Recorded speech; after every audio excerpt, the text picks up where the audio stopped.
that shit? Holy shit! What the hell?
Yoo-hoo. Hey guys, good morning. I was supposed to start like 10 minutes ago, but food was late, so we are here now. Don't worry guys, this is gonna be a long stream today. Warhammer 2. Same tomorrow. Friday and Saturday, all Warhammer 2. On Sunday, there'll be just World of Warcraft Classic. Keep that in mind.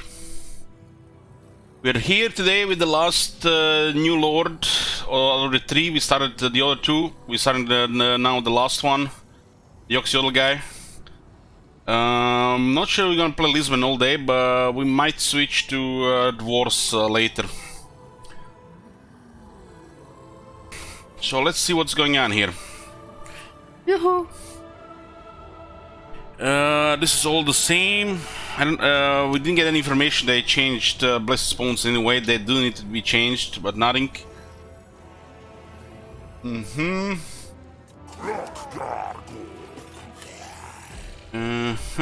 added the Troglodon, but he's not on the list here. Just might have forgotten about this. This all looks the same.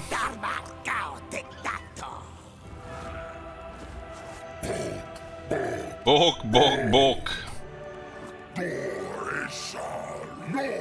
Yeah. So the new guy is called Oxyotl, and his faction is called the Ghosts of Pahuax. Pahuax is a city in Lastria. So they did mention something regarding lore that this guy disappeared for like 7,000 years. But he was in Chaos Realm for a short time, and then now he's back. I guess that's why they call the Ghost of Pahuax. But he's way away from Pahuax. This is Deadwood. This is a border with the Wastelands. So another faction starting in Nagaroth, same as the Taurox bully. Looks like alien-like, being a chameleon King Legend Lord. So Deadwood, so let's see what these guys are about. Silent Sanctums. Unlock long lost sanctums in any visible region to grant Oxyotl local bonus and secret visibility. Silent Sanctums.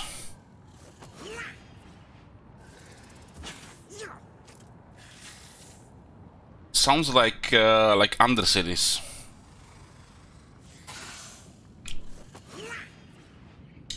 Visions of the Old Ones. Receive missions to thwart chaos activity around the world in return for blessings, spawnings, and other rewards. Oh man. This guy is gonna be shitting on all the chaos, huh? Yeah. Suitable climates all. This might be pretty much the only faction in the game that has all suitable climates. This is still faction effects. Upkeep 25% reduction for skink and chameleon skins for all armies.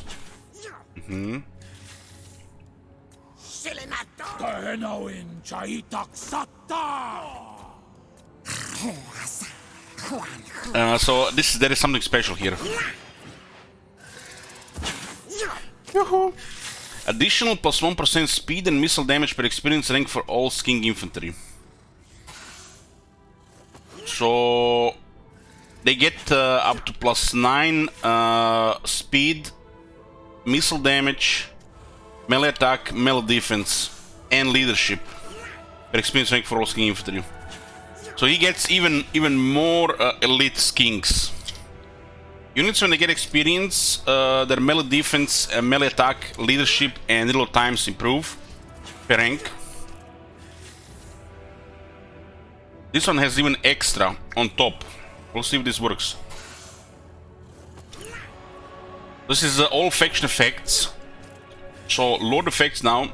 Immune to diplomatic penalties from trespassing. Oh, yeah, I'm sure this is gonna work all the time. We'll keep an eye on this if it works all the time. So what is this? Has access to masterful ambush stance, requiring less movement range to adopt and with a reduced detection chance. Oh, nice.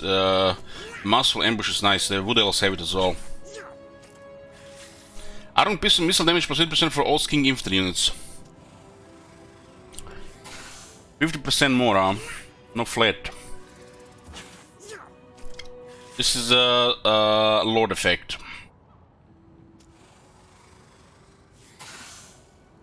And we have experience gain for units plus 200% when fighting against Beastmen, Chaos, and Norska. So you get 3 times more experience when fighting Chaos. They do have some new units as well, same as the Beastmen. This was supposed to be Beastmen and Lizardmen DLC, but it looks like it's Beastmen and Dwarves DLC. Because the Lizardmen got another lord, but they have poor mechanics which are really bland and begging for a rework, especially the Blessed Spawns. Chameleon Stalkers. This is one of the new units. 90 in the unit. Precursor missile weapon. Fire at will is disabled. A unit with precursor missile weapon will only fire at a target they have been ordered to charge. If fire at will is enabled, the unit will fire at the closest enemy. A precursor missile weapon typically has low range and a small amount of ammunition. 2 ammo, 50 range. But it does looks like damage is alright depending who you face. Might be better against big groups of infantry.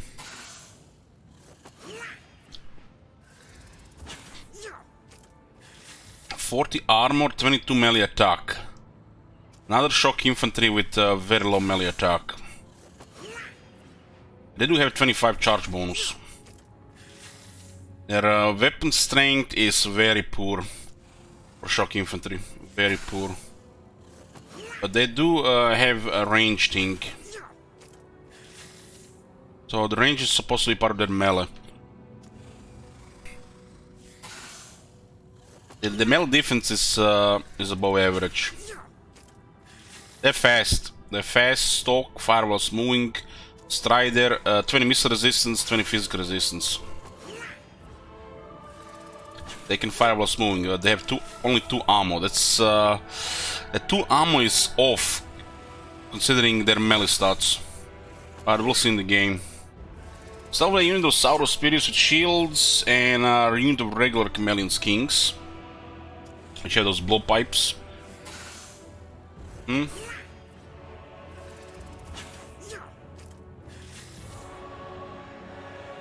So this unit has 20 missile, 20 physical, while this unit has 40 missile. So their chameleon is on the chameleon skin is stronger than on the chameleon stalkers.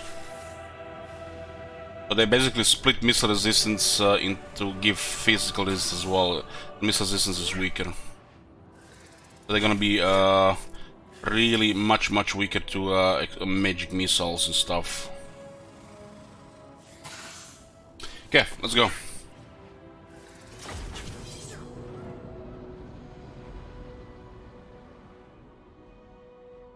This is gonna be our fourth campaign in progress. We are gonna be rotating between the new ones, Dwarfs, Beastmen, and Lisman, working on a short campaign victory or 150 turns before continuing Setosa. There are more campaigns planned. Tyrion, Orion, there might be a milestone campaign, community challenges might be get completed, somebody might request something as well. There'll be at least 6 campaigns.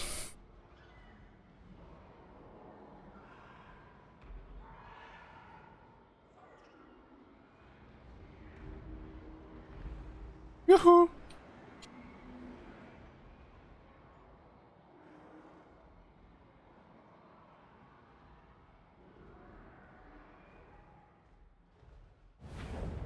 You have traveled far, Oxyotl, but you are no stranger to great and perilous journeys. The Norscan tribe you have been pursuing has managed to push past the Dark Elf Towers and threatens to move further south. The fate of the nearby Nagarothi is of little concern, but all vestiges of chaos in these lands must be eradicated nonetheless. For it is said that wherever the Dark Gods have worshippers, they also have eyes. Once these misguided warm bloods have been dealt with, you will be well positioned to infiltrate the Norscan heartland. With the Northmen's attentions occupied with warmongering southward, they will not expect your approach. For too long, they have been allowed to worship their ruinous idols. Oblivion awaits those who seek the gaze of the Chaos Gods. The world is an increasingly dark place, Oxyotl, but you are the one who hunts unseen. Cleanse the corruption one threat at a time, and may the blessings of the Old Ones continue to guide you. He spent a little time, some time in the Chaos Realm, and now he's hunting chaos in the real world. Going into Norsca territories, no less, the old guy says. Damn. Rumi asked, how is your own leadership regarding Total War Warhammer Eldritch? Right now, good 90 out of 100. Almost unbreakable. I need to play Vampire counts for it to crumble, pretty much. So what do we have here? How they play Ghost of Pahuax. Visions of the Old Ones. Oxyotl is periodically sent visions of the Old Ones, which allow him to foresee and prevent calamitous events around the world caused by the force of chaos. Whenever visions are received, the visions of the Old One's map will be populated with mission locations that Oxyotl can instantly travel to. Destroying such threats come with rewards, but also consequences if events are not prevented in time. Oxyotl starts the campaign with 1 active Visions of the Old One's mission. Failing Visions of the Old One's missions can increase the strength of the Chaos Invasion or make it occur sooner. Damn, I like that. I like that it's actually connected with affection. Silent Sanctums. Oxyotl knowledge of forgotten sanctums located throughout the world enables him to grant his forces powerful local effects and visibility over regions. By thwarting chaos activity foreseen in his visions, Oxyotl receives sanctum gems that enable him to unlock silent sanctums in any region. Once unlocked, the button on the province overview panel enables switching between settlement buildings and sanctum buildings. So, Oxyotl starts the campaign with 1 silent sanctum already unlocked in his starting settlement, the Frozen City. So you can actually have silent sanctums even in your own city.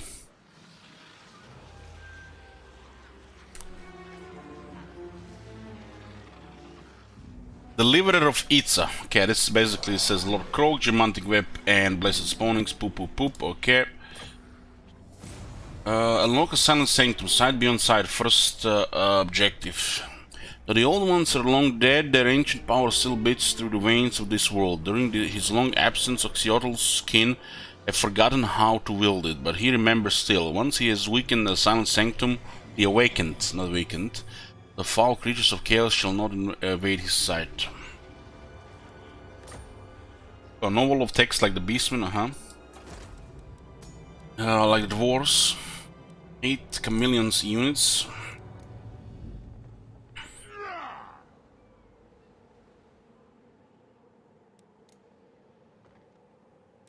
Eight chameleons kings. Razor Sec 1 Norska Selm 5000. One building. All of Deadwood. Or we unlock a Still and Sunken. And rank 7 with Oxyotl. So, victory conditions. Complete 25 of the following. Visions of the Old Ones normal, Visions of the Old Ones hard. These are the missions.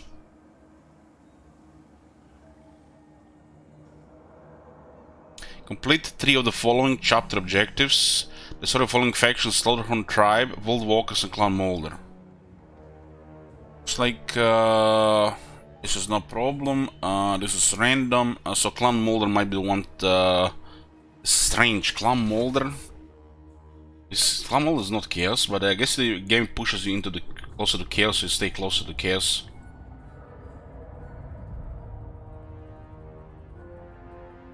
So I guess beelining for Clan Molder makes sense for the objective. This is basically game telling you you should expand just to the far east.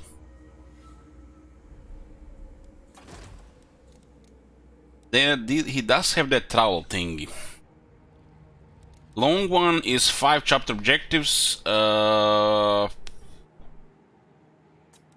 He also wants to destroy Cult of Pleasure, Dreadfleet. What the fuck? How would we go into the Maelstrom?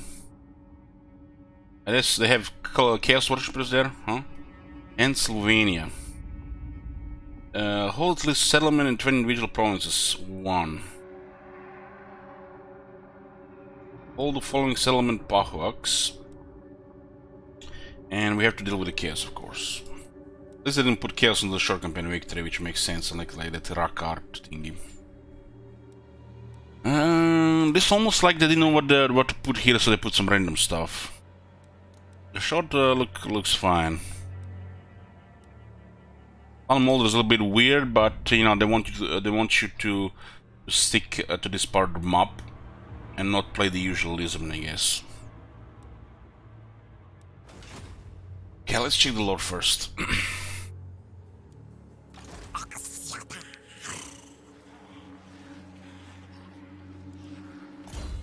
And he looks, he kind of reminds me of Orange Alien. 3688 health, so has barely average health. 30 armor, 75 leadership, 54 speed, 50 attack. Poison, 45 defense, 400 weapon strength. Hit the charge bonus, 50 ammunition with magical attacks, 120 range. And looks like the range attack is okay. First look, he looks like a shitty master assassin. He's a legendary lord, not a regular lord. But you know, we have to see. This is just, you know, first impression. He's has 40 miss resistance. So this guy is a legendary stalker guy, but you know, he doesn't get any physical resistance. Meanwhile, this guy has to get 20 physical resistance and 20 miss resistance, while this guy's retain 40 miss resistance. Fucking, you know. Yeah. Let's not give this guy any physical resistance, cause, you know, it's gonna be OP. He needs to die in melee. This looks like a guy is gonna get slaughtered by any melee infantry. I didn't give him 20 physical resistance and 20 miss resistance like they did in Chameleon Stalkers. Instead, he gets 40% miss resistance.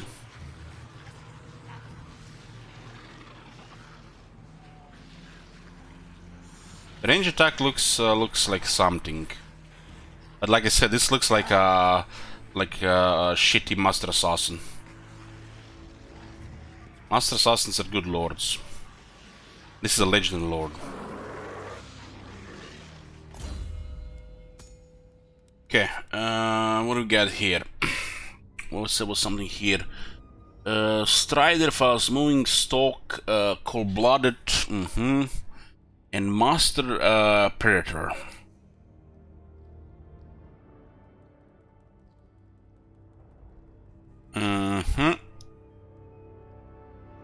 Target self-augment. Doesn't say how much it lasts. He loses 25% speed, but he gets 20% range, snipe, and unspottable. If this unit can hide on its current location, it will not be spotted until the enemy is very close. So unspottable is basically just advanced stock. Maybe it works like the War Dancer's ability, where you just change between missile resistance and defense, attack and defense. Like, you know, just turn it on and you can switch it back. Because with 54 speed is pretty fast.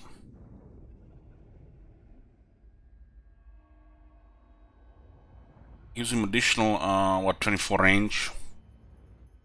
I wonder if they gave him only 120 range just because he get this ability here. He's definitely not a lord you want to put in a melee combat, unless you're desperate.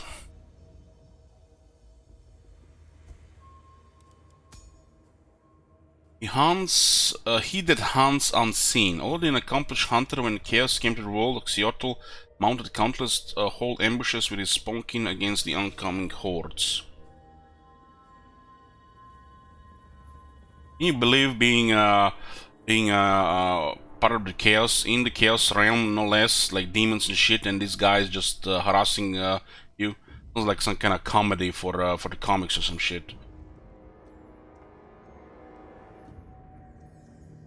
This, you know, when the moment they announced this Oxyotl guy and they mentioned the chaos stuff, you know what it reminded of me, guys? It reminded me of that raccoon guy from the Marvel. You know, the cringe silly stuff. What's his name? Rocket? Yeah. You know, Rocket on the battlefield against Thanos' army, when you have guys like, you know, Thor in there. He reminds me of Rocket. Yeah, he reminds me of Rocket. So Rocket is bullying Thanos' army and his, you know, henchmen. Same here. This guy is bullying demons and chaos in no less realm of chaos. Yeah. I can't take this shit seriously, guys.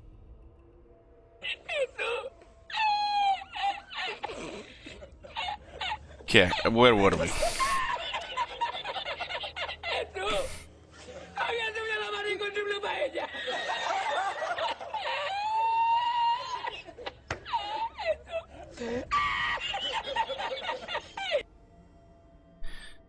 So what is this? Fire blood toxin.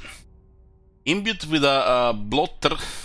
Fucking hell, where the hell they get a bloodthirster crushed horn? This is what I'm talking about, man. They're making chaos a fucking joke, like they shown that video from Warhammer 3. Imbued with a bloodthirster crushed horn, the already explosive blood of a fire lich gains horrifying sentience, clinging to armor until it bursts the flesh beneath. So he apparently managed to kill a bloodthirster as well now. Yeah. You know, I don't care, you know, who kills them, and I want them to stop making chaos a fucking joke. Thank you, developers. Stop making chaos a fucking joke, please. Toadskin Essence. Slaaneshi demons are masters of illusion, a combination of their blood with the toxins of rare toads plus a debilitating hallucinogen. Flaming attacks, sundering attacks, ammunition, fireblood toxin. Explode and impact reduce enemy armor.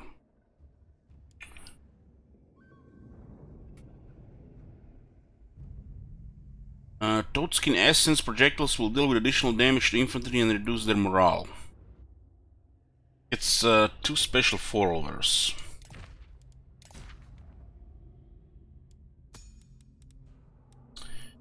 The golden blowpipe of Petuhi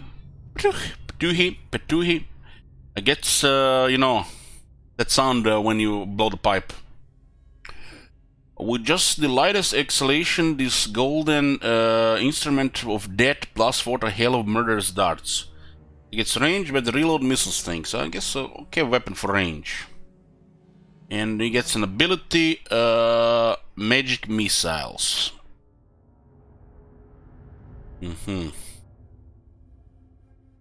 So his only good quality gets enhanced with this. Guess it makes sense to get a weapon like this. Demon Bane. Okay, here we go.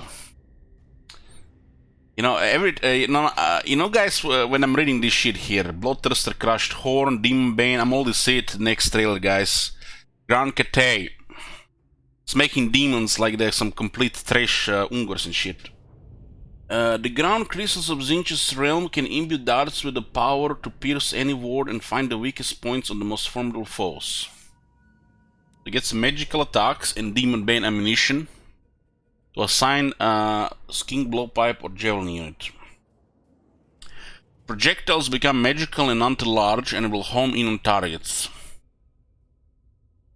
Sounds good. Rank 6. Rank 9 has a slow death. Harvested from red flower, found only in the most toxic corners of Nurgle's gardens. This poison ensures a long and painful death. Attacks cause slow death effect, draining hit points. All ammunition, also assigned to a unit. Slow death projectiles will deal additional damage over time and extra damage to low health units, and are particularly effective against single entities. That sounds very nice.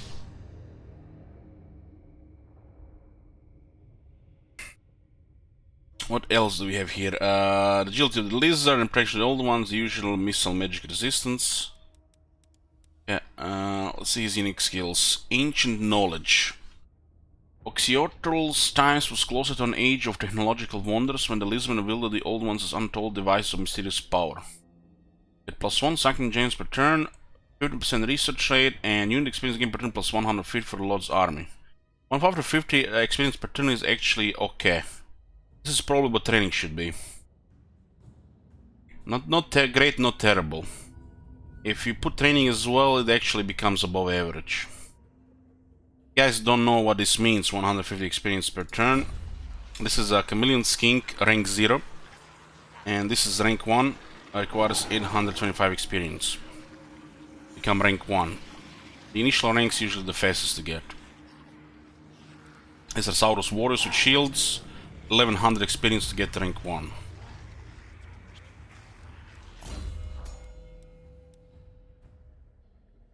Three stinks on the first unique skill. Yeah, makes me wonder, you know, if they're gonna continue and sort out the old ones. Because the old ones are definitely gonna start falling behind the new ones. Seem to be adding a lot of stuff on the first unique skill for the new stuff. There are some lords that has the first skill absolute dog shit. And only one line of text. Hunter of Nightmares. So here we go again. With nothing but instinct and cunning, Oxyotl survived the creature of the Chaos Realm. In this realm, they will not survive him. Oh man, the Chaos is shaking their pajamas. Enemy leadership -8 for Warriors of Chaos, Beastmen, and Norska local enemy armies. So if you invade Norska, usually they have Chaos Corruption high, which means they get up to +9 leadership from the corruption alone. So this will kind of counter it. It literally does nothing if the area is corrupted, because there's a legendary buff as well. They're still gonna fight nearly to the death, unless you trample them fast. Untainted +4 for the local province, and attribute immune psychology when fighting Warriors of Chaos, Beastmen, Norska. So the army will be immune to fear and terror effects. Hidden Nuisance. Time after time, Oxyotl's enemies arrive to find him and ensconced nearby, soon meeting their deaths in a hail of barbed darts. Greatly reduced chance of being detected while in ambush chance. And what does his ambush chance even say? It's called Masterful Ambush. This is already impossible to detect. So it makes you wonder why is this an extra thing here? Why they just don't say it that he cannot be detected?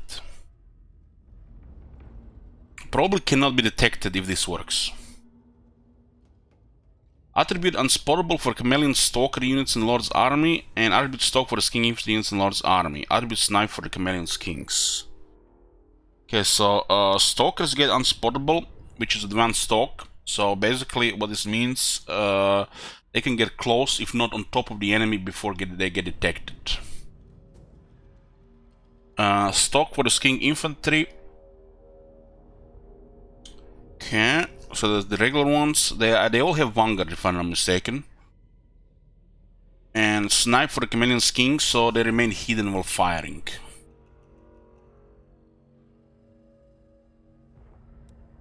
Range on the Chameleon King is 80, which means if this unit does not have advanced stock, Snipe is almost useless. But I'm sure they tested it. As it says here, only Chameleon Stalkers get unspottable, which might work at 50 range. Sniper and Chameleon Kings will not work in most of situations. So the range is way too short. Explorer of the Lost Worlds. The pet bag from the Chaos Realm passes through the fell places that can be recounted, but also forgotten lands of wondrous creatures. Yoo-hoo! Unlocks here recruitment Skink Oracle to all provinces.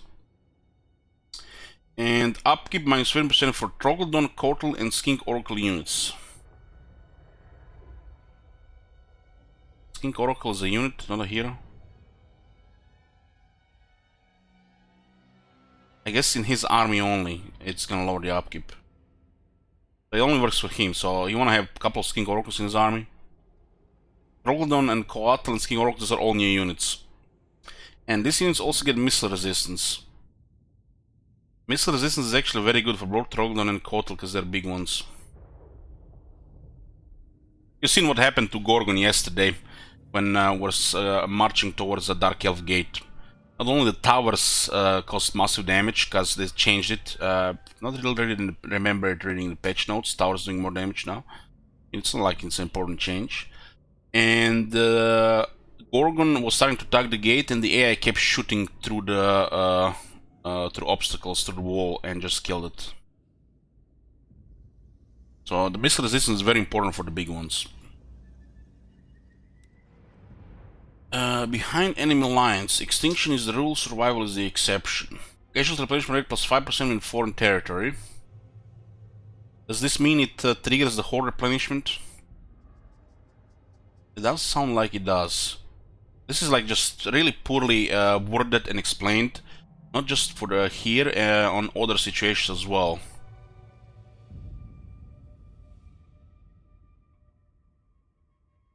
I guess it just activates basic replenishment.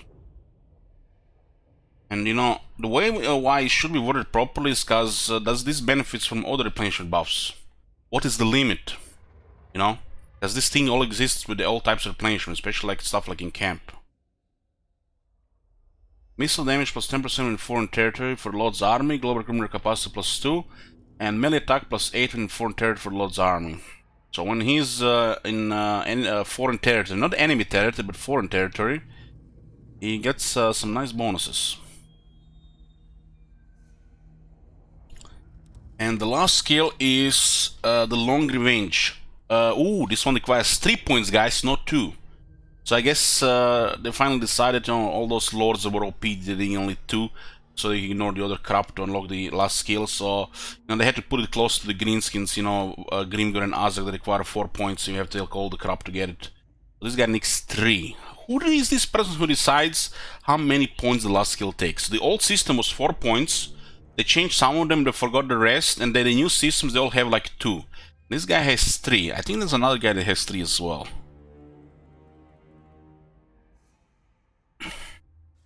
Because if the skills here, you know, are here, all cost 1 point.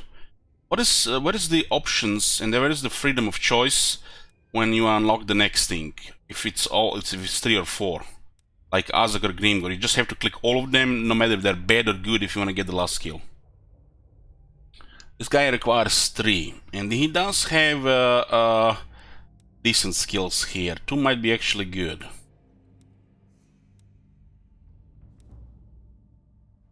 First-hand glimpse of the world's fate should chaos succeed is enough to know the fight against them must never falter. Companion range plus 15% for the Lord's army. So this skill here is like you're gonna have to put 3 here no matter what. The sooner the better. 15% companion range, that's hot shit. Better than any other skill in his skill tree, no doubt. Ammunition plus 20% for lost king for the units in his army. Vigor loss reduction minus 20% for lost king and camel skins in his army, and attribute perfect vigor. Yeah, I think we definitely want to unlock this skill sooner than the later. Pretty much want to unlock this skill rank 12.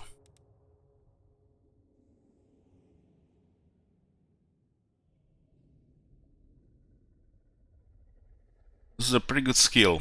Supports his flavor, makes him not lose any vigor, and gives a lot of movement range.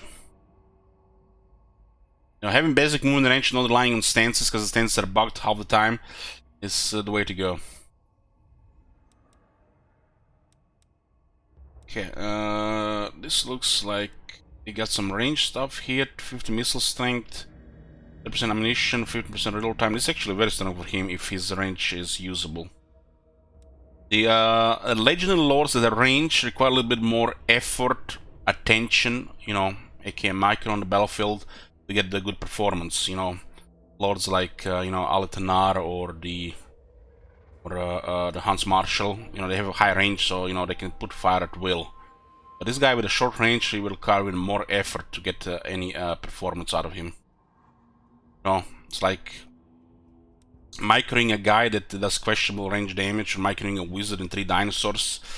You're gonna put your priorities, you know, straight. And then you have an 10 potentially skirmish infantry, and you have these guys and they're all short range. Are you gonna trust the skirmish button, or are you gonna click, click, click, click, click, click, click, click, you know, walk your inner Korean?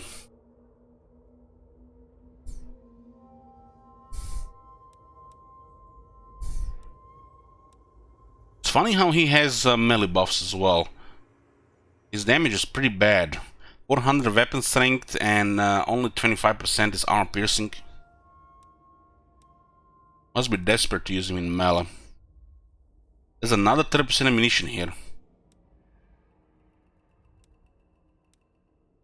I guess you have good skills here if you wanna go more range effort here.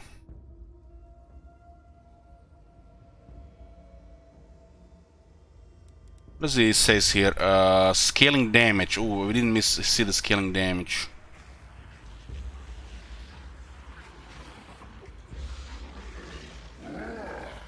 So the scaling damage might be very good even with 3 shots.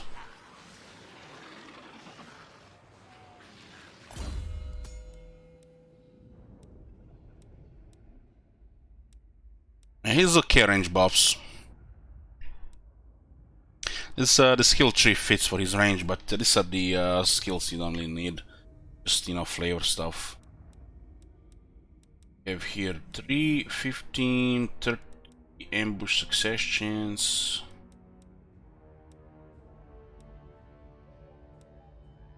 And Blizzard have such a really strong campaign skill. Now he gets even a stronger campaign skill as well here. When it comes to movement, it's better to have more than not have enough. So you just max movement to everything. That's the biggest advantage you can get on campaign map, stacking movement range. Okay, I'm not even sure what thing about this. This looks like some kind of master assassin that might fit Elizabeth more than it fits Skaven.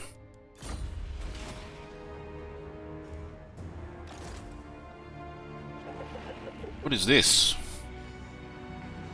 We get the Troglodon rank 1. What the fuck? He has no mount and he has a Troglodon. Get the fuck out of here. These things come on Troglodon on from the start, and you start with one of them. The hell?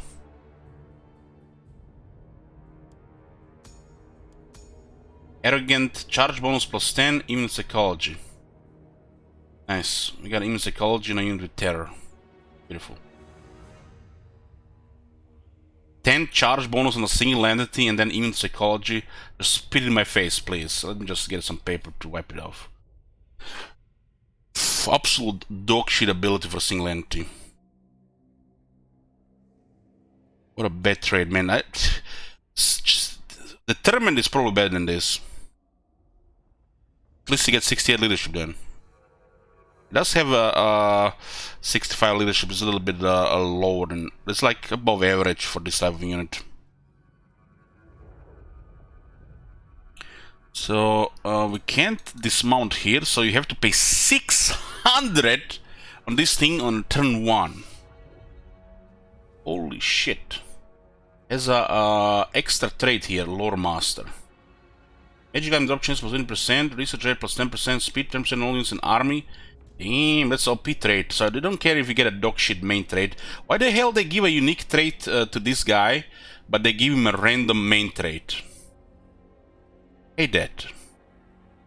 Why didn't they just create I guess, yeah, spaghetti code. This is actually a very strong trait. Very strong trait. Wow. Has increased mobility.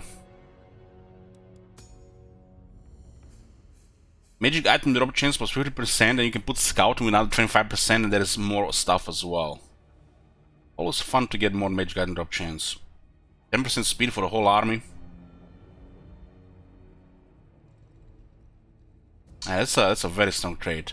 What does it say here? The twin-tailed skink is unusually gifted in a pursuit and interpretation of ancient lore and often found stride his trustworthy Tlognon Cloy.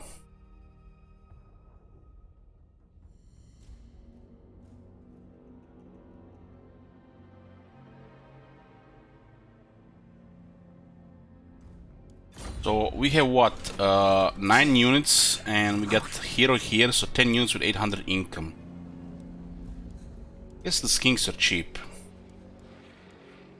It's kind of strange that they give you this overpriced unit on turn 1, which is a strong unit, so it makes sense, it costs 600 per turn.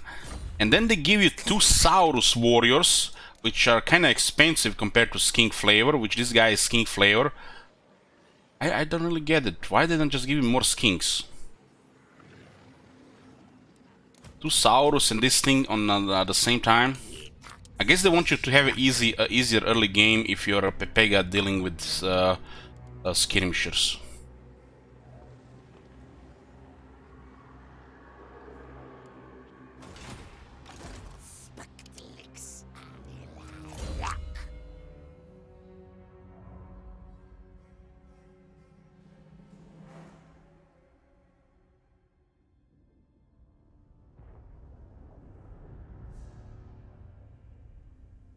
And the CA loves that immunity psychology. And maybe one day they actually make the undead units scary. Fear and terror, actually. I mean, everybody and their mother seems to have access to fear and terror these days. So what's the uniqueness of the vampires? Why they not just triple the effect on their fear and terror to technology and some shit? Like, everybody and their mother is scared these days. Like... I know, man. And then, on top of that, they do like put this in psychology all the way, and they think like it's something good and not just dog shit. Gotta be you know, some multiplayer stuff we don't understand because we don't play it. Because, you know, we have to, you know, think about this thing. So why does this thing? Don't they understand the Lizardman heroes? You know, they have all dinosaurs. Why did they put this trait? Imagine putting on a Lizardman character into psychology. It just melts the brain cells.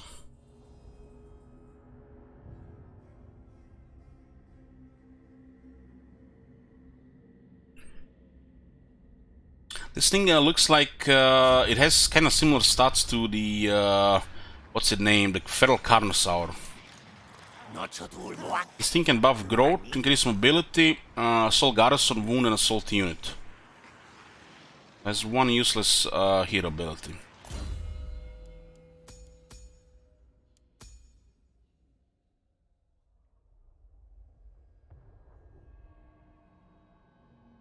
Its melee attack is kind of average, defense is pretty good. But this being, you know, a hero, it can access to more attack and defense, so makes this Trollodon actually a very good hero unit. Weapon string is very good, 300 armor piercing damage. If you can get attack, it actually can do damage to this thing. 20 ammo, 120 range. Let's see what we have here.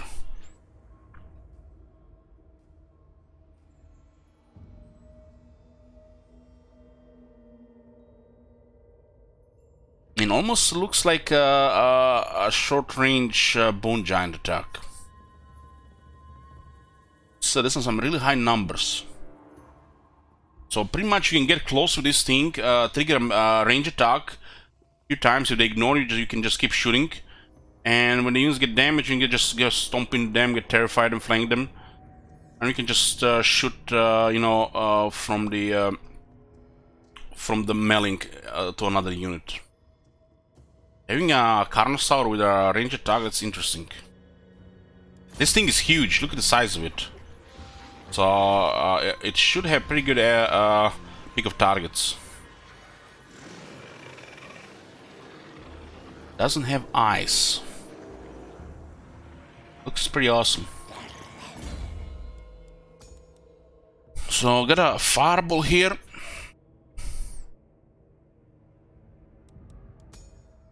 It's like, what is this? What is this? Like, just disband this guy and make this guy the Legend Lord. He starts in a dinosaur rank 1, is a wizard on a beastie, so what the fuck is the point of this?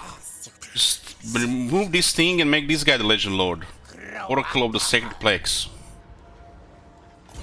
It does cost 600, you know, so yeah. It's a bound command of Cassandra. God damn! God damn! Rank 12.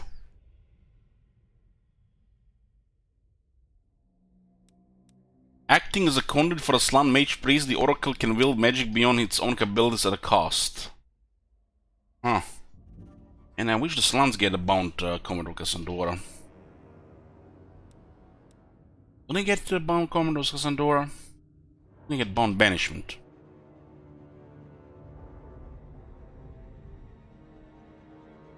Miscast 100%. Oh no, we're gonna take it 150 damage. What will I do with my 7000 health? I can only cast it once.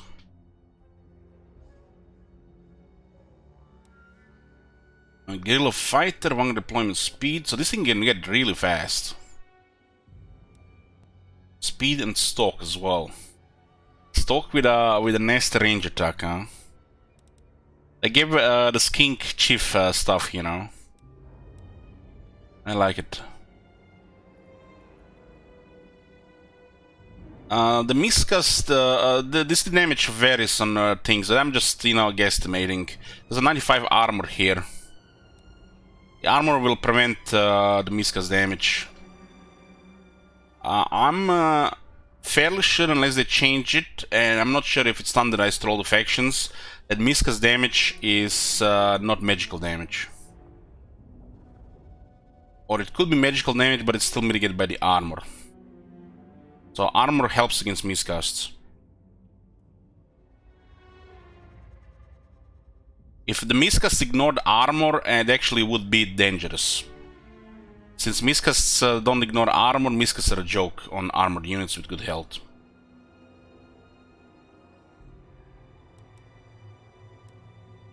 We had a couple of miscasts happening with our Brave Shaman Chariot. If you guys were paying attention to the Bully campaign, you could see the Brave Shaman with 15 armor actually damaging himself with miscast. This should be pretty much miscast all the time. And then we put him on a Chariot, which increases armor like 7 times. And all of a sudden, what miscast damage?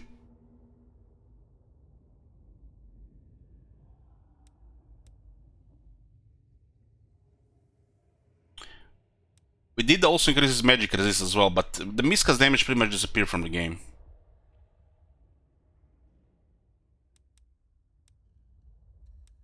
This is pretty much standard stuff. He has a Commodore Cassandra here, the Skink Chief ability, and the usualism and stuff. Divinatory Authority. So it has even unique skills, huh? So this is not a regular wizard. It actually has other stuff as well. Huh. Why should we use Scar Veterans now? I guess we can use them on the campaign map to get spying and harassment done. This guy has mobility as well. Scar Veteran has poop training. Well, the Skrank Oracle pretty much marks the end of Scar Veterans in the army and makes them exclusive campaign heroes. The extra capacity for Scar Veterans is still in tier 4. Where is this thing?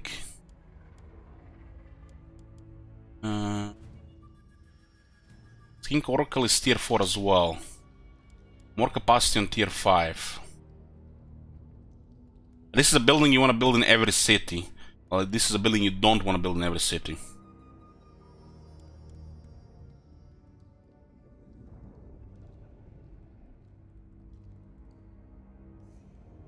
And how does Scar Veteran become campaign heroes with the inclusion of this thing?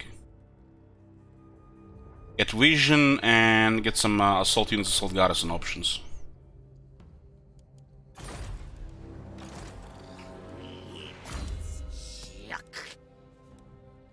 Leadership aura effect. Missile strength and range on the same skill. God damn. That's a hot skill.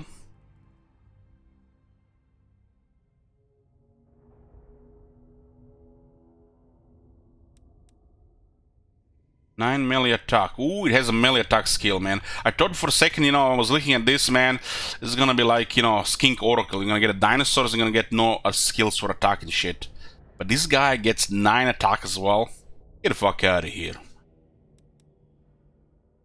It gets both fighter tree and the wizard tree. And it increases mobility. And it starts with a mount on rank fucking 1. The Scar Veteran is what, like rank 16?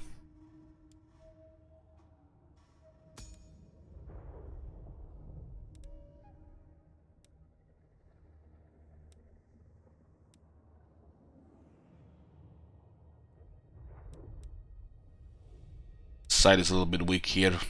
Poop and poop. This thing can be really fast.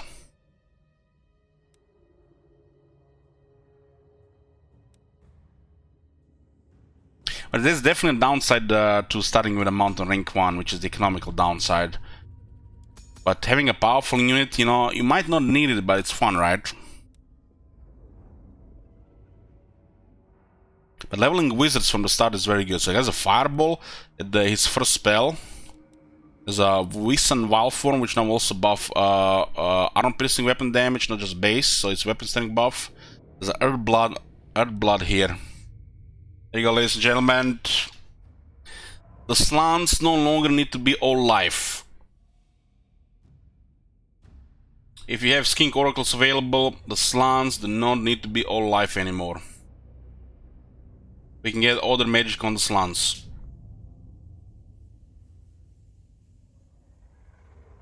And this makes the other poop flavor lords more viable as well.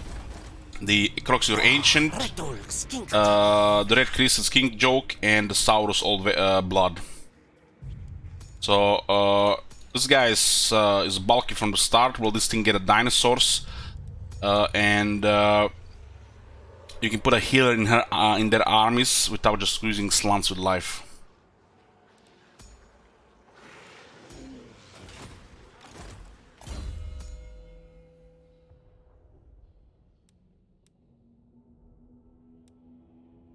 Harmonic Convergence, Flock of Doom, 5 abilities here. Oh damn!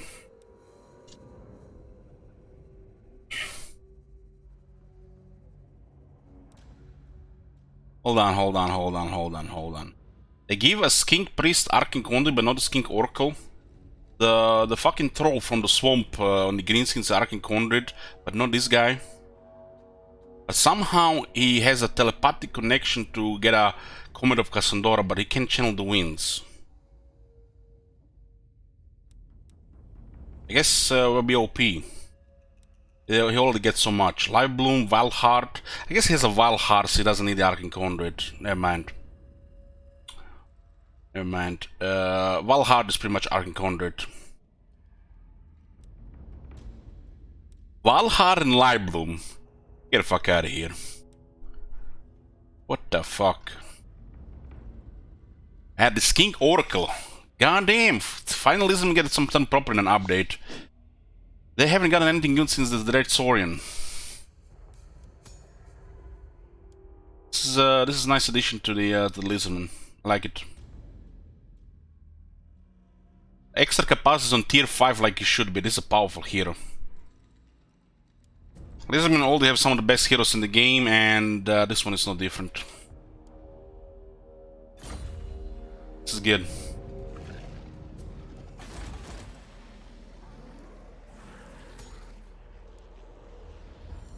Wish they give strategists like 15%.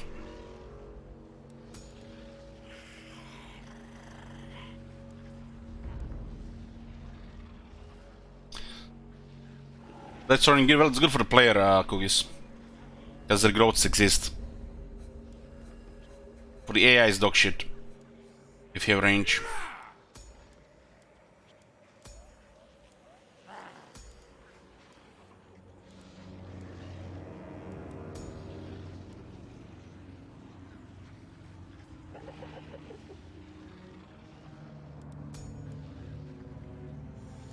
This thing should get like 15% movement. And this thing should be removed from the game completely. So you're telling me now Lizardmen have two character traits that gives them immune psychology.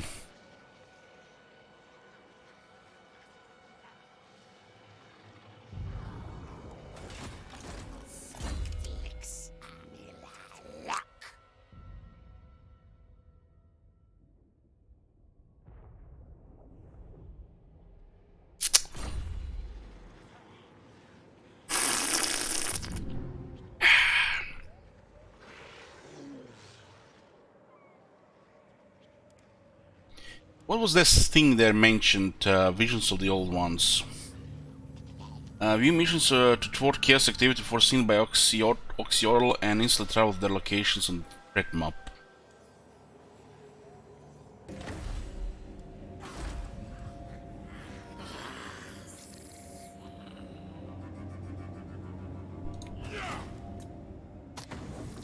Okay, this is the new interface here. What is this? Destroy faction. Select any map marker view and travel to visions, missions, or other key locations. These are easy difficulty missions that can be completed with your expanded starting force. So this is currently this icon here. It's a normal difficult mission that requires a sizable force with some stronger units. These are harder difficulty missions that require advanced, well-equipped force with higher tier units. And I wish they added this type of marker to the quest battles, you know. Considering how many hundreds of noobs are playing, thousands of people are playing this game, you know, this indicator would be nice, you know, so they know what they, you know, are dealing with. Then again, you know, just load campaign exists as well, right? Not a legendary. You have to Alt F4 and shit. Oxyotl capital region, which can be selected as a destination. Can zoom in here now.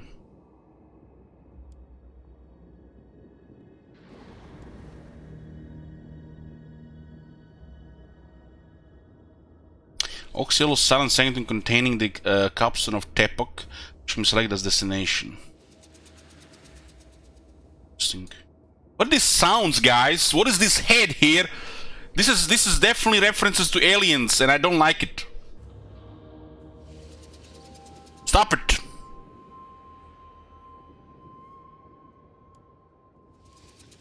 This is definitely influenced by the alien, guys. I'm telling you.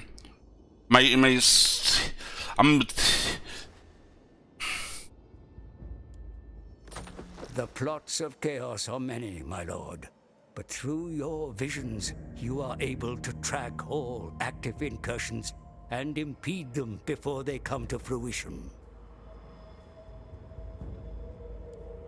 Visions of the Old Ones map. When viewing the Vision of the Old Ones map, selecting the map marker will reveal information about the mission or destination. Scrolling the mouse will allow you to zoom in and out, while left clicking and dragging will allow you to move around the map. Some Chaos activities will give you limited time to act. Be wary that allowing them to unfold will have consequences. All visions of the Old One's missions have a time limit, offering rewards for success, but also consequences if not completed in time. Once you have identified a foreseen event you would like to oppose, you have the power to instantaneously travel to its location. How you achieve such feats of passage is a mystery known only to you, my lord. Traveling to visions of the Old Ones. Only Oxyotl and his army can use visions of the Old Ones map to travel, and only once per turn. You can do it once every turn. Only once per turn? Not like 3 turn cooldown, 10 turn cooldown, 5 turn cooldown, every turn, only once. Oxyotl cannot travel while in enemy territory, to or from the sea, or while involved in a siege. We have to take the region there. Oxyotl can also travel to his capital region and to the silent sanctum in which the capstan of Tepak is built. I'm getting Heroes 3 guys vibes here, tongue portals and shit. It's actually nice that, you know, considering the map interaction that's been added to Total War since the Warhammer series, I'm getting more and more vibes from the Heroes of Might and Magic series. Since that series went to poop, I think the Total War should just copy a lot of those features and put more map interactions on the map like this. Unique map interaction shit. This could be like the next Heroes of Might and Magic stuff, you know, just merged with Total War. They could also, if they decide, to, go stupid and leave Warhammer franchise and do their own fantasy version, Total War, they could just take a lot of features and influence from the Heroes of Might and Magic series into Total War with their fantasy stuff.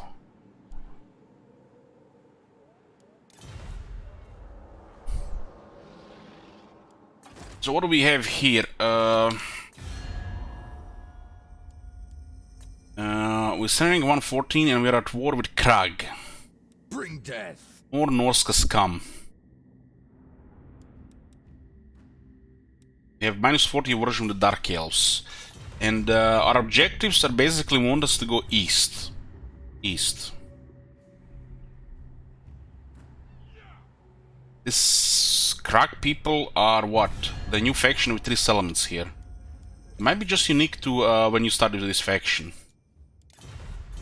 They are control the Deadwood. So what? They removed the Deadwood Dark Elves here, the White Banner faction. What's it called? I don't know what is it called. Some name with dead. The city starts on tier 2. Let's see this thing here. There's I think there's been some changes here as well. Deadwood Sentinels. I think they're Deadwood Sentinels.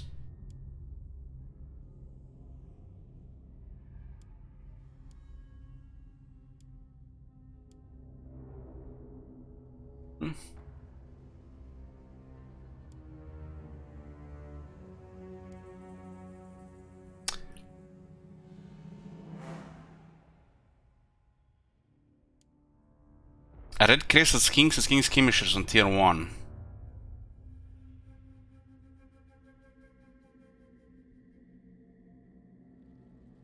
Get King Chief here on tier 2 like before.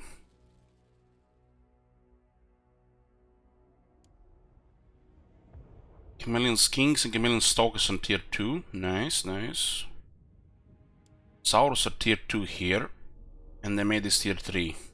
This change is amazing. Whoever done this, he has a couple of brain cells working for him.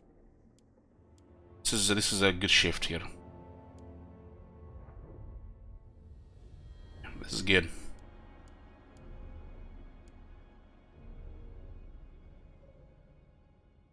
Used to be like tier 1, tier 2, tier 4. Wonder how will this change the Krogar early game, because that Skaven faction is spooky if you don't get shit outright. Guess you just might be one turn longer. The battle early on is already spooky. Terran Hatchery tier 2. Goddamn! If only they, made a tier 2 version so you get cold ones on tier 2 as well, and not just this tier 3. Because this is not a tier 3 unit.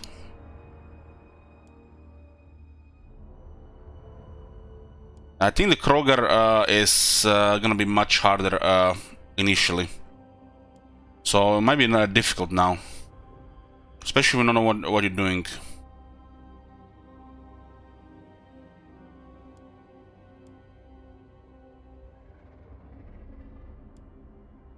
Pterodons on tier 2, I like this a lot. Fire Lich Bolas and the Terran Riders both on tier 2. God damn.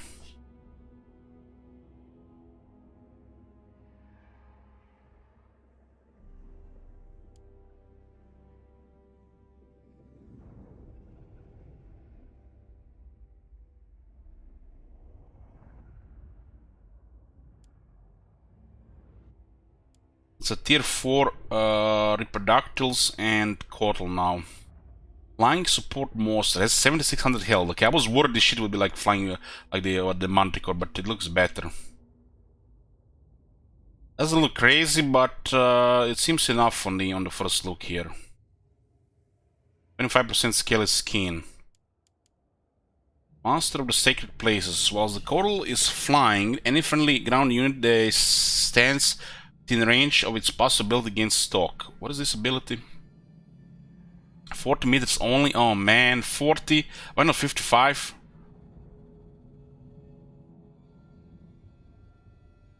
So it's not that good. Could have been 30 would have been stupid, but 40. There's 30, 40, 55 in map wide, right?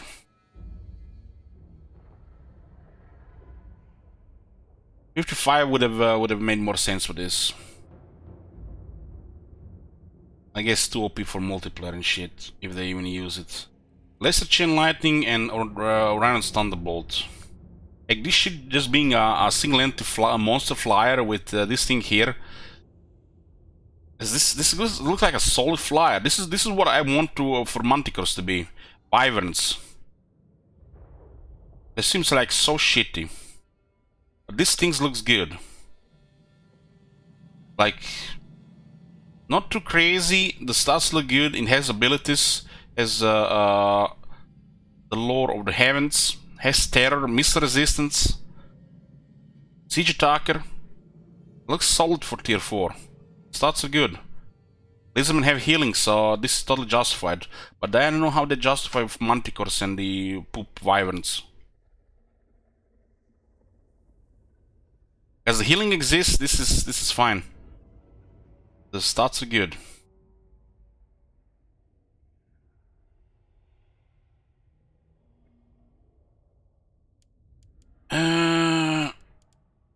The Temple Guards still require Weapon Crafter's Commune, which costs 6000 tier 3. Sacred Crossguards still require it.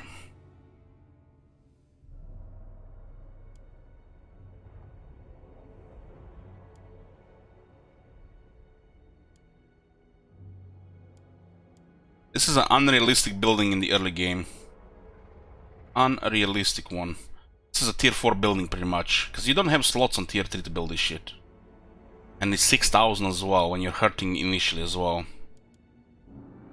Sacred Crossguards just, you know, out of the question early on.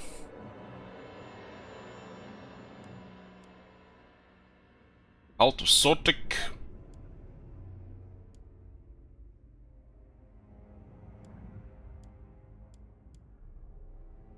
The temples for Lism are very good.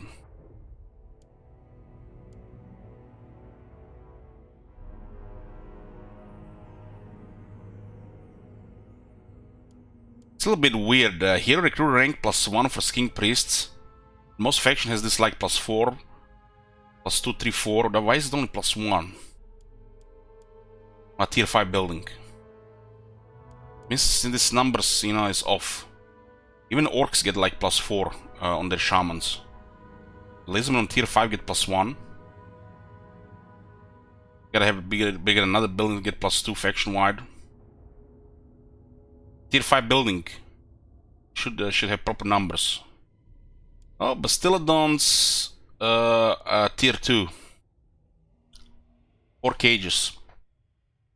I want to see the Great Beast building have 5 tiers, but you know, this is good.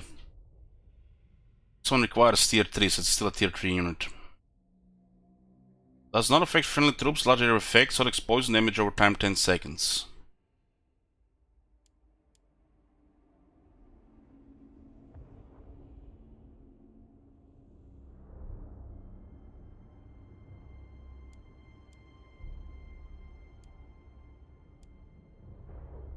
Battle Trogon is tier 5, damn.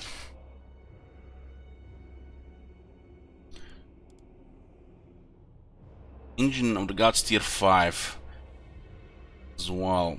It's kind of strange Engine of the Gods is here, right? So strange. Why is a tier 5 building? Battle Council are tier 5, while the engine staggered on Engine of the Gods is tier 4 on the recruitment list. A little bit off.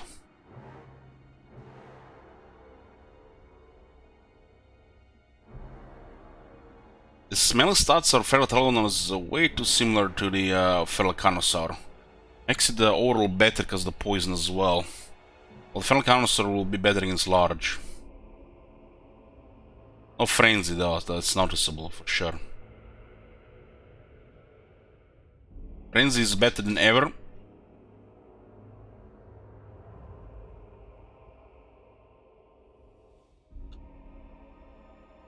So Frenzy did get changed. Pelikanos lost to attack, but they get more attack on the Frenzy now. 60 leadership though. Especially if they have some counter on it, Frenzy can be lost easier now. Tier 5 unit with 60 leadership. What are we playing here, Undead?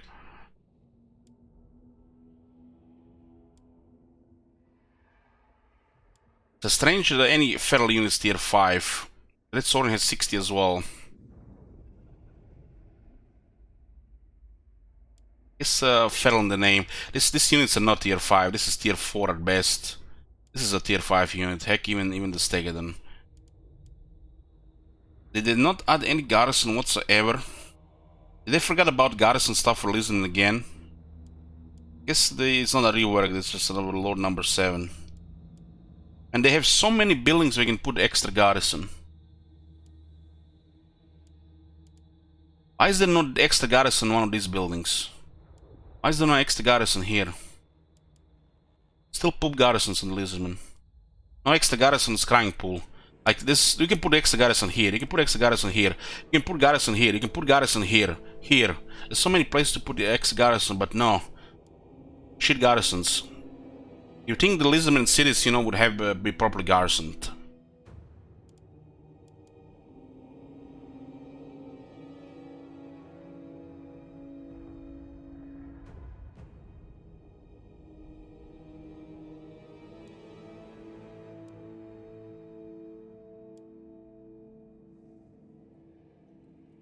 I've been saying the Temple Guards should be in Star Chamber for, what, years now? Should be 2 Temple Guards in this shit. Scrying Pool could have extra garrison. So it's a technology which it's a building that not just unlocks technologies but actually has some use.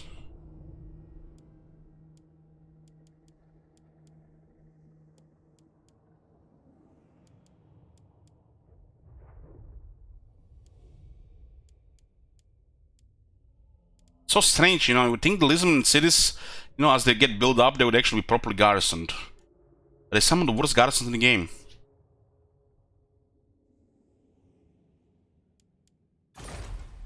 The Frozen City, nothing here, huh? Landmarks, no resources. Let's see. This guy starts with 2 technologies, Tablets of the Skinks, which also now enables poison attacks for all skink infantry. Not just increase ammunition on the skinks. Sequence of the skirmishing, Vanguard deploying for all skink infantry, missile strength for the skink chameleon skinks and chameleon stalkers. Starting with 2 technologies, I like this. Like this. When you have a list of 7 lords, I guess, you know, like, this guy is not special now. Let's give him 2 technologies as well.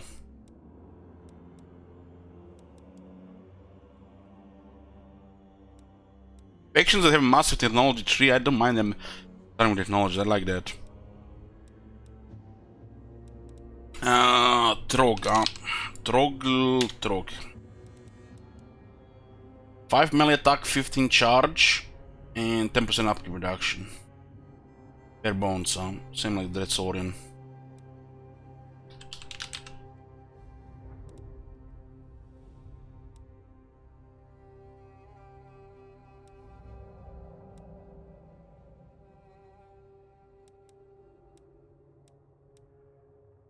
Wasn't this technology +1 public order before?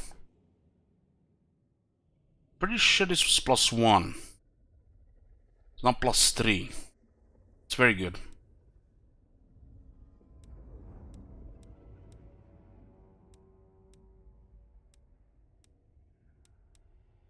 Six public order from technology now. And the lizardmen have public order on the core building, and they have strong commandments with the web. Better public order than ever now.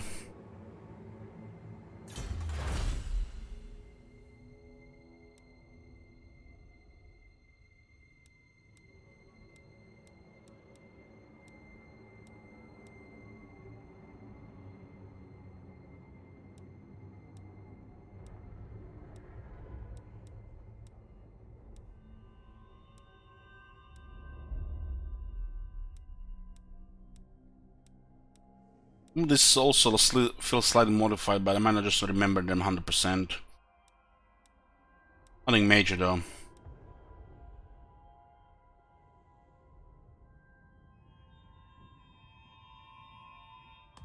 This technology comes so late and it's only 3 defense.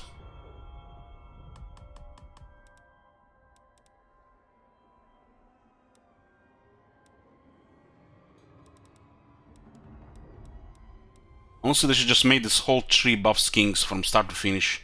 This 10 armor should also work on skinks. Armor there.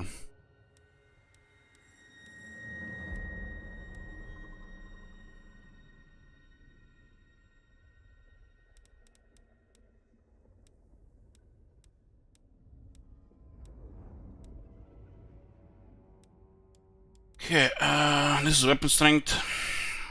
What is kings?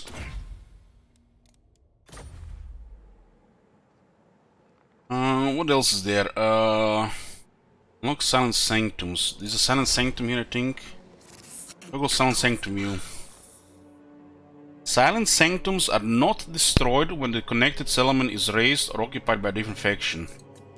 Damn! Man, I wish the Undercity would not be raised when the settlement gets raised on the top.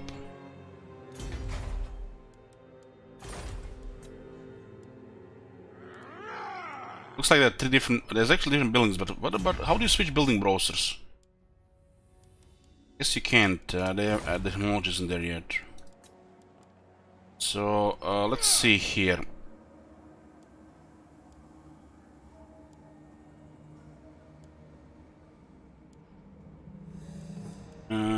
Unearthed Sanctum. Grants visibility over the local region. For a time immemorial, the secret sanctums were a crucial aid in the struggle against chaos. They will be again. There's 0 turns here apparently.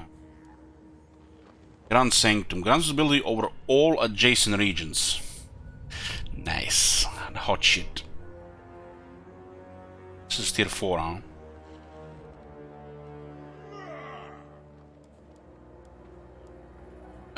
Unearthed Chamber of Zotel.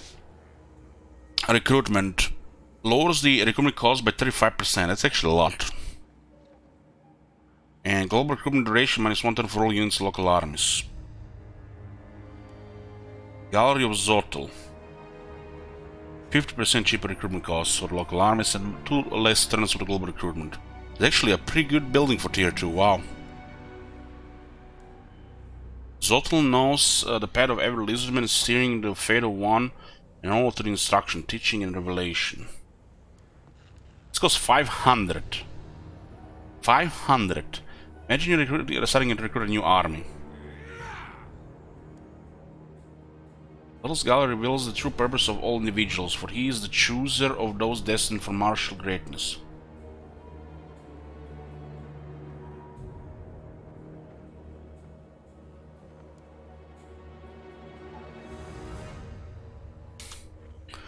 Unearthed Chamber of God. Tlaskotl. Have you seen that shit? Holy shit. Yoo-hoo! Thank you, side. Local armies get replenishment. Casual benefit rate +1% friendly neutral enemy territory to local armies. So it actually works in all territories. Just friendly. Let's figure vigor loss reduction -20%. 33, 33. Local armies, all forces in local and adjacent regions. All forces in local and adjacent regions. 3 slots on the sanctum though. There's actually always some good shit here. These buildings are not even that expensive. What does it even say for this one? The Lisbon are hardened under Tlaskotl's watch, never ceasing in their fight against the Old One's enemies. You know, guys, I have to say, you know, I'm not sure if you guys noticed, but my Ancient Mexican is getting better. Must be because, you know, this game is now 5 years old. Oh, 50 year, 40 year, 17, yeah, it's in the 50, almost 50 year, 4 years, something like that. Tlaskotl's arrows intrinsing within Lisbon to be cold, patient, and utterly unafraid in their service to the Great Plan. So September 2017, so in 2 months we'll be 4 years old, and then we'll enter the year 5 of Total War Warhammer 2, and I don't think we know the date for Warhammer 3 yet. Might be in December. I've seen some of the games got delayed to 2022, so might be happening for Warhammer 3 as well. The foremost servants of Tlaskotl share his cold-blooded impassiveness, unmoved by the most extreme and unnerving circumstances.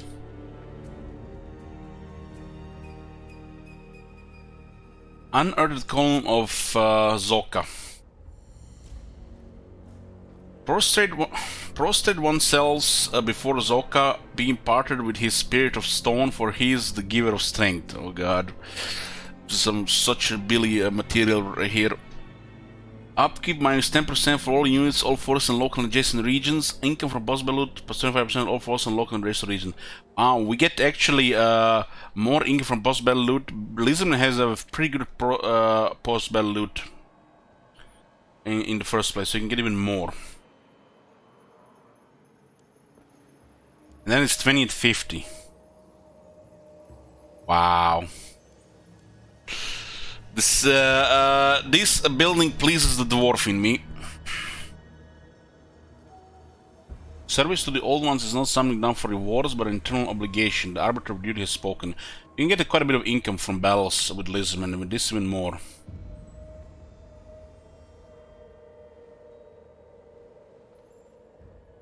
%. Wow, this is good shit. This is good shit. Love the factions that have access to shenanigans. This is tier 4 one. How does it has access to tier 4 immediately? Why is it up here then? I don't get it.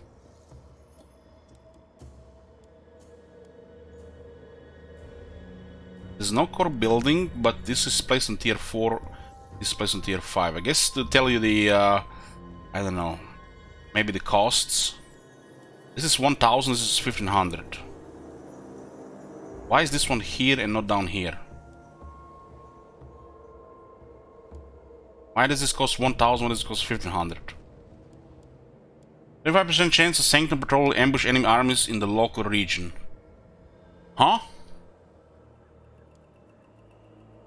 The Chamber of the Predator God enshrines blessings of the Jaguar's prodigious skills in hunting, stalking, and ambush.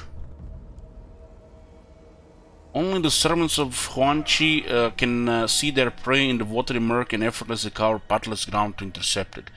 33% chance of stronger Sanctum Patrol ambush enemy armies in the local region. What is this? What is this? What does it mean? Like, they're gonna move around and there's gonna be a chance they're gonna be ambushed by an invisible force that's gonna spawn out of thin air? Is this what it is? God damn, I love shit like this. Hopefully they have some ranged units so they're not just gonna get destroyed because Lisbon have shitty auto-resolve. This is cool stuff. And there's the Capstone of Tepok. That's the last one. 5k 3 turns. Could be just assault troops as well. Capstone of Tepok. The way when I was reading this, what was going in my head, so these guys are like just minding their own business. They're like, oh no man, we gotta go home. They're just moving here, and then poof, there's an army just spawns there out of thin air, and this guy just loses like 10% on all units. Because, you know, Lisbon out result sucks. Where were we? On the next conjunction of the fire star, the children of Tepok shall return to face chaos with otherworldly strength. Only one capstone of Tepok can exist faction-wide. Considering a new capstone of Tepok will demolish an existing one. Designates the local region as a location that Oxyotl can travel to via the visions of the Old One's map. And 10% ward save to local armies.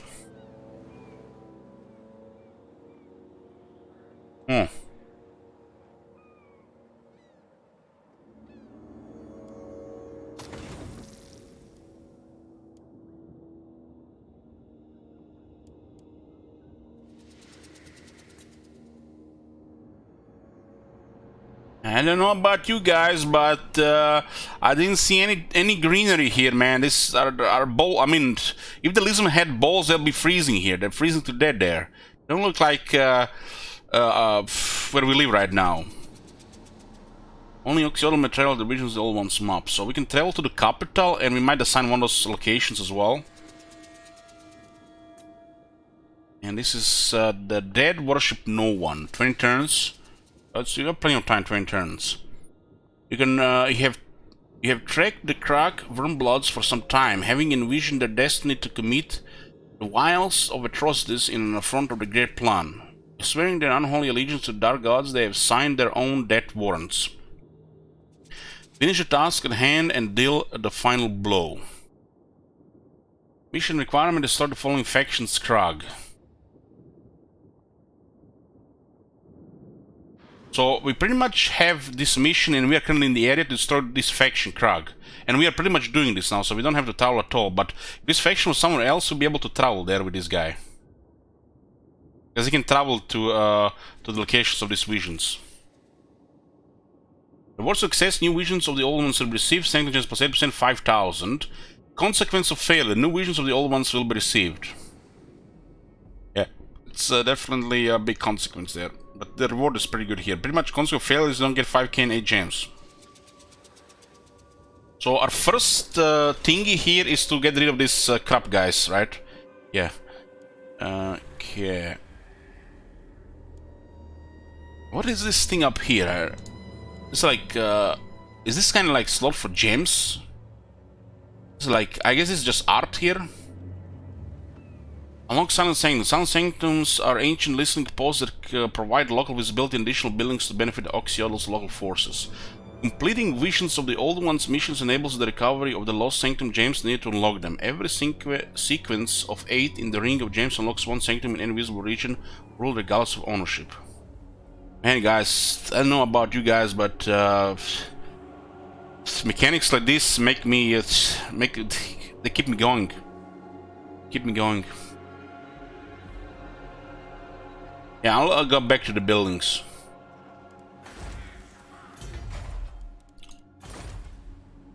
This looks like what we said. This should have been this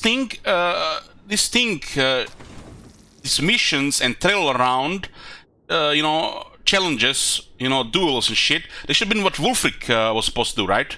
So instead of you know making Norska some proper shit, they created a new faction, number 7, for the Peppy Boys.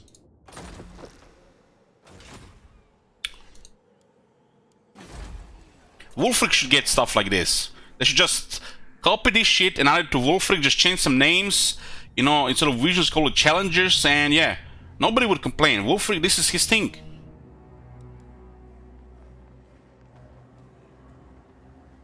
They really need to add this to Wulfric.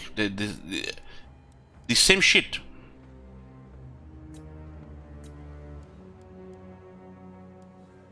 Okay, we have armory here.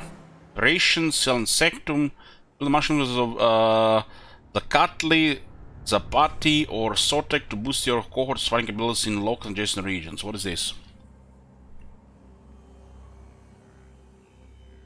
Restore glyph wall of Zakatli. I'm not so sure, Goland. You know, the CA is like they're in their bubble. They got a couple of guys on Reddit that really, you know, don't understand how the game works. They just try to understand the Reddit mentality. And then they have the boys that are locked in basement. You know, some of them are talented, but they do some tedious grunt work. You know, like you know, copy this shit to other faction when they create a new faction, and then you have a couple of guys working this new mechanics and shit. And basically, what happens there? You know, they're like the guys were doing on Warhammer 2, and they made like, I know, guys, what we can do to make this thing different compared to the Warhammer 1 faction. Let's give characters of Warhammer 2 a skill that will make them immortal. If we can't get them on rank 1, we have to them, yeah, they have to be a little bit late. They have to be like somebodies. They have to, you know, earn it. So they're kind of like pseudo-legendary characters, you know, like, let's say make that bold Emperor Captain that's about to die next year immortal. Oh no, shit, no, he's not Warhammer 2, I guess. No. That Lizardman guy, you know, the the Saurus guy, old Scar guy, let's make him immortal. He's gonna be like pseudo-Grim Krogar, right? And then, like, yeah, that's cool. People gonna love this. And then they release Moral Empires, and we have Warhammer 1 factions in Warhammer 2, and we look at the characters. We look at that bold guy from the Empire. We look at the vampires. No immortality. It's like, and then like crowd just rises up. There's like 1,000 people in the Reddit crying for it. Like, what the fuck is the immortality for these guys? And the CA is like, oh shit, you guys want immortality for this faction too?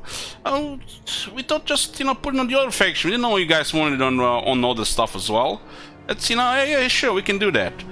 You know, so unless, you know, 1,000 guys rise up and, you know, they yell that the Wolfric should have this, what this guy has, you're not gonna see it, because they don't get it. They live in their bubble, and the lines of communications are broken, and yeah. There's a separate crowd on the Reddit, there's a separate crowd in the shop, and the crowd on the Reddit is trying to understand the Reddit crowd, and the crowd in the shop, you know, knows how the game works. You think Grace knows how the mechanics work in these games? She has probably no idea. She probably knows to play the campaign for 8 turns. So yeah, those devs guys, the lines of communication have to be restored. 1,000 people have to cry, and we might get Wolf to get fast travel.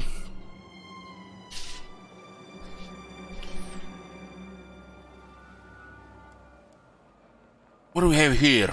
Melee building. Let the word of Zakatli, I think T is silent. Skatli, ground strength.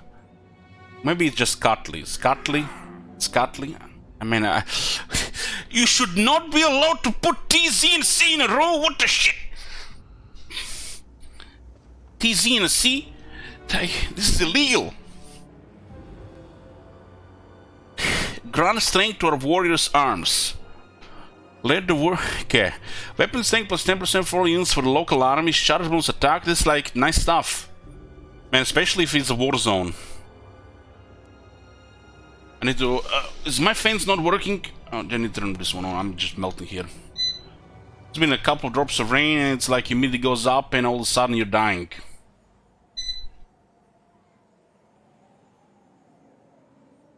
Such revelation inspired the striking down on one foes. May their lifeless bodies be heaped before totems. Okay.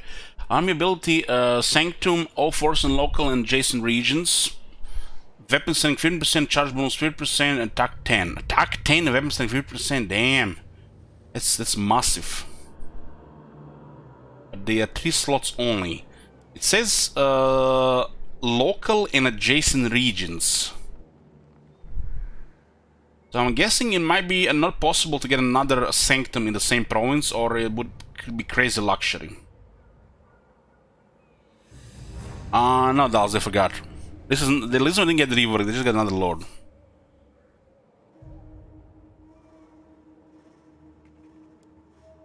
Restore glyph wall of Zapati. Beat by dart javelin of spine column upon Zapati's rat, result in swift death from afar. This buffs the range, ammunition, missile strength. We can only get 1 armor building, which makes sense. Uh-huh.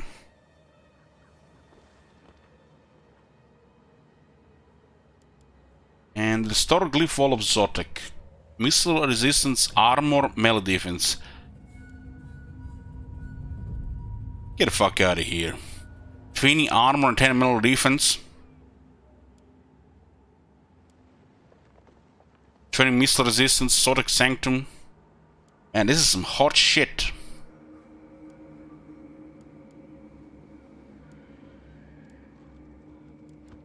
And damn, I do like this. This one costs 4k, 3k. Goddamn. I need to get a coffee, guys. We have plenty ahead. So just make a short break. This was only 2 hours already.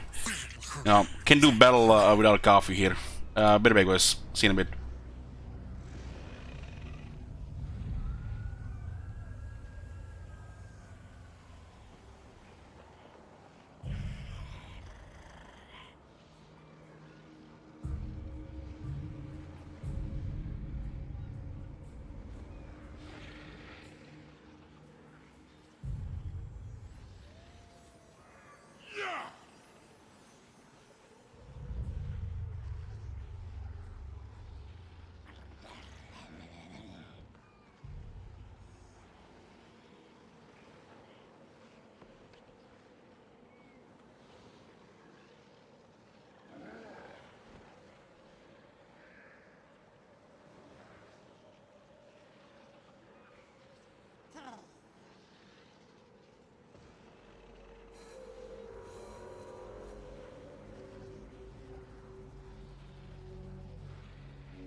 I'm back, boys. Got a coffee. Let's continue. I think we've seen all of this stuff here now. So this faction has a city here, here, and here. What do we have here? Looks like 2 are tier 2, 1 is tier 1. No extra garrison. What is the 8 units in Nagrar? 8.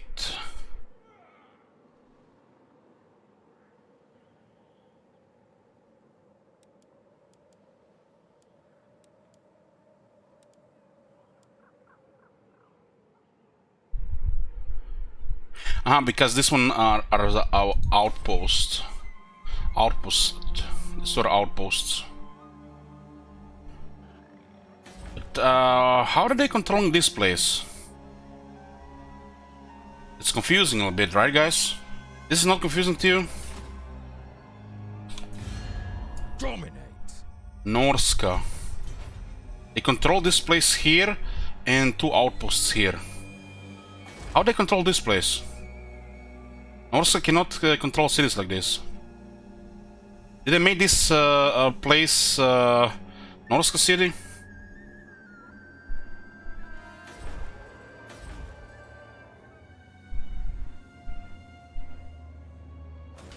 Maybe somebody go check Norska campaign and see if they change this.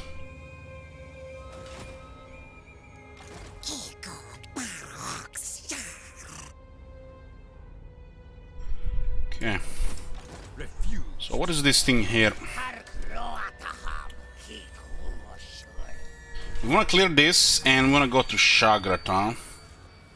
Look at this is a tier 2 garrison apparently. Look at this on a single range unit.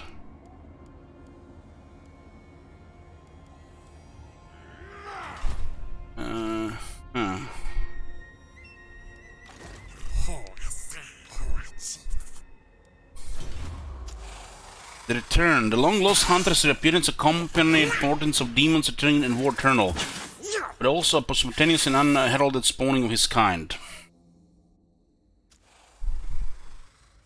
So there's a force here, but there's a settlement here. It's kind of awkward to go left first. This one is tier 1 though. This one could be ignored and we could target these two first because this one is lower tier. Because if we go here first, they might actually mount up a big force here, maybe even get a garrison upgrade.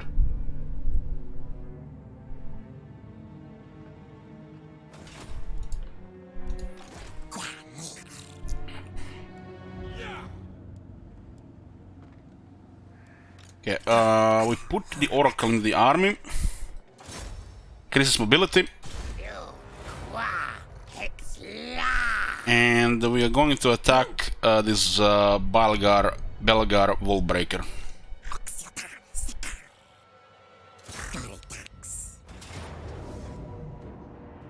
Very quickly, apparently. Both Sauros get killed. Ooh, they have a feral mammoth. Discouraged sundering attacks.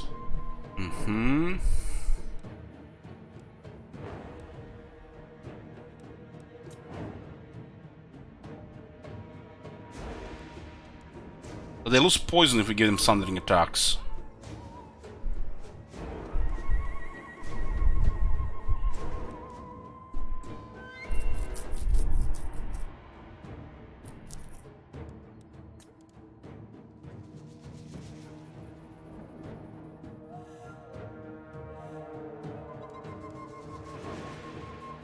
This is a strange number. Look at this. 3 explosive damage, armor piercing explosive damage 1. The radius could be good against units like this though. It's almost like fits the Chameleon Stalkers better, this Fireblood Toxin. This guy's actually can skirmish. Well, this is silly. This is a more melee unit.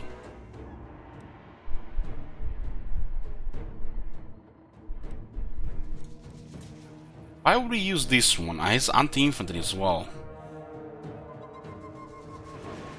So it doesn't even give you proper information on the ability. Because you can't really mouse over it.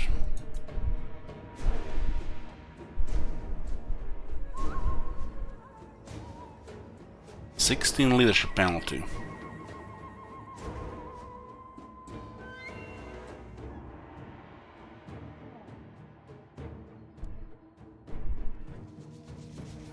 It's actually good for the skinks, the chameleon skinks. So what do we have here? This guy's on foot. Get 2 marauders, Norscan marauders, 2 marauders hunters. Get a feral mammoth. It's trouble, and 2 Norscan warhounds.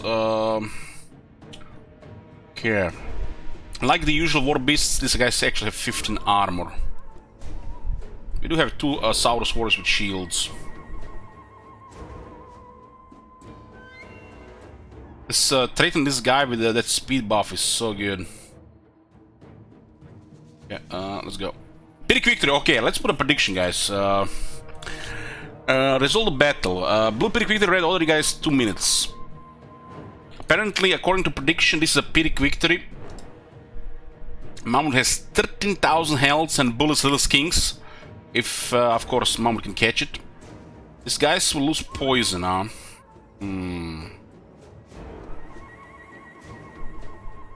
I'll actually keep this one poisonous for the Mammoth and give the Sundering to Stalkers.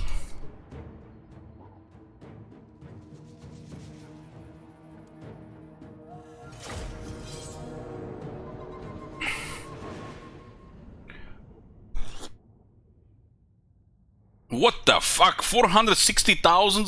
Somebody going mad there.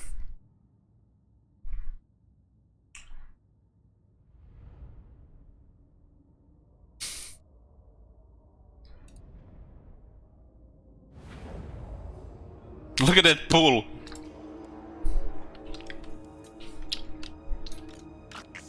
Let's see this.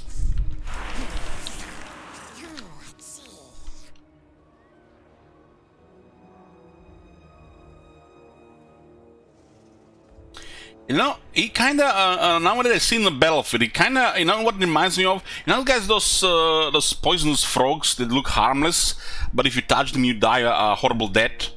Well, that's this guy here. He looks like a harmless, but he looks like he can cause a horrible deaths as well.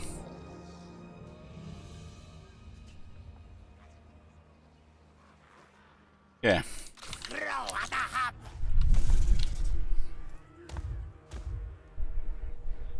So Trollin doesn't have eyes. But it still has the same base attack as the feral Carnosaur.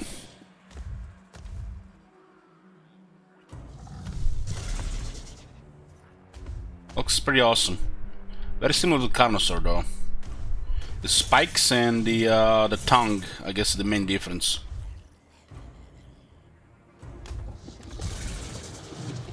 I like how the Oracle is actually has a hole there. As a hold, so because this thing might go wild around. This thing looks awesome. And has a range attack and a melee abilities.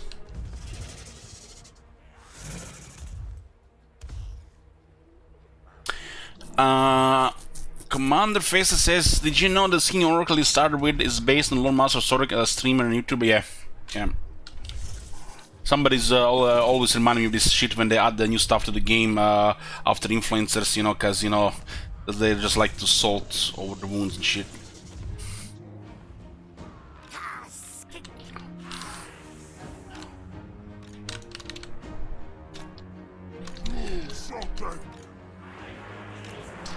Okay, what do we have here?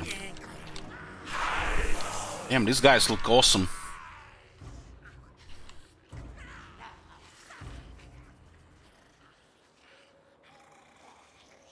Kinda remind me of Argonians from Elder Scrolls.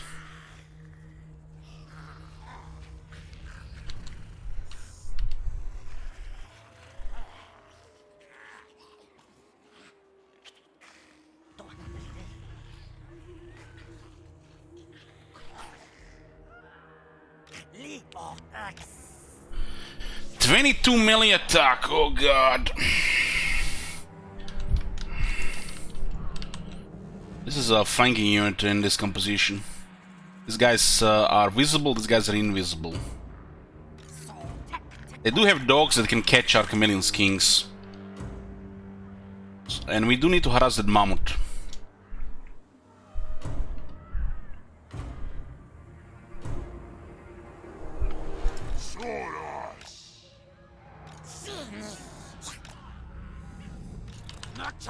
Keep this thing in the back. Maybe you can just actually shoot once before they get close. Because their army is interesting considering our composition. You know, both sides have things that counter the other side.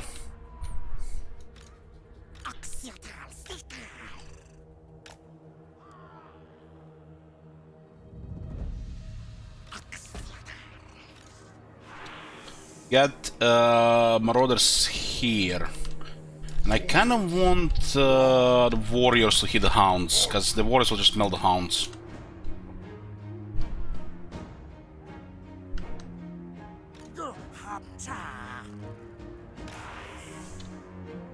Okay, let's go.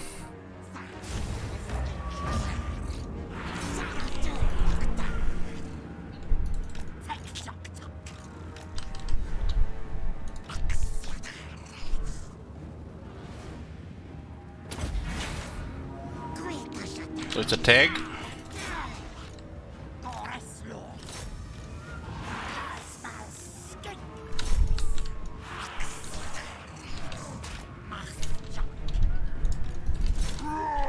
Okay, we got the hounds busy there. Well, everybody on that mammoth, boys. Everybody on that mammoth. Kill it dead.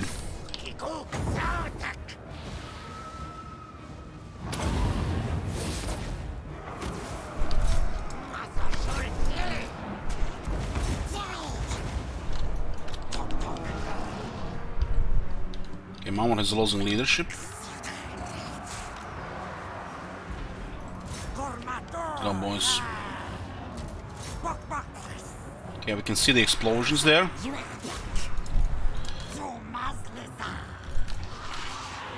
Okay, after the mammoth, boys. After the mammoth.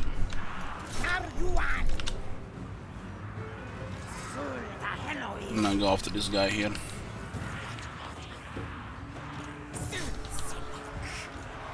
The gods watch! Do not disgrace us!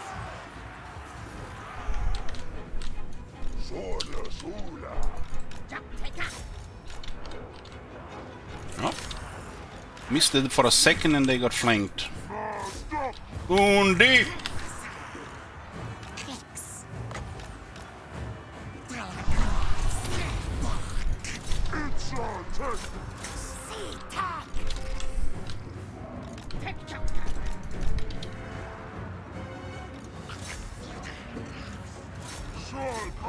Those range units are way tougher than they look.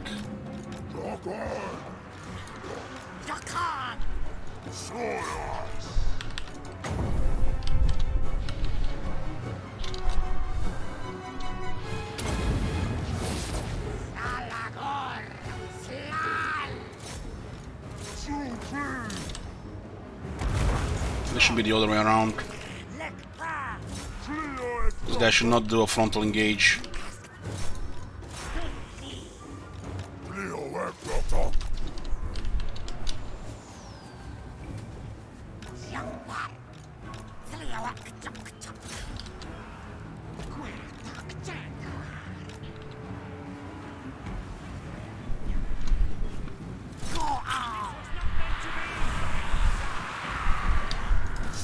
These guys have taken massive damage, but the toughness keeps them alive. This basically tells they were fighting much weaker units. The armor saved lives here. Look at the damage taken, 32 casualties.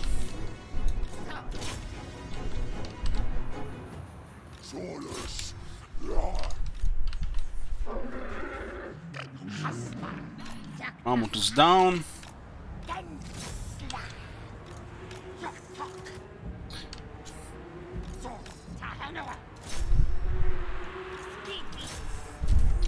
Let's go, Skinkaracha.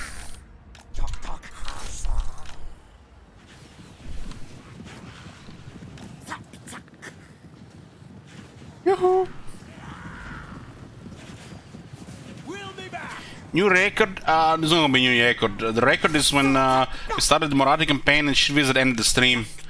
So we had to come back the next day.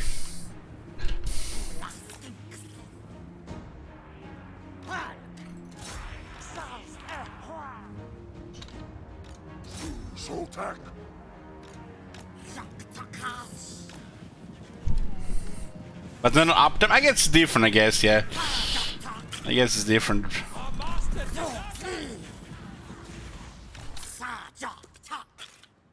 Taking 1000 damage here. Close victory. Was a bit. This is between a decisive and a close victory. All the close. 96% shekels were put into order, which is close. Order empiric.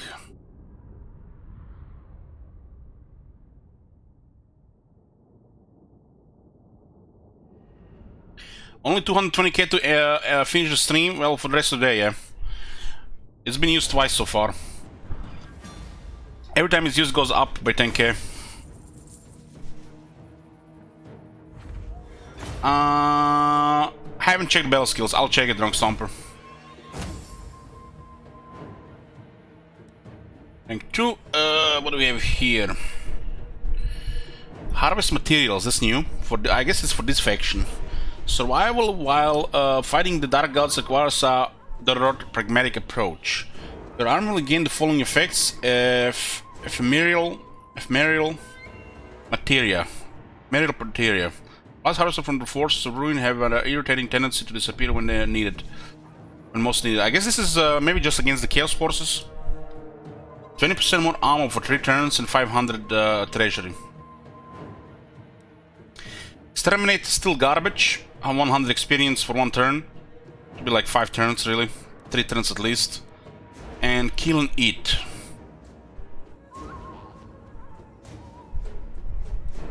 So the fact this is the just this faction is against everyone, so they get extra ammunition on top of the treasury. Okay.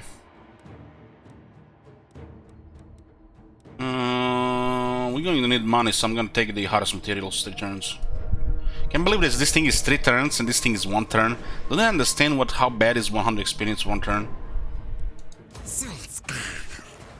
They're dead in 1 battle, huh? The Cloak of Feathers. The Cloak is made from the feathers of the mysterious Cortal, shimmering with a power to ward against dark sorcery. It's the same like that the other item, 20%. It's an enchanted item, not a talisman. I guess it's different then. I guess this is good. What do we got here? Rank 2, mobility.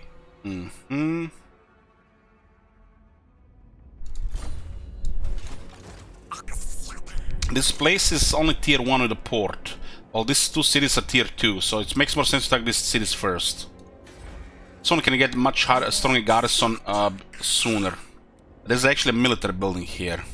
We should just move towards any of these 2 settlements, and if they recruit a lord in one of these 2, this is the one we attack. Or we can just get closer to Dargot and still keep recruiting.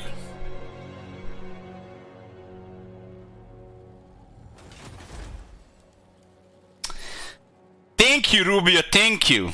Thank you, because these people have been following this stream for years and they don't even understand or get how we do things here. It's like, I'm mind-boggling. It's mind-boggling, really.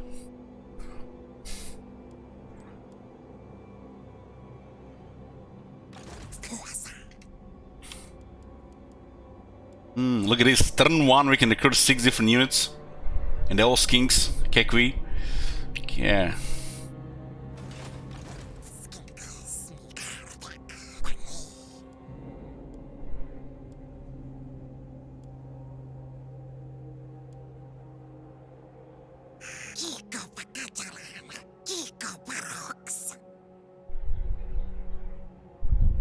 If I get here, we might have both settlements in range. They might be recruiting in one of them.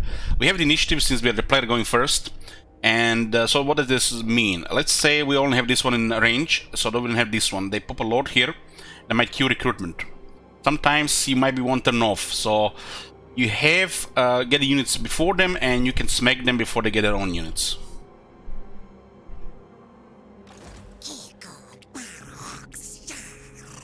The settlement is the weakest. We'll target tier 2 settlements first.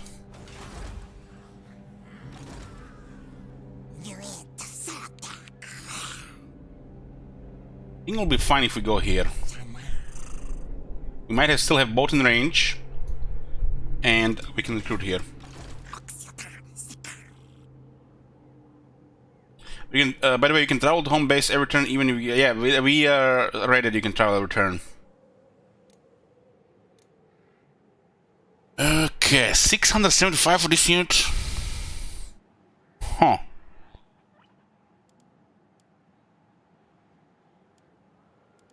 What is the best unit we can get right now? Because, you know, there's such a there is a such thing as too much range when it comes to this type of units. So our hardest hitting unit is the Red Crested Kings here. They got Frenzy, they got Armor Piercing, and they have good health. Because they have 30 extra entities. The Skin Cohorts and the Skin Cohorts Javelins, it's the poop. The Skill Skirmisher are basically outclassed by the Chameleon Kings, so it's just economic thing. 108 for this one. We do have 25% cheaper skinks, so there's no reason to keep the quantity. We go for the quality skinks. Well, not much can be said there with quality, but you know. And we have 2 Saurus Warriors right now, which are very expensive.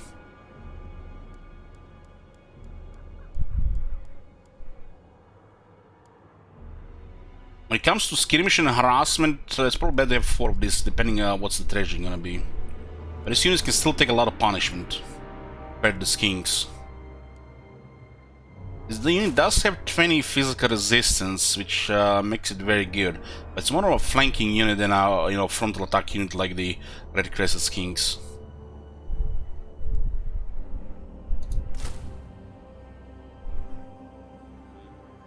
This unit was where the frenzy damage sucked, but now it's good.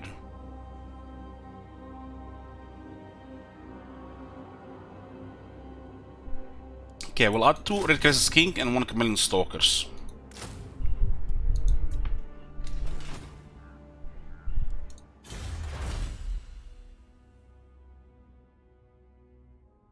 Weapon strength plus 10% for Skink, Chameleon Stalker, 10% more damage. We start with missile strength and poison and more ammunition. Should have checked diplomacy before the battle, but I don't think there's any options. They all hate us. So yeah, we are in a hostile territory. The skin cohorts have 24 defense, while the new ones have 36. This is just basically tier 0 unit, the lowest of the Lizardmen. They are one of the most vulnerable units in the game to explosion in the charges. One of the most vulnerable ones. With more than Scale Slaves. Due to their tight formations, 160 entities, and 8,000 health. This is a very poor health. These guys are 120 with 8,040.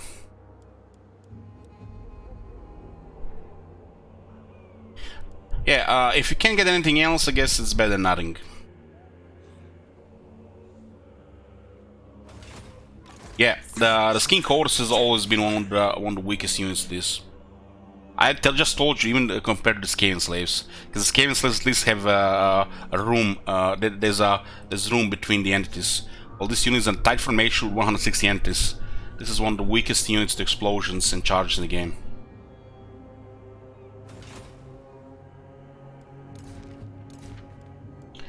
Okay, let's put it like this.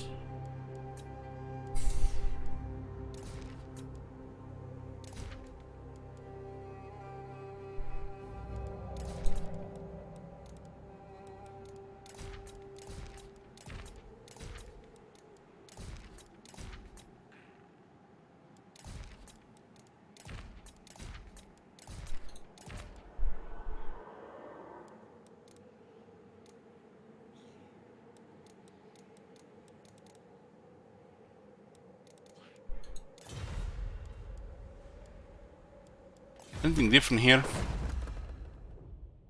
This Rite of Sorrow is actually good here.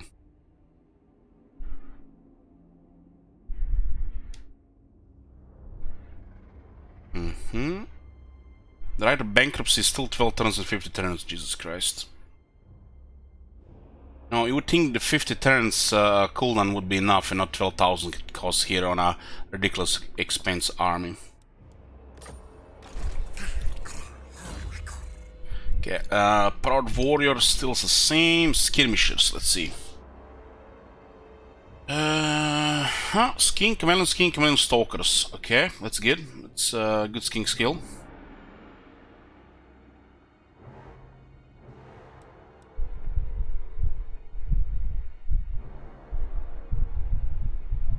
Quartel is on Swift Rider. Speed and weapon strength.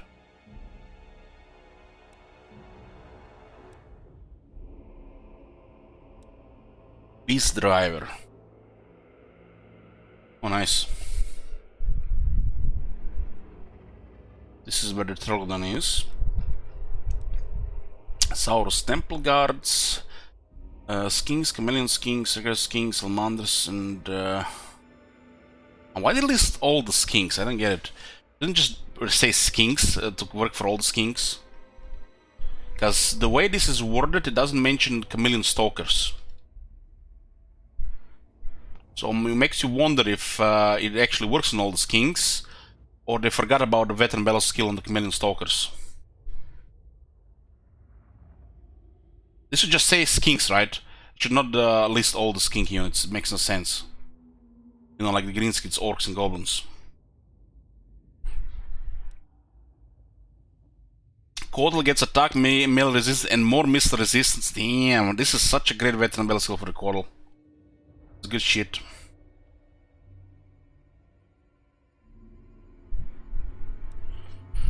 And the fellow Trollodon is an Epicentrix, which is not a very good skill.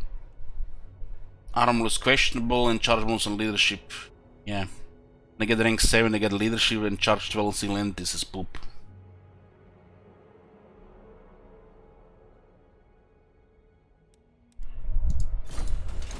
So we got a slot here. 3,500 for a taming pan, and our treasury income is 800. 800. This is 300 only for these 3 units.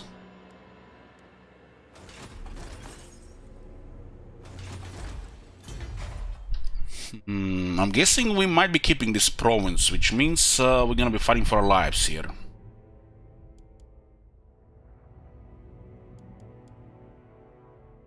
This gold is plus 30 right now, 7 turns.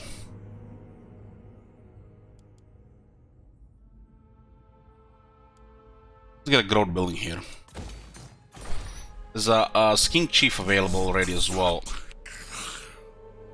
Determined, aggressive, the Skink Chief. Determined is scrap, aggressive is okayish, and Webmaster is good. He's also one of the heroes that can go for the campaign. Webmaster gets good when he gets on a dino. There are better traits than this.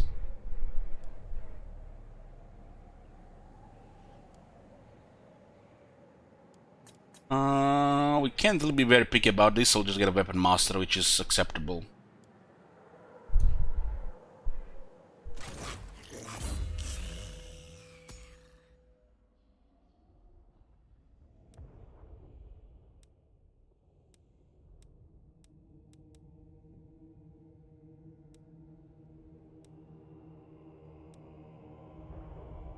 Wish Terran was available from the first rank 2.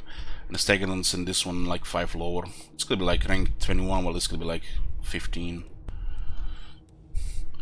Doesn't look like anything really changed here.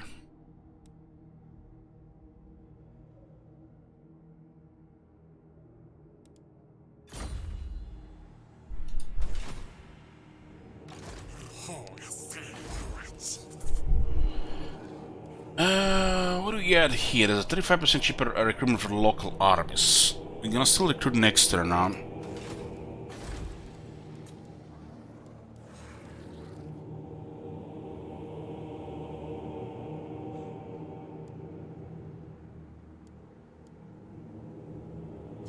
This one is a local only, huh?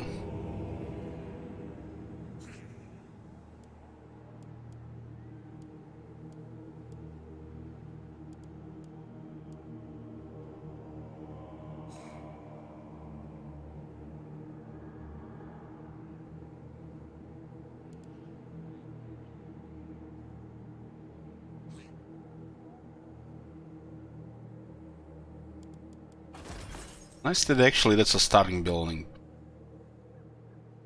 This does help.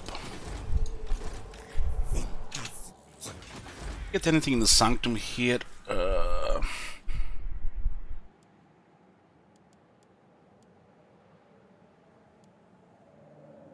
I don't think there's any downside to this. It's 500, one turn. We can remove these buildings, right? Yeah. Can remove this one, but we can remove the other one. There's no downside to this one. We still need to recruit. 35% cheaper recruitment local armies. It's like no downside to this. It's a good building.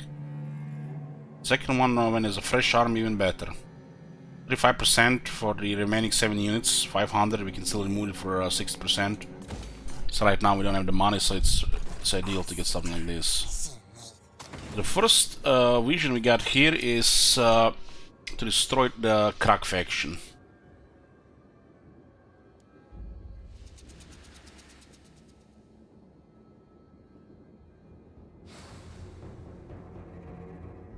So where exactly does he travel here then? Will we just travel to this province or next to the region?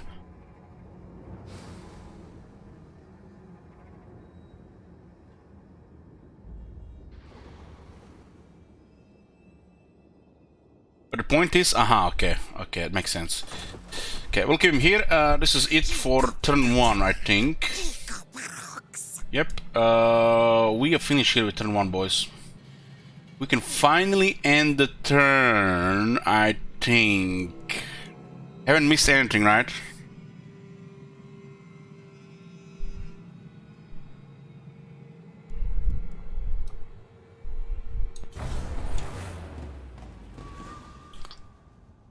Recruitment costs don't matter in a lot of situations, but the way that building is accessed and how it works and how it costs and how much it reduces, it's actually a very good building. There's factors and criteria for this shit.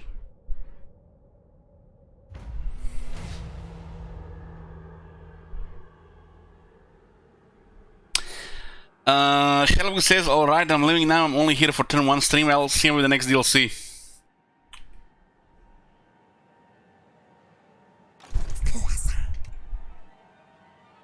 They might have recruited here, huh?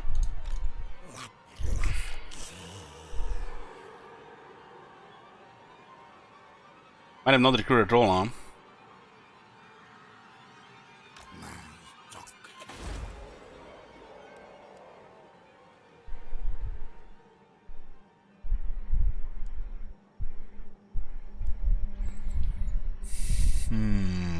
Shagrat Nagrar.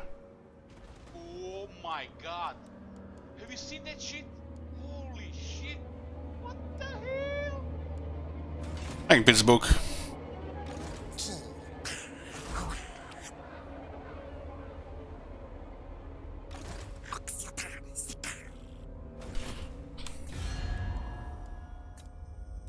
Hey, spellcard! True war on The Norse has no enemies here, huh? North. Whichever woeful deity protects you, it ends here. We'll spill your blood. It looks like they might just attack us, right? A timely arrival. My warhounds haven't eaten in days. Yes. This could give us some points, so they ignore us for a second. Slaughter. I've been looking forward to this. Prepare. The tribe consents. Because remember, guys, a faction has no enemies, has a higher chance to join wars and to be invited to war against you as well as the player. You get a little bit points with this. It might not matter at all, but it might help in a few turns. If we are the ones declaring wars, the game is easy. If everybody's ganging up on you, well, it's more difficult.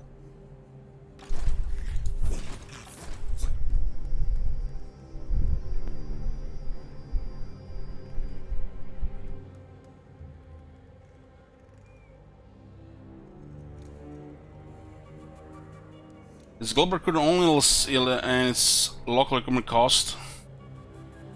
Well, the building costs 500, and we need to recruit 7 units. What's the problem? And we can always just remove it. So when you don't have money to get another building, it's good to get. If you get a second army, I'll sell thousands, and you can just still remove it. A tier 1 for 500, that's like Why not?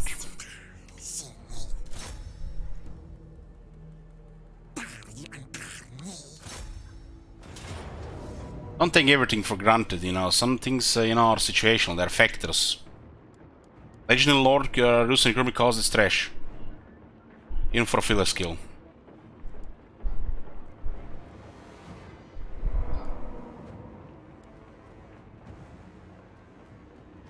What's going on here?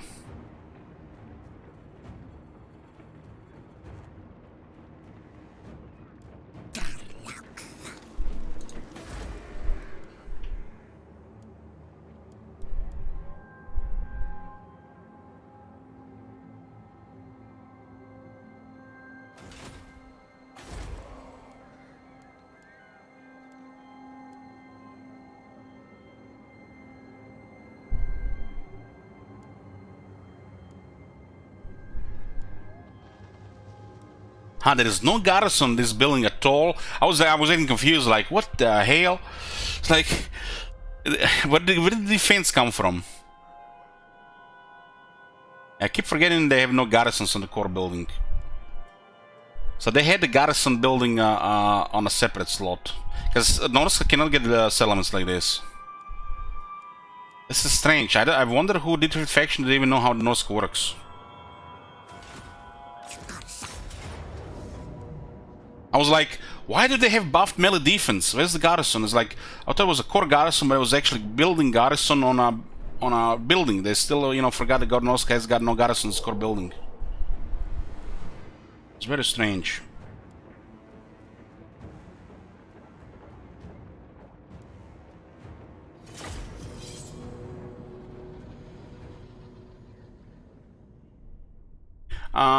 Shylock Wood, the first unique skill for Tauros, gives the whole army 25% magic resist.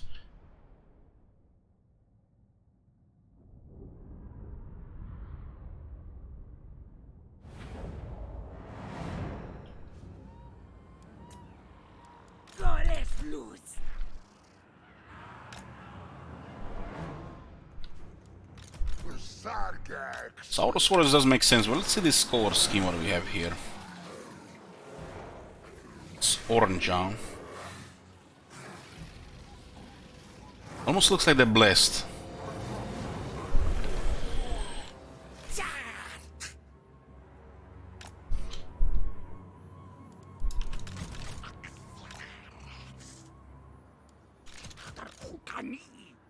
They have trolls, right? They have trolls.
That was a big contact there. Also getting routed now. Skink with heavy weapons.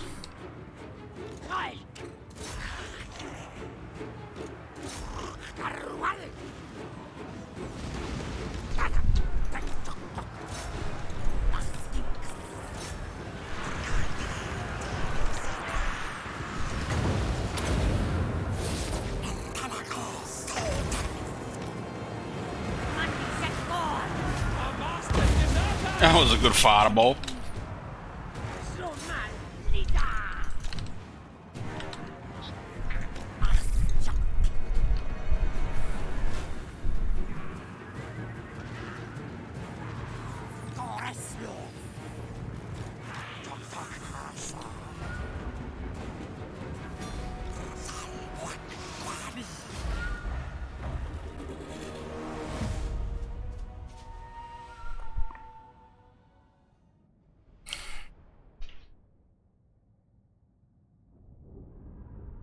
I missed the beginning of the stream, but can you get multiple Oracle units? Yeah, they unlocked on tier 4 for the recruitment, and on tier 5 you get extra capacity.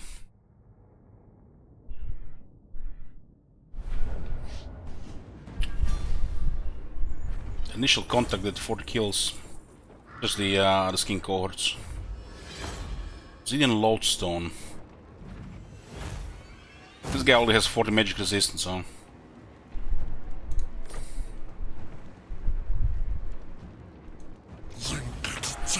Yeah, almost got occupied. Replenishment looking okay. Rite of Soda got unlocked. The only downside of this ride is cost 6,000, but it's justified considering it's 10 turns.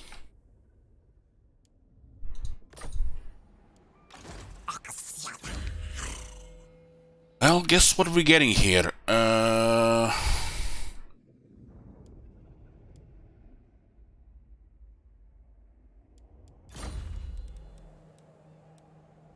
His ambush chance is 10%, right? Take cost to the right.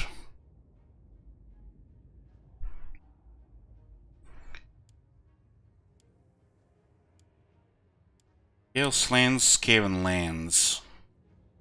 Public order being affected by the Untainted. Well, considering a masterful ambush, we'll get Ancient Cunning. 3 points in public order was the way to go to get the next stage. Because stabilize things faster.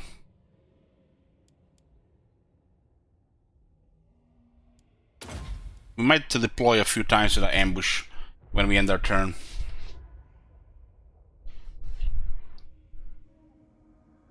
Our economy is about to go poof. There's a upkeep production here. If we get more chameleon skinks, we don't really have to rely on the stats of the skinks that much. We just take high casualties.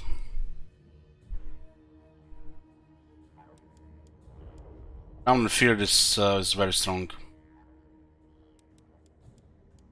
And this unlocks on level 12, so we can get this on level 12 with say 5 points.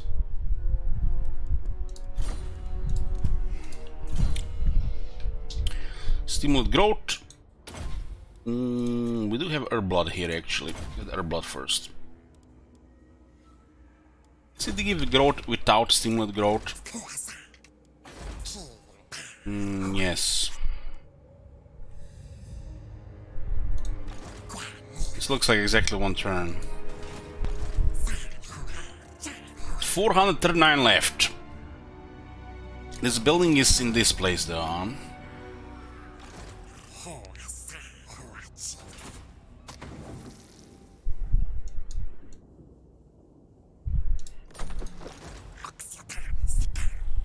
It almost looks like it's in this area here.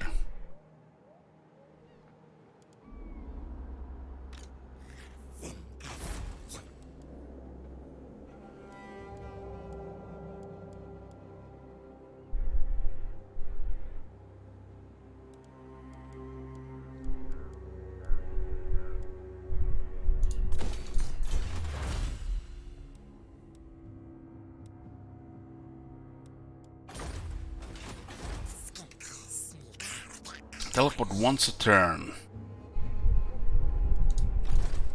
We can take this element next turn.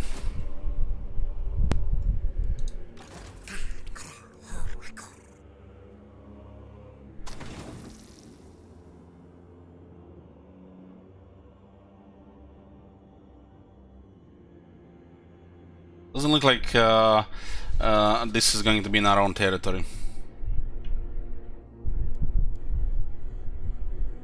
We can port in the city, get cheap recruitment, and port here and then move here.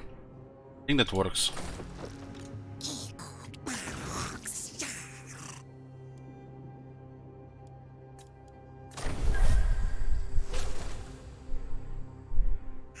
Nice.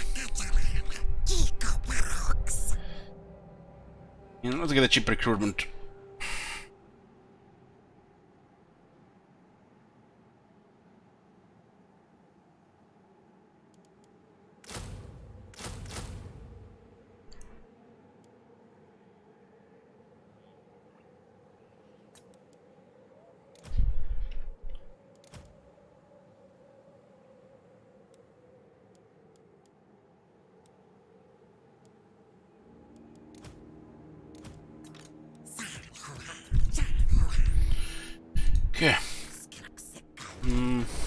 They still have 2 settlements here.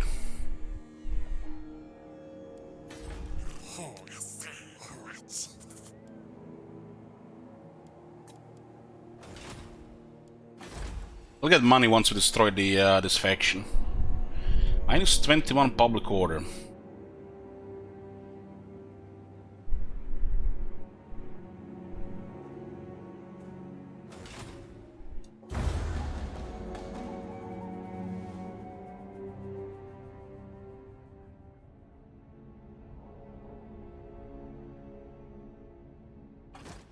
Oh, we're recruiting Shagrat now.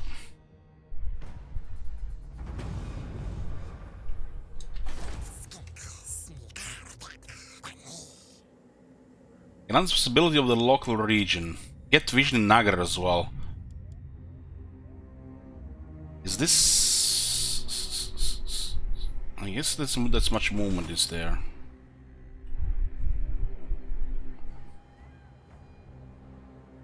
Get vision over this whole region here, but not over this whole region here. Oh, don't even own this. No!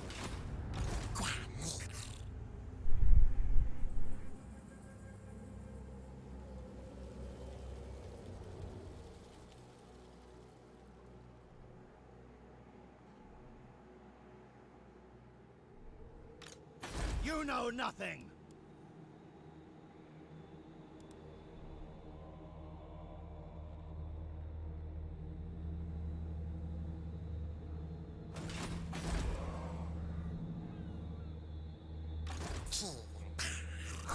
Out of range in this one. They're gonna recruit an army here if we go for this one first. We were here, back. We would have taken this one here and would have been here 2 turns here. It was better not to recruit last turn since they recruited one here, but yeah, we didn't know that. Would have done the same here.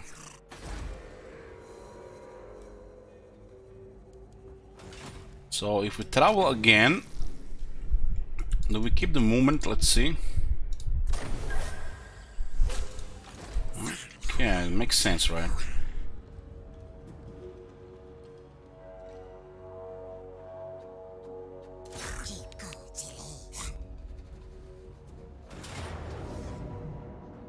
High casualties are predicted on. Holy fuck, man, look at this damage. We even have a nasty range here. Why is the Lizardman, the auto result so fucking terrible?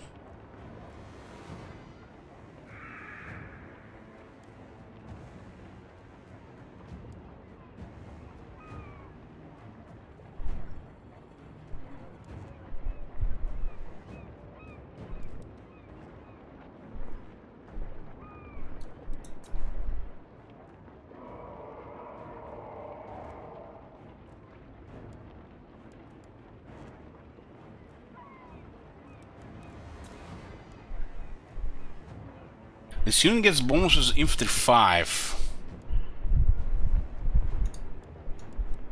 Well, this unit gets bonuses infantry 10.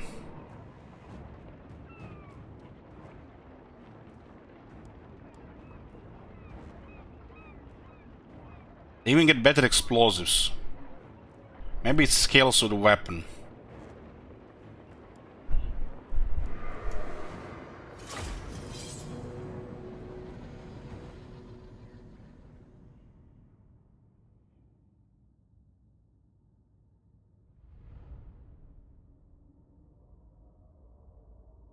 I want to keep poison on the Chameleon's Kings. They lose poison if you put it on.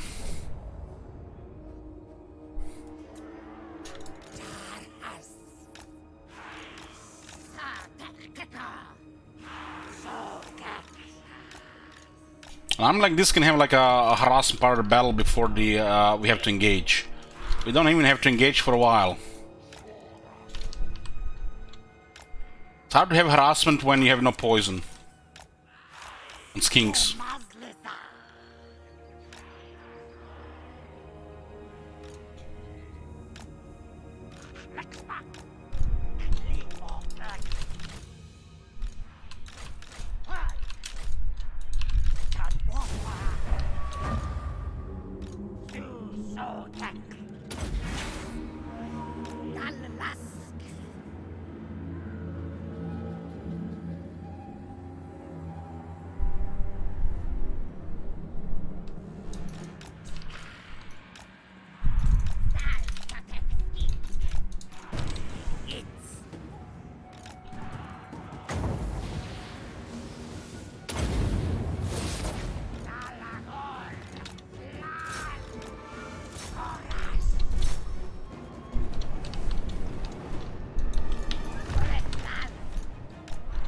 The units cannot catch us.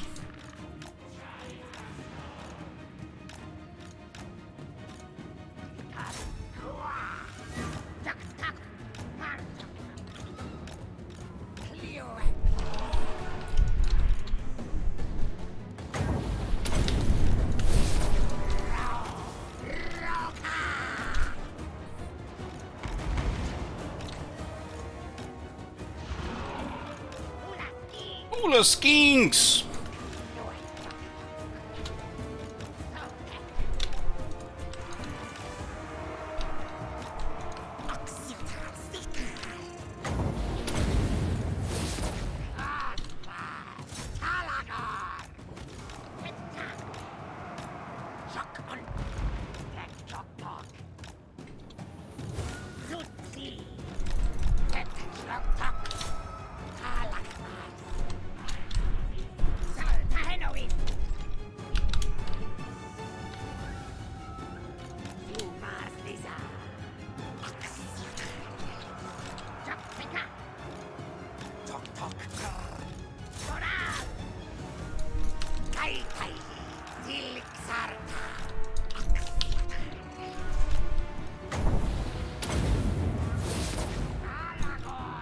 Managed to kill 22 skinks there?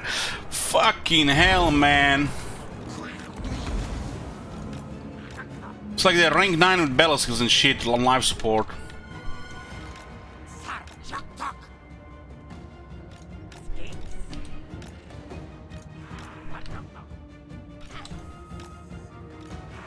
Is there any mods now?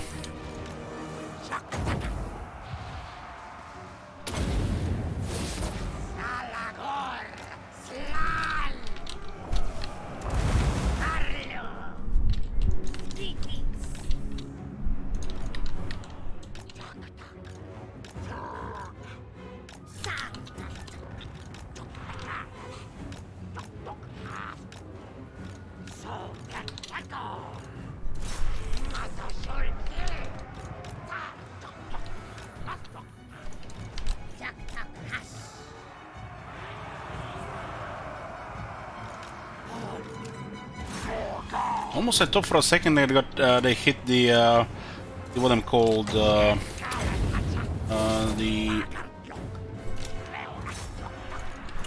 champions.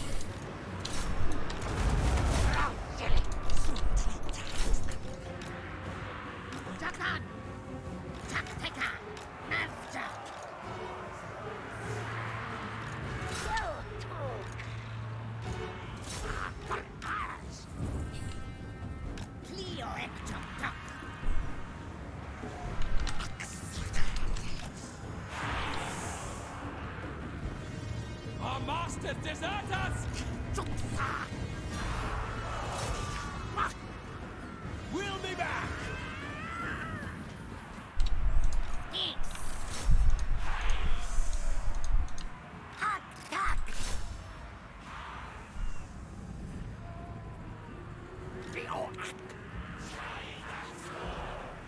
Notice they're getting a triple experience.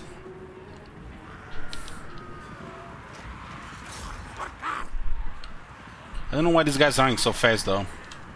It's almost like units are syncing their speed and they're now syncing to our speed. So that makes them faster unit than our unit. I never seen these guys run 50 speed. There's a fucking bug there for sure. Very annoying. There's no issues here, right?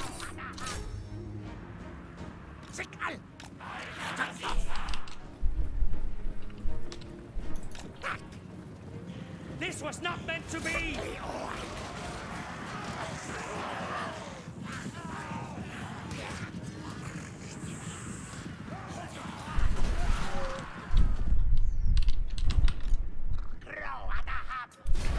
This fireball's pretty good.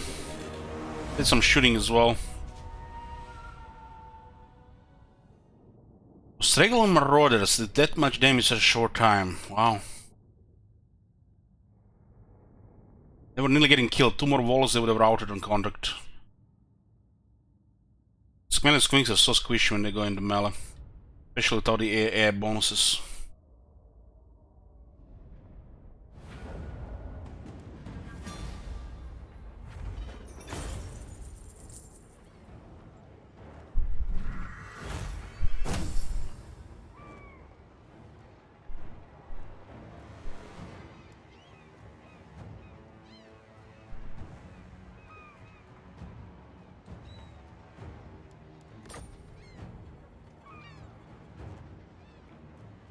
This was seemed a little way too effective there.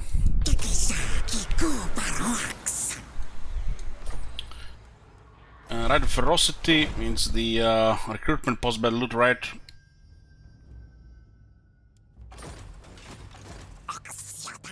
What does it say here now that we have traveled this turn?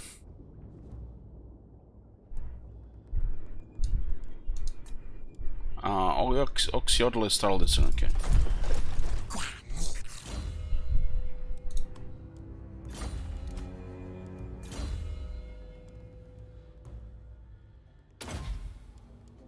Her blood.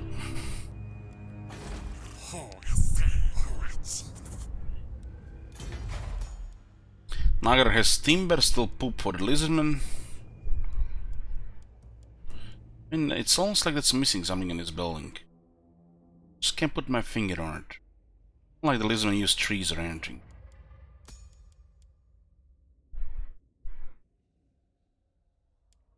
I mean, timber. It's a different thing, timber and trees, right?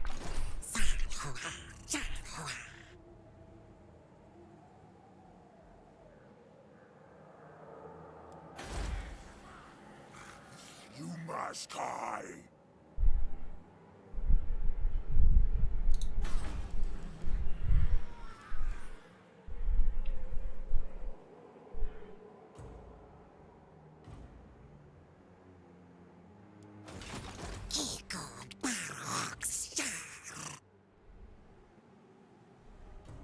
$352 income remaining.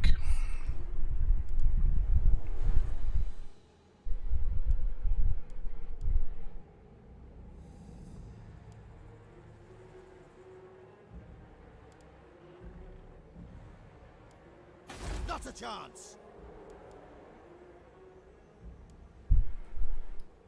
No, we still have to destroy this. They have one more settlement. One more settlement.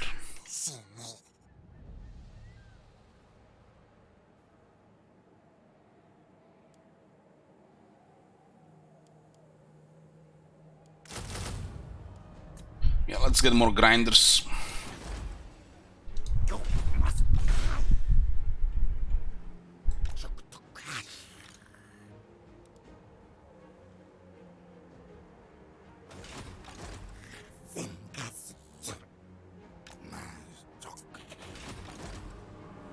You know nothing.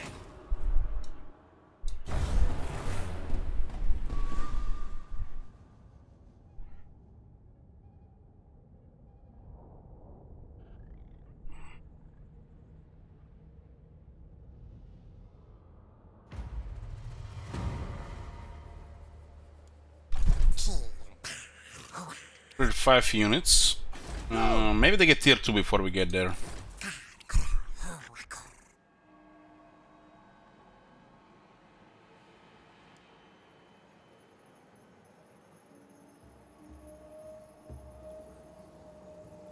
The moment should still be out of range though.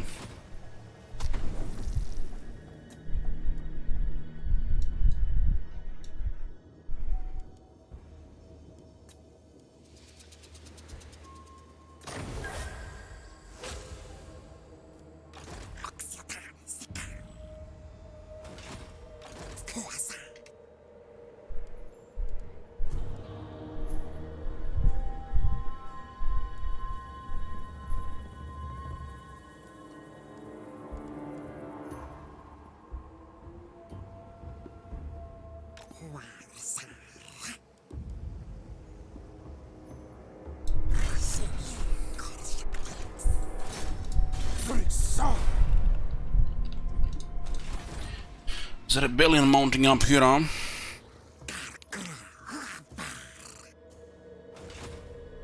This is the last one we need.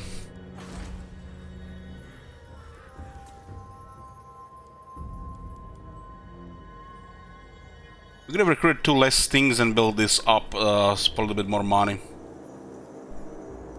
I mean, actually, okay. Hey, Brace. Is that clear the mount? No. There's a legendary skink, chameleon skink.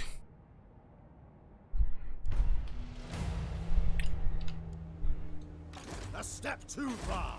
Still tier 1. Yeah, let's clear this and see where this takes us. The whole campaign is basically divisions, dictated by divisions.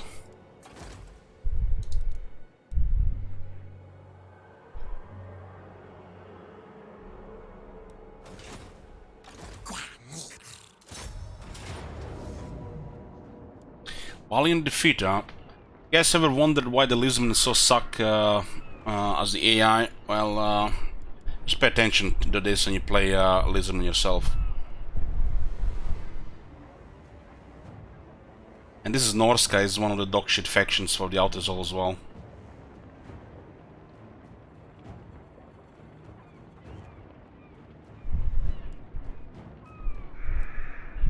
Okay, that's my prediction here. Mythic Victory Blue, Red Order.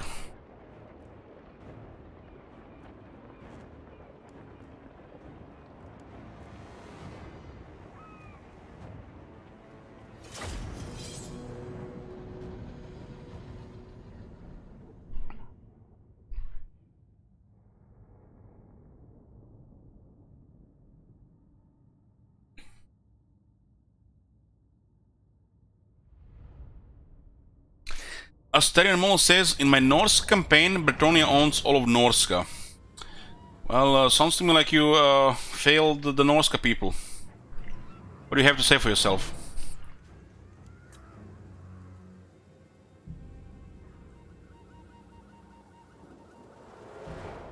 Oh Thank you, my gamer. god. Have you seen that shit? Holy shit.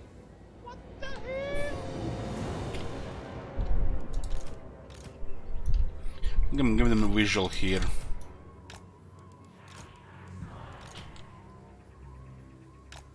Guess we'll go left.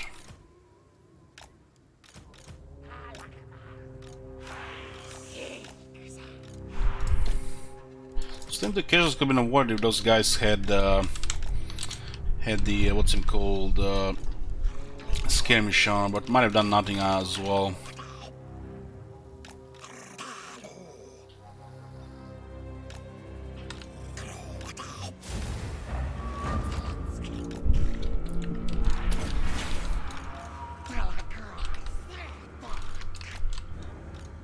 Your talk harsh.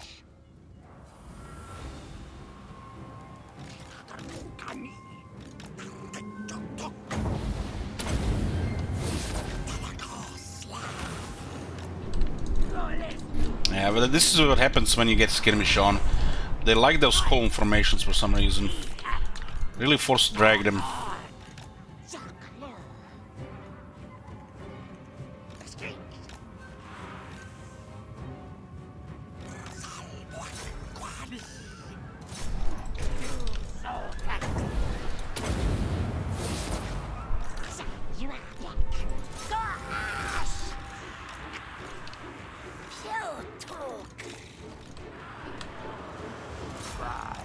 Good blacks.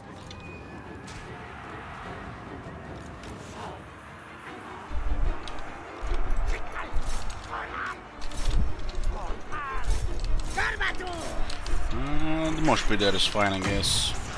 Get some healing going.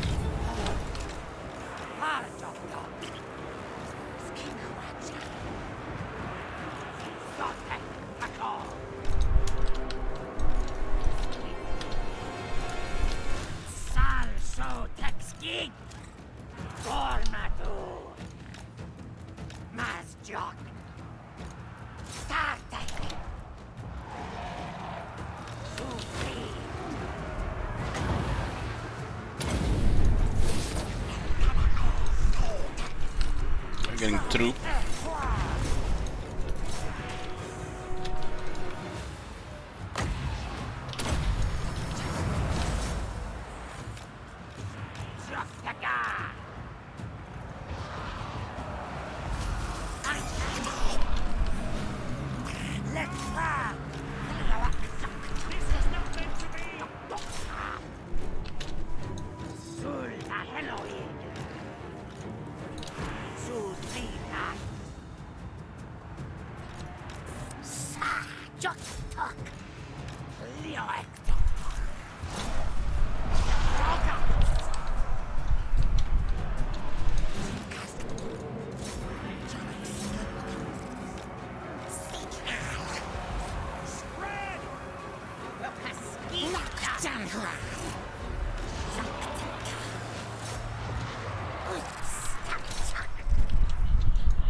Wars have no longer 10% from the engineer.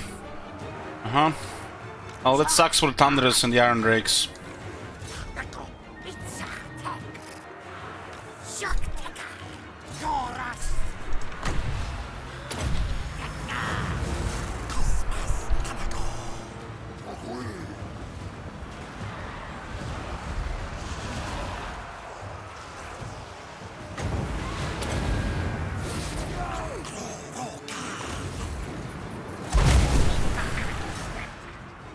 A bit loud.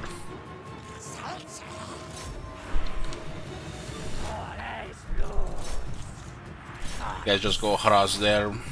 Single target skirmish does okay, unless there are second unit following.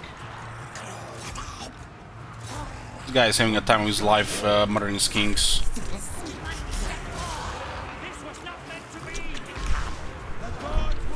Okay, we best just ignore him. And we can just kill him.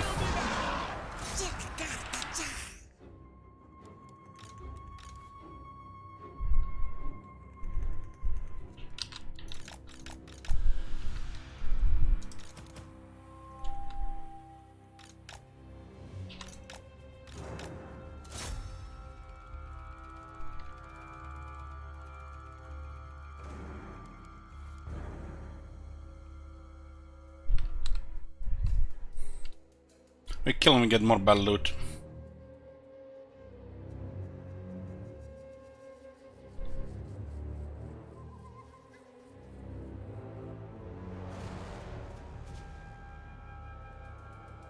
Seem to have a problem hitting him even while he's fleeing. The scene is supposed to be doing damage.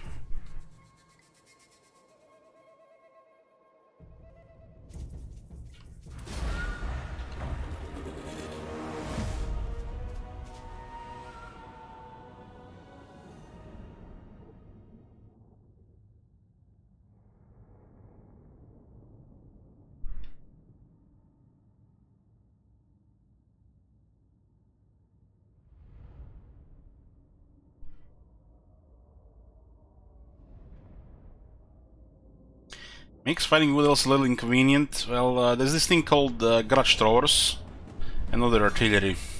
Just introduce them to, you know, the real range. Decisive victory.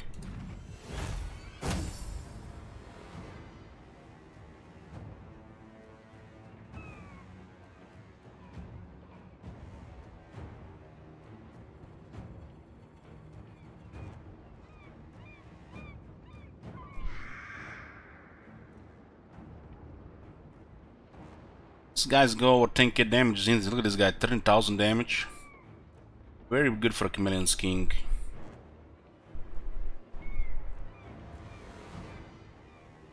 This Oracle of the Sacred Blocks been doing wonders. I mean, Wizard's OP. We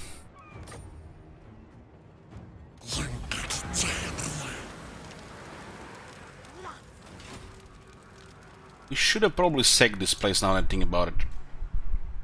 Second occupied for the extra 1500. With your latest acquisition of Sanctum gems, you now have enough to unlock a silent sanctum in any known region. The Old One's powers enshrined within will be a great aid in your struggle against chaos. The question is, could you win this with Norsk army against your army? No fucking way. The Red Crescent's Kings and the Chameleon's Kings are a nightmare when they have bonuses on your base troops. Guaranteed defeat.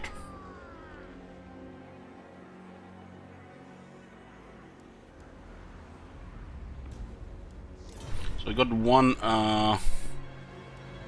8 gems, so we can lock another Sanctum.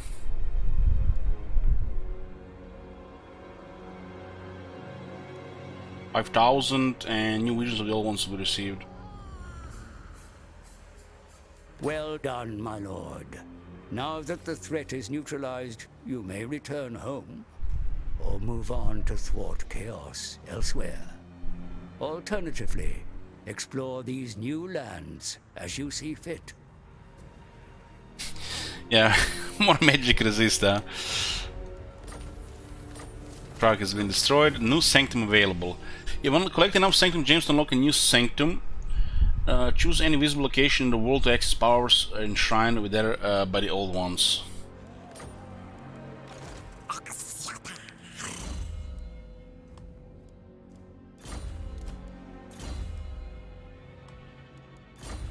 Yeah.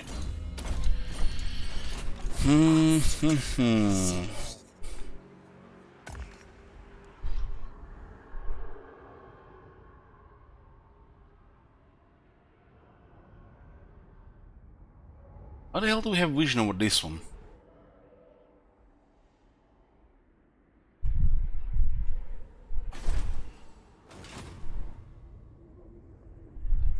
This one doesn't make the most sense because you have to go east.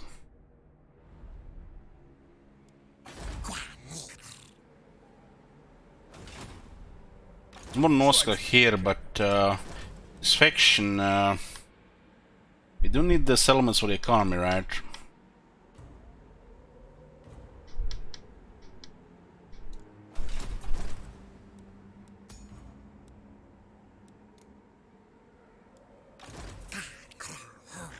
So this one seems unlikely. Looks like some of these things are unlikely if you're optimal arm. You must die.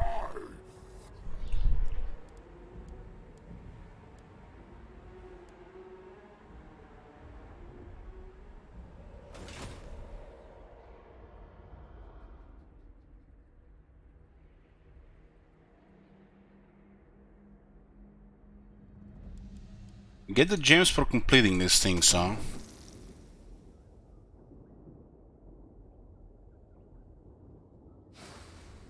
I wish this would start zoomed in. Could have been a little bit zoomed in.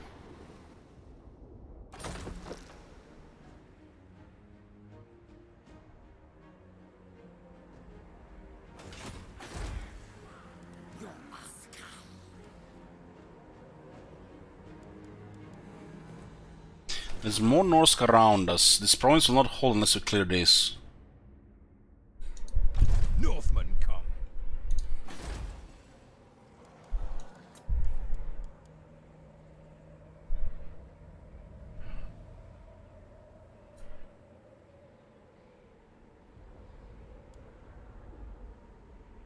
Local and adjacent regions.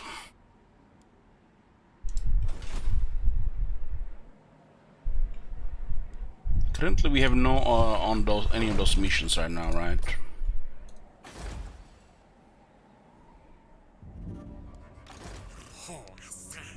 This looks like a scrap there, right?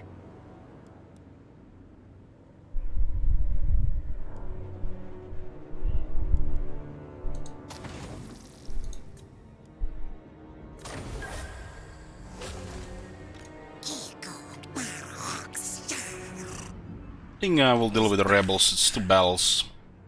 Extra experience. This is like a base of an economy right now here.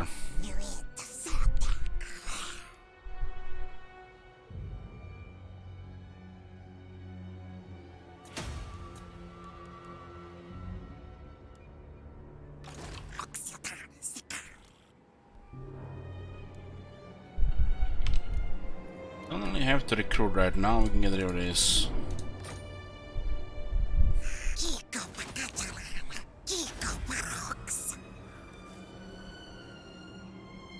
Do you have a new mouse? Didn't notice the clicks before. You mean like the sound? It's because the fans are triggering the microphone. Depending what speed I put them on, my microphone settings is all messed up. So, it's just the July. It should be fixed next month.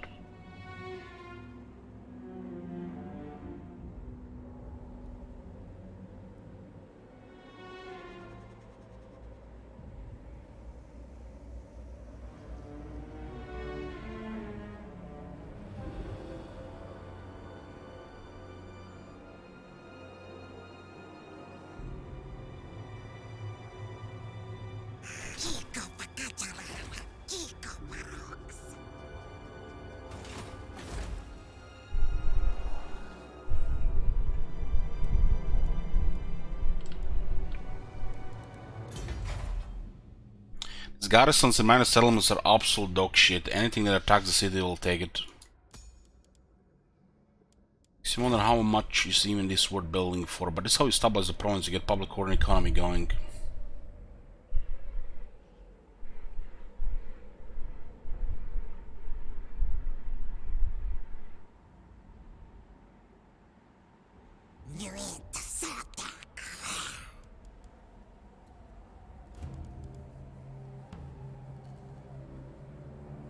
I'm actually gonna upgrade this. We're gonna invest here, not gonna move yet. So we'll get more upkeep reduction, more battle loot, and this will give vision over all adjacent regions.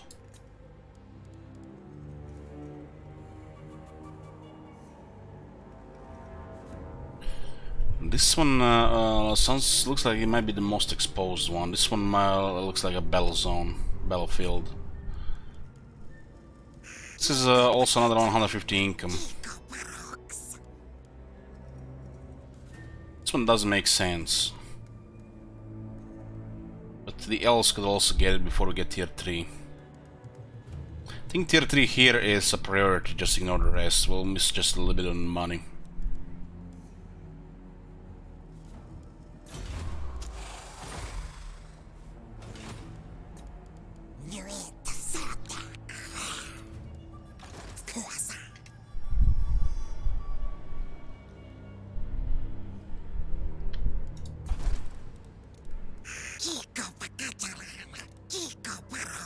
We can still complete some of these things here, right?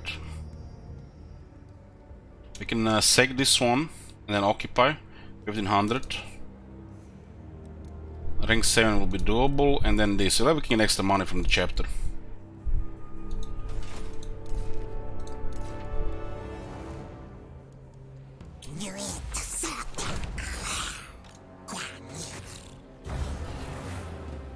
It's just turn 5.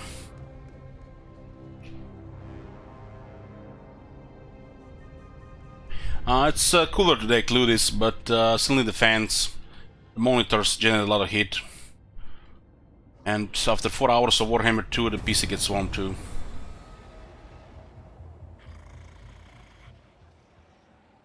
Just gets hotter over time without the fans. So the golden blowpie of Petuhi. Oxiol's torturous space spent in the Chaos Realm left him both scarred and gifted in ways that his skin will never comprehend.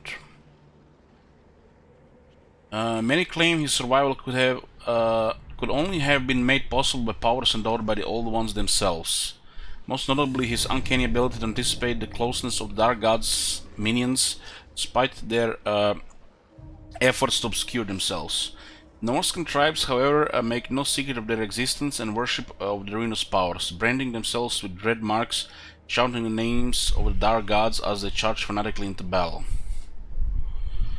Oxiolo senses a growing taint of chaos on the maniacal Northmen, far greater than the sickness they typically exude.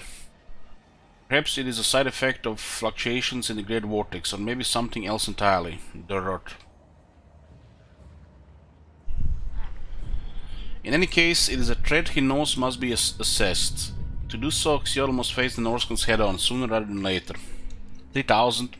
Yes. Your time spent in the realm of chaos granted you visions of the Old Ones, enabling you to foresee chaos activity around the world and instantly travel to their locations to preemptively thwart them. The monitors get hot because they hide it fresh. Apparently, the quad HD resolutions, the 1440p, is ineffective when it comes to power consumption and use. So, because the resolutions, apparently, it's very nice during the winter, you know, free heating. But during the summer, it hits the room with hot air from the PC. So having two 27-inch quad HD monitors in front of you creates temperature over time.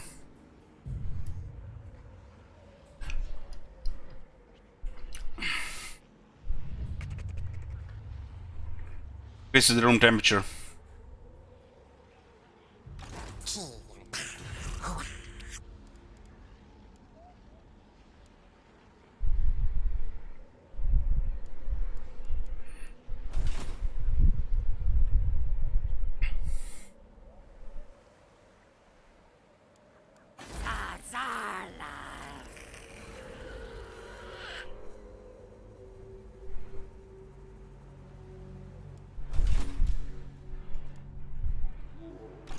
But yeah, this game is running on a high refresh rate, which means hardware works more, which means generates more heat as well.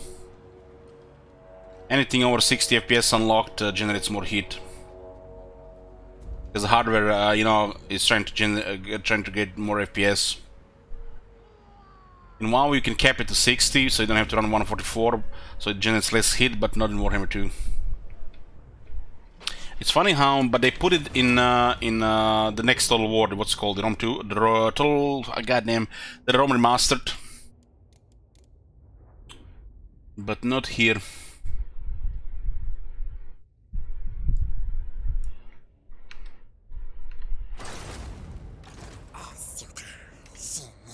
If I use a program to cap FPS, it causes crashes.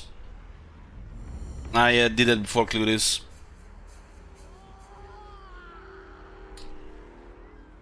I use the NVIDIA Inspector.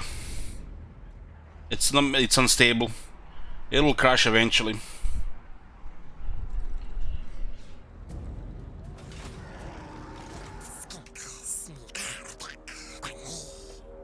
A timely arrival. My warhounds haven't eaten in... So this is two Norska factions as enemies, so... Those guys will come from the west. I think those guys will attack us anyways here. Cain's brother. Yes. Command me, cruel sorceress, master of cruelty. What the fuck? How do we met all these factions all of a sudden? Old Walker's Wintertooth. How did this happen? Itza?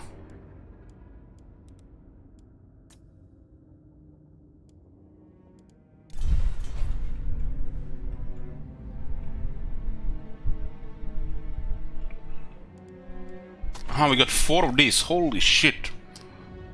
I thought we get like 2, we get 4. What the? But they really want us keep us busy.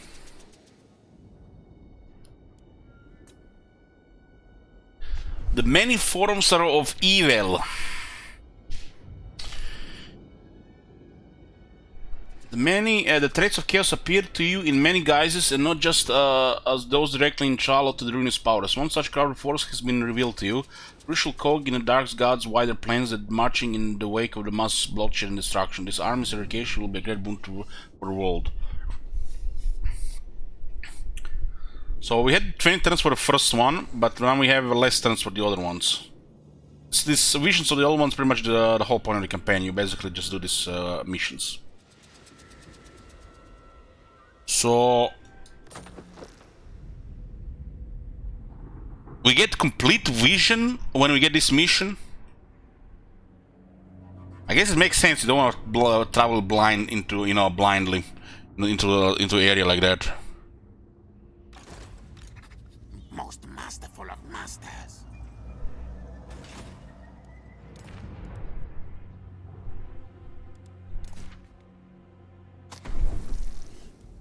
Defeat the following lords are in battles. Kiris Conceptic, huh?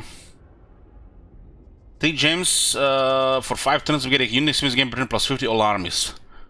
I think somebody needs to sit down with the CA guys and actually show them the numbers required and numbers received over time to, you know, exactly show them what this does. Because I don't think they actually know what this does. I think they think this is a good thing, but they don't really understand what this is really. In 5 turns, you get a quarter of rank 1 from rank 0. This is nothing. If this was 500 or around the 0, which is absurd, would actually be something. And it's still not really that good bonus. Why didn't I just give us like 1000 gold or something? Yoo-hoo! Hey, Fielovich.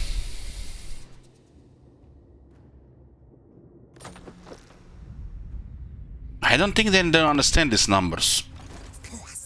This is rank 2 Saurus Warriors. 545 for the next rank. We got a rank 4 Chameleon's Kings. 793 for the next rank. And keep in mind, we get triple experience against Force of Chaos.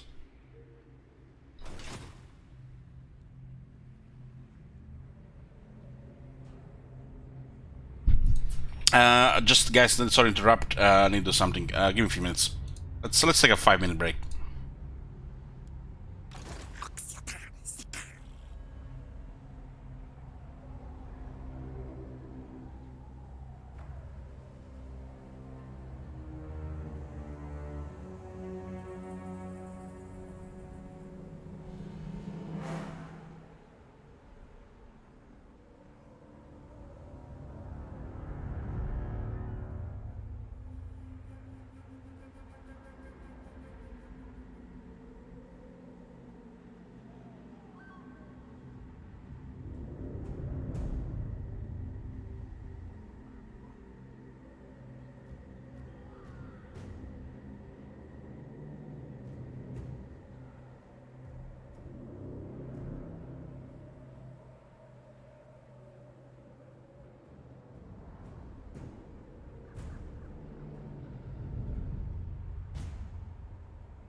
I'm here, boys. Sorry to interrupt. Okay, let's see. What else is there? We got it's 1, 2, 3, 4, 5, 6, 7, 8. 8 to get a Silent Sanctum, huh?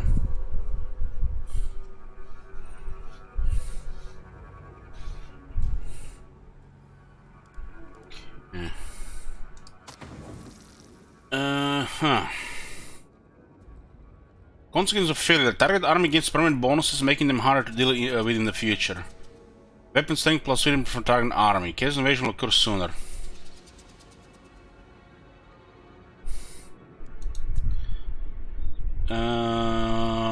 What do we have here? Military trait with staunch loyalty to the Dark Gods grows in strength. Your visions not only show you the nature and location of this army, but also its destiny. Should it continue on its current path, there is every chance it will become a key antagonist in the war against Chaos to come. So, this mission here gives us unit experience gain per turn plus 50 for all armies for 5 turns.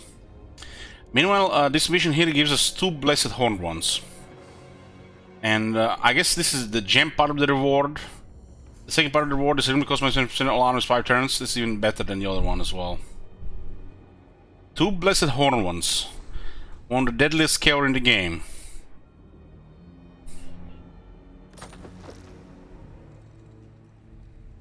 Marauders all. And these guys are marching.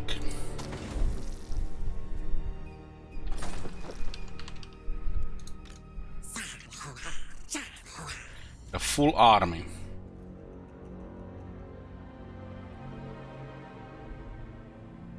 What are they at war with? So what happens if somebody else defeats them? Speak. They're at war with Wolf Walkers and Kron.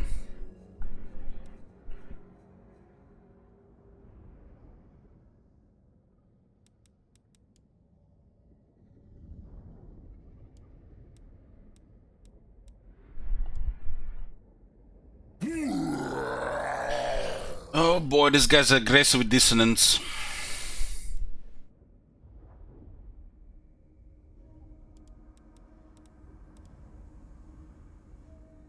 Ready. These guys have no enemies. So it looks like a bunch of new enemies have potential enemies have opened right now.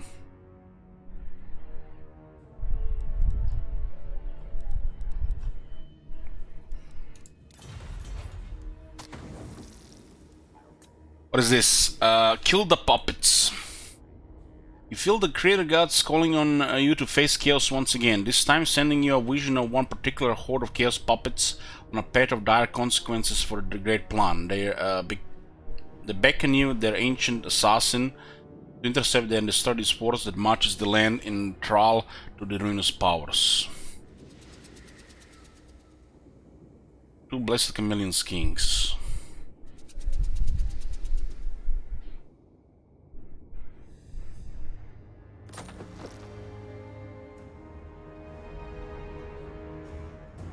Which one is this?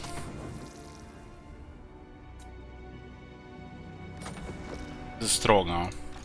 We might have full army of Marauder champions.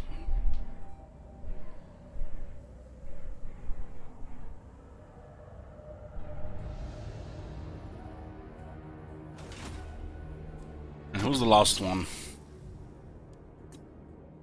The many forms of evil. Is this the same text here? Yeah. We need to defeat an army of Clump Pestilence, and they're all clumped up down there.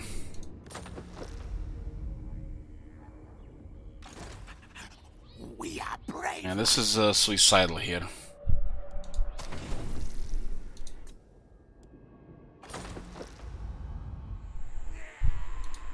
This one has only 15 units. This is the weakest faction here.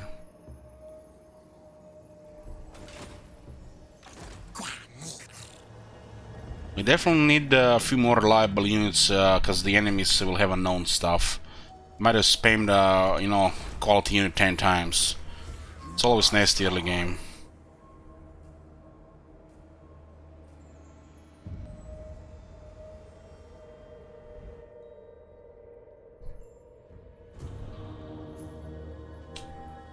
I've seen Trog early game have a bunch of champions.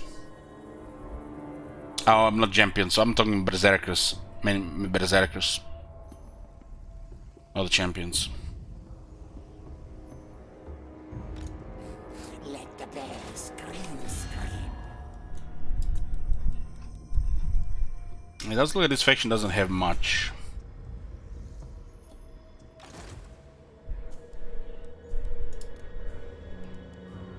What was even new here? Did they add something new here?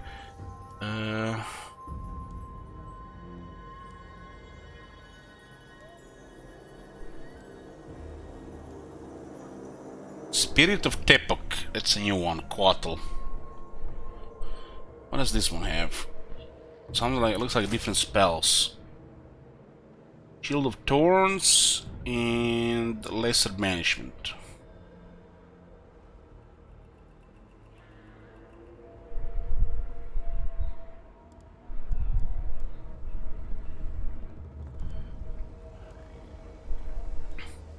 The Pale Death. Feral Troglodon. Prime Evil Roar. So is a big buff for 24 attack.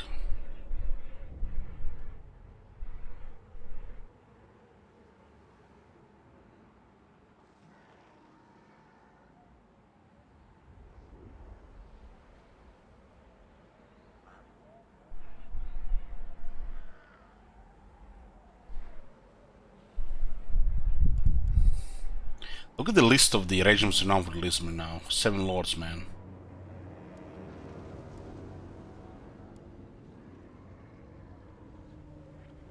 Gelbloom's Terror.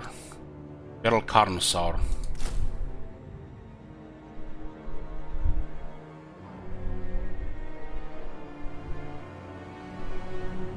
They just made the Feral Carnosaur with Vanguard Deployment and Strider. Even one more here. Had a chance to play with Ogre Mercenaries. We fought a few of them and we used the cavalry a bit.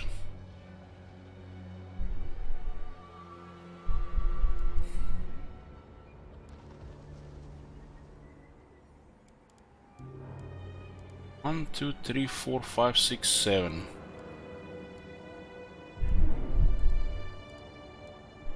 8, 9, 10, 11, 12, 13, 14 regiments renowned.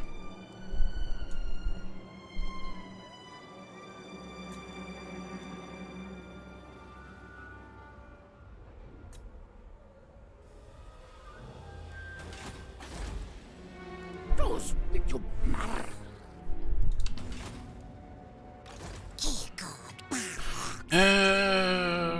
We're gonna drop on this guy here. Is a Skidis. This one is what? 10 turns.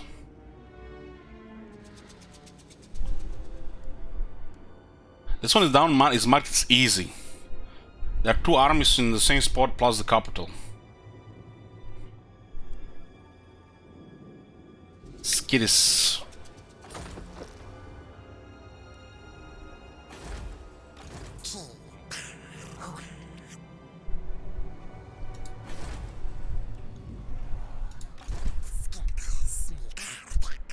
Can also just do this, but these guys look exposed here, unless they retreat in a bad direction. Let's go there.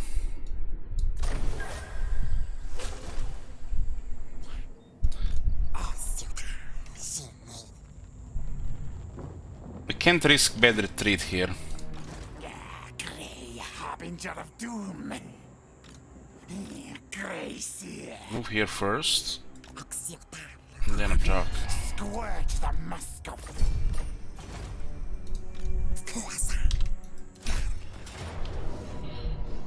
Okay, they're not even gonna retreat. They might not be able to retreat. This guy has pestilent bread. It's a lot of plague. Skinks versus Redmen. Let's go.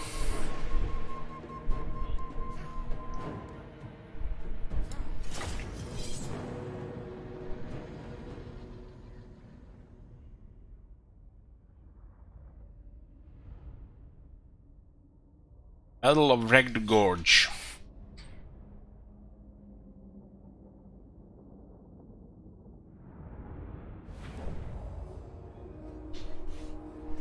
We fought here yesterday with Bull.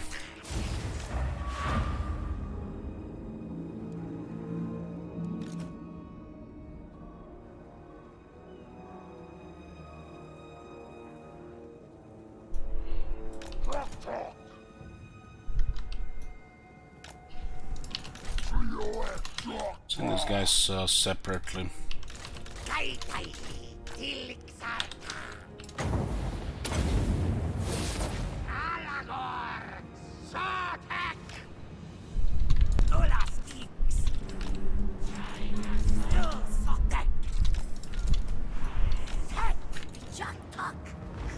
Wow.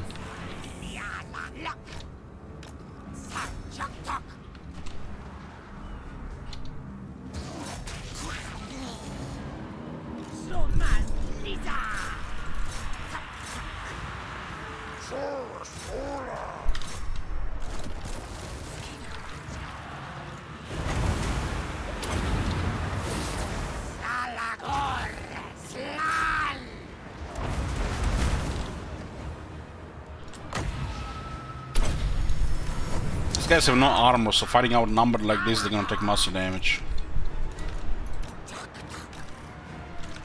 It's sending the terror here.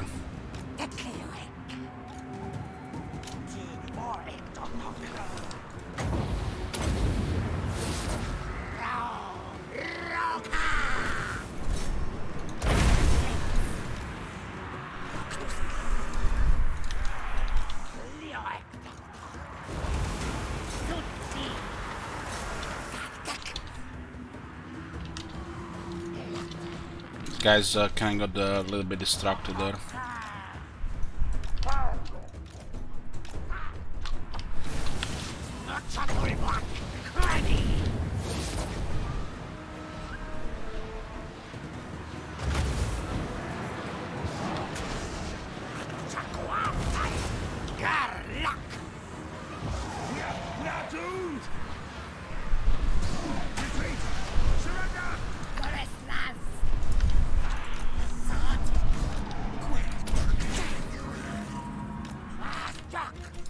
We actually go after them there. These guys are still not in position.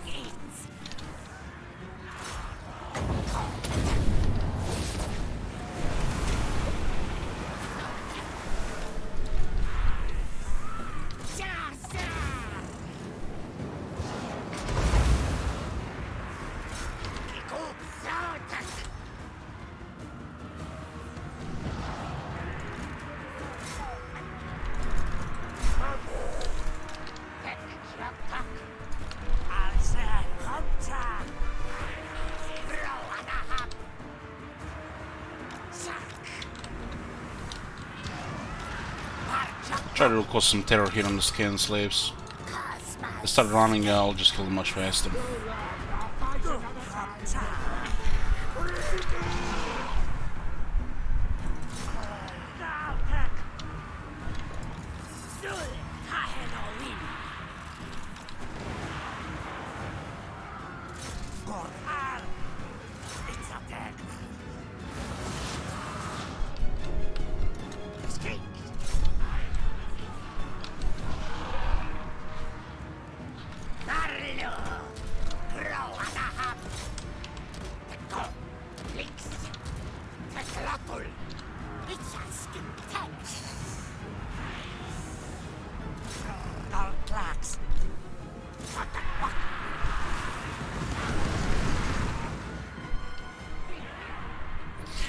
Did you know that the dwarves lost their range upgrades on Master G? Yeah, people already said.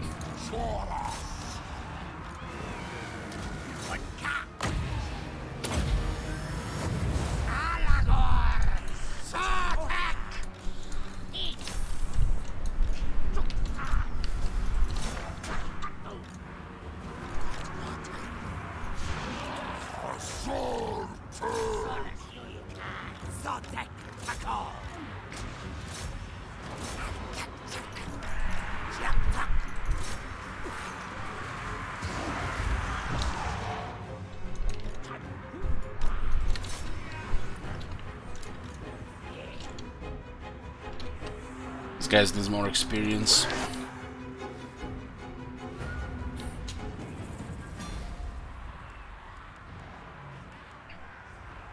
These guys actually get okay offense once they get higher rank.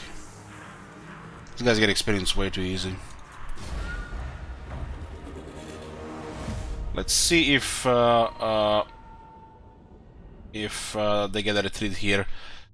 The army in a similar position in the basement can be disappeared because there's no room to retreat, I think. Yeah, the master engineer got reworked and they lost the reload reduction skill and the range skill.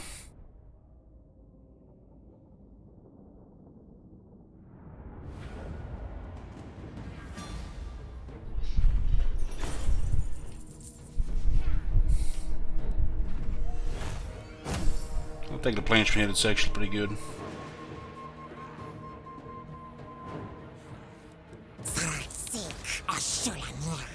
No retreat, they're dead, huh?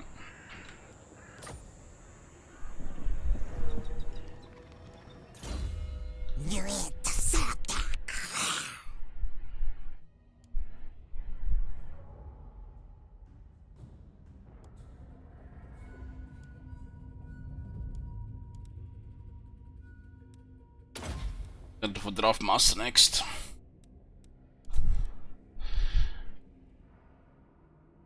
Doesn't say exactly what this does. Magical and anti-large home. Let's continue towards economy.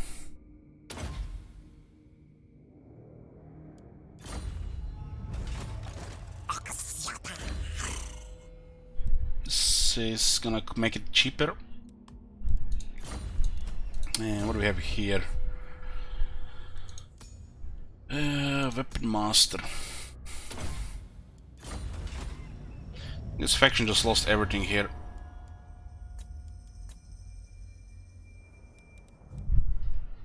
I do have 3 settlements though. We can travel back right now, so might as well attack Rock the Gorge.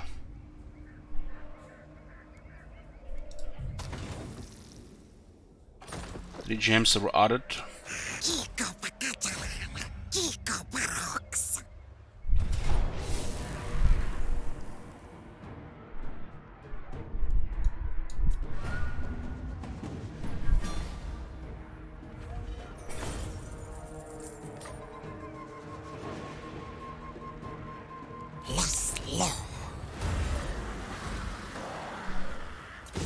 Don't really care about this region here. But we just got another enemy and they can invite other people to war against us, like those Norska guys.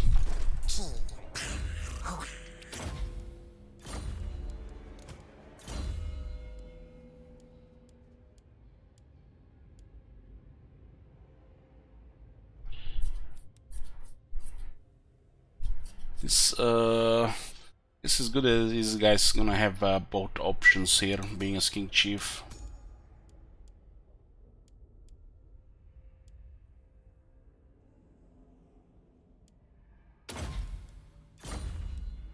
With more health. We can travel back next turn.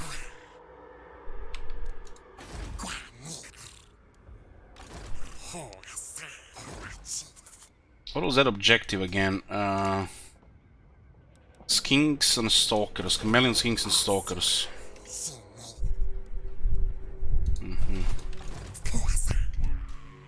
But finishing off this faction here might cause trouble.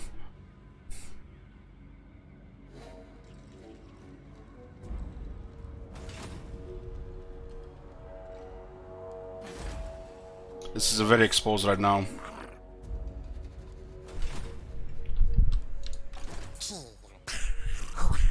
We can also just keep an army with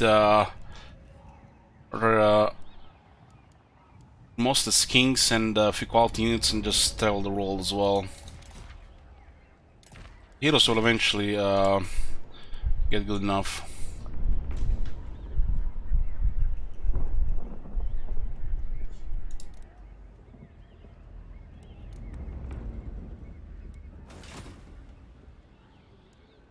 This was the rats. Who has no enemies again?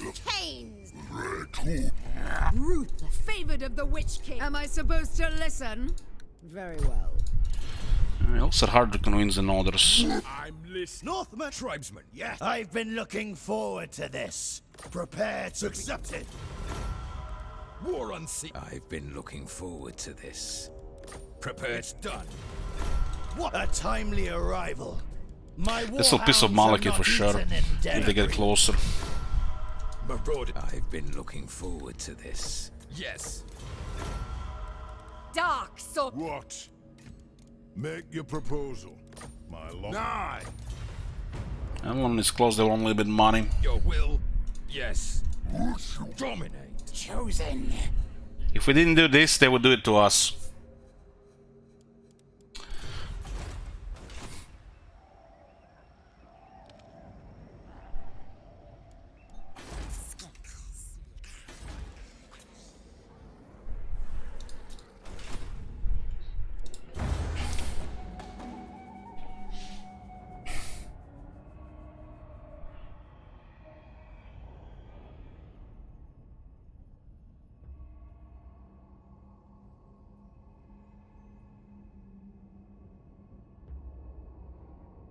Man, Blight Tribe. Oh, these kings do 10% more damage. Let's go back home.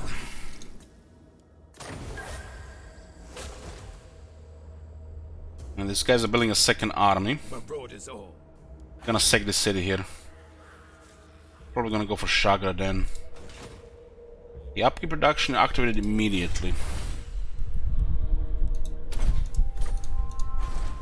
There's a rebellion here next turn, so 2 more battles. Plan is to sack the Palace of Ruin right now. I've been looking forward to this. Declaring war on them, we also have to declare war on their allies Mung. Yeah. A timely arrival. My warhounds have.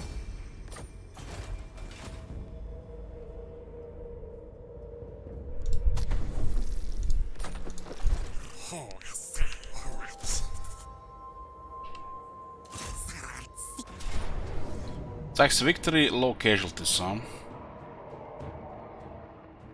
Does seem like it's gonna be fine. They still killed 341. We've been taking probably 30 casualties in a manual battle. Have to raise the settlement for the objective.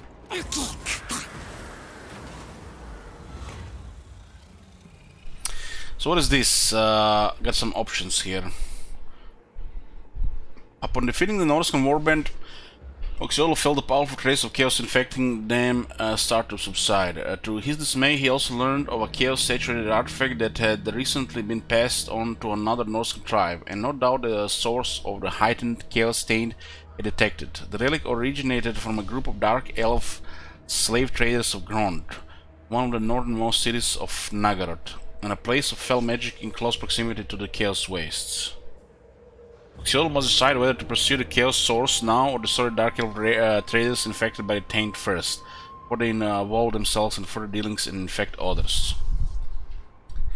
So if we pursue the artifact, Taint of Chaos can only be allowed to spread the Norskans, and the artifact in their hands must be found and destroyed as soon as possible. Quest battle is fought now, but the enemy will have reinforcements.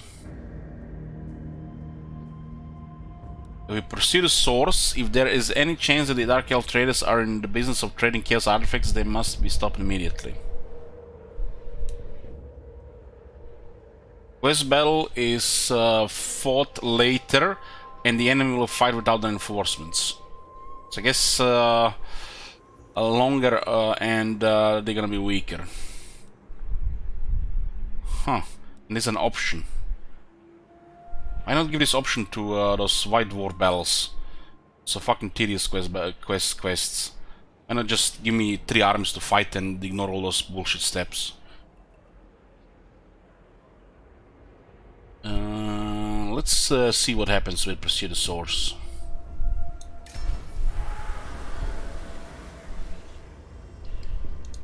Do it. Win 1 battles against the following race elves. Dark elves. We get an additional 3000s. Xiortul realized that before he goes after those currently in possession of the Chaos artifact, the ones complicit in its supply must be stopped. Ascertaining that the Dark Elf slave traders have envoys within most Nagrotid hosts, deduces that defeating them and assassinating the embedded traders would send a very clear message that the handling of chaos-tainted goods is not a business venture that they or anyone should be indulging in. The punishment shall be death. Death! And the Taskmaster is not gonna be easy to look on this guy, huh? Let's abandon this before somebody attacks us because it's exposed.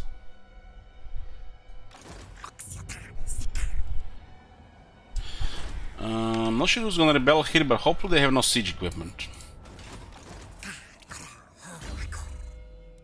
This will make our blood cheaper by 2, lower cooldown as well. And more replenishment. We'll take the Pulse of Ruin.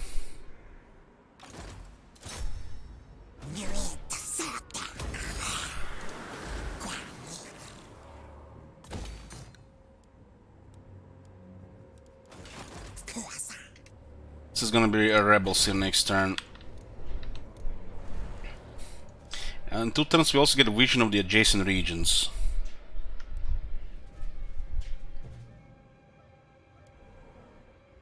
Now one of the adjacent regions is the Palace of Ruin.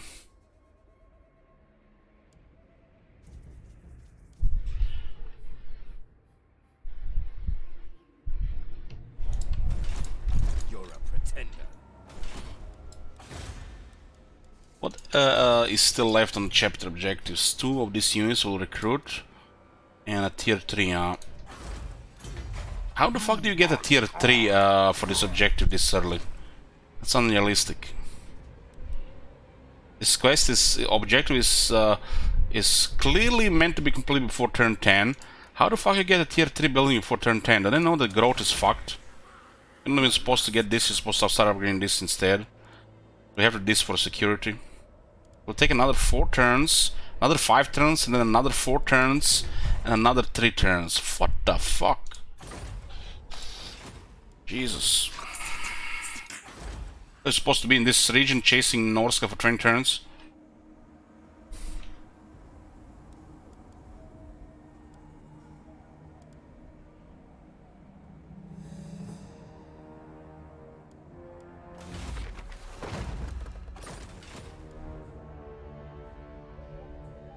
Tribesmen, gather. This guy's not moving really.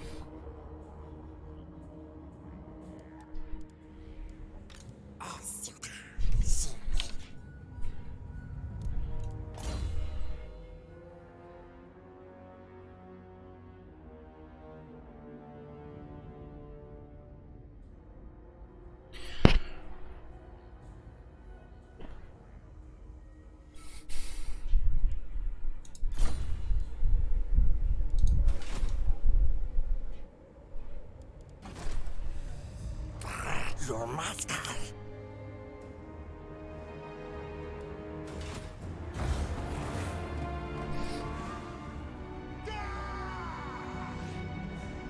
It shouldn't give us vision with Harganet, but it should give us all region or Palace of Ruin, which is a big region.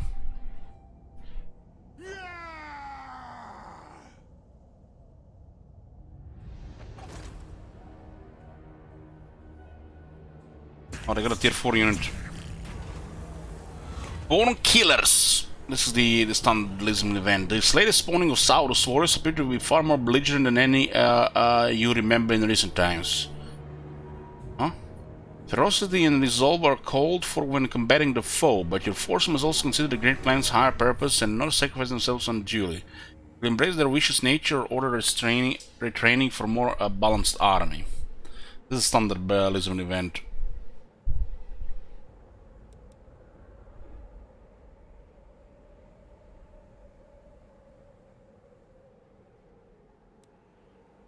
Let us not be reckless.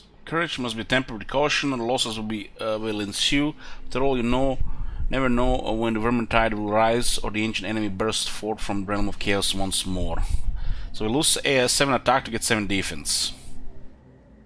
We do have bonus to the melee attack, you know, plus 35%. There's a base chance to hit. But 7 defense, losing 7 defense, all the questionable defense, some of the units, it's more punishing.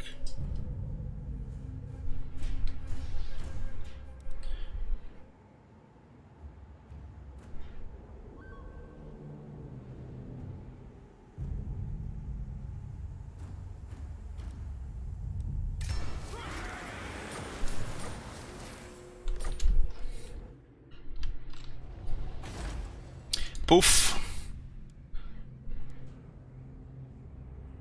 Oh no, there is desolation and uncertainty. Our kingdom is crumbling. We just abandoned our settlement we sacked and occupied from the rats we had for 3 days. What do we do?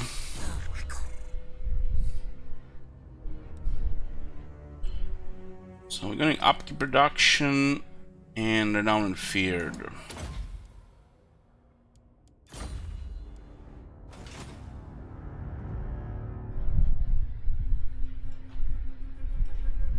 This army is just sitting there, 16 units. Lightning Strike will help against these guys already. I think this settlement might be belined by something random.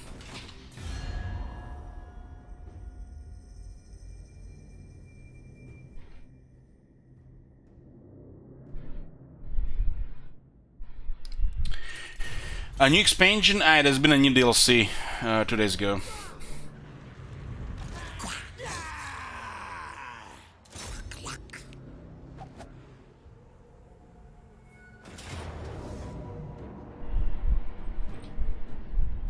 We do need the upkeep reductions to Lord as well.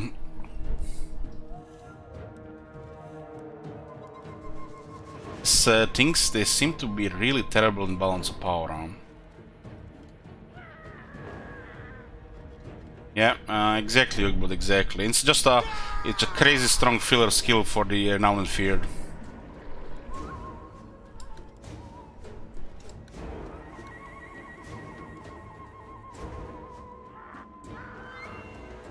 And if I'm not mistaken, this guy's Dark Elves, and what does this quest say? Win a battle against Dark Elves to get 3k. Hopefully they count as Dark Elves, not as Rebels.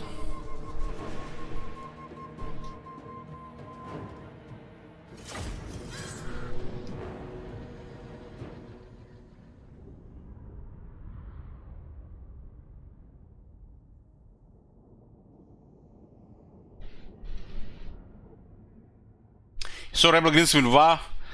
Damn, you sure?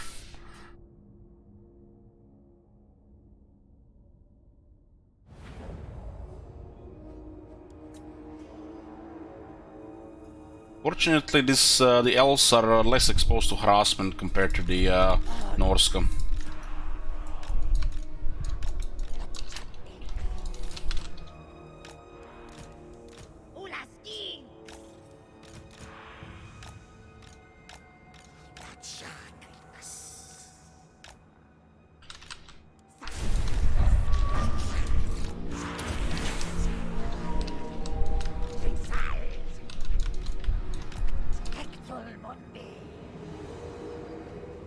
Dark shot in the back, so we go after them.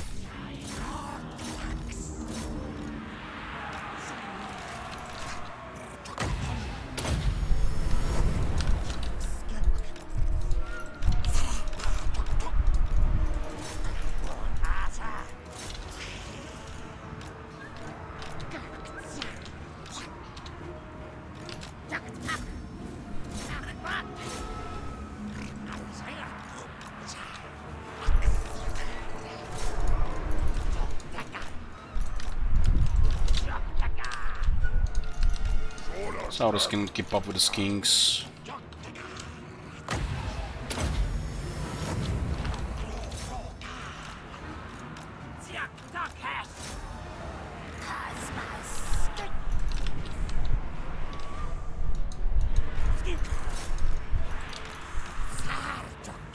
I'll just pin them here so these guys can catch them. Might get terrified if that troll gets closer.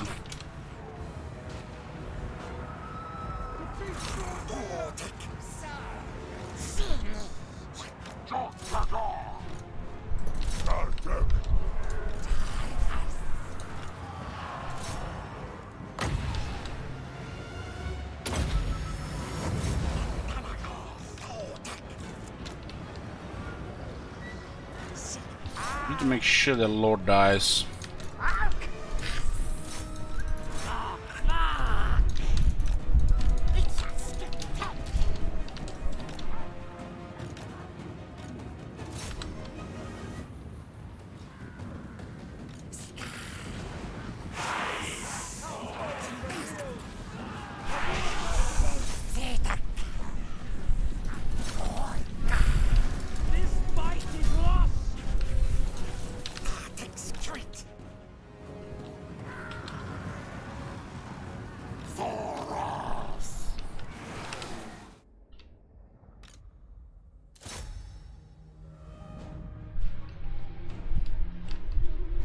The Lord get more money.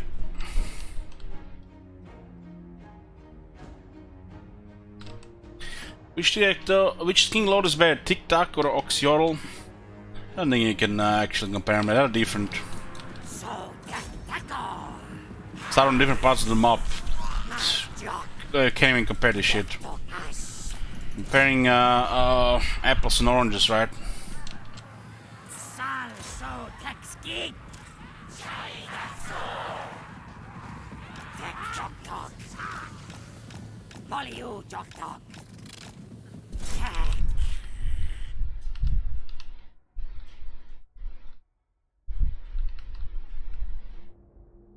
Are they can't hit him or something? They just escort him outside the battlefield. 80 skins can't kill that guy, he's just going through them. Why is the chasing so still fucked? 4 years later.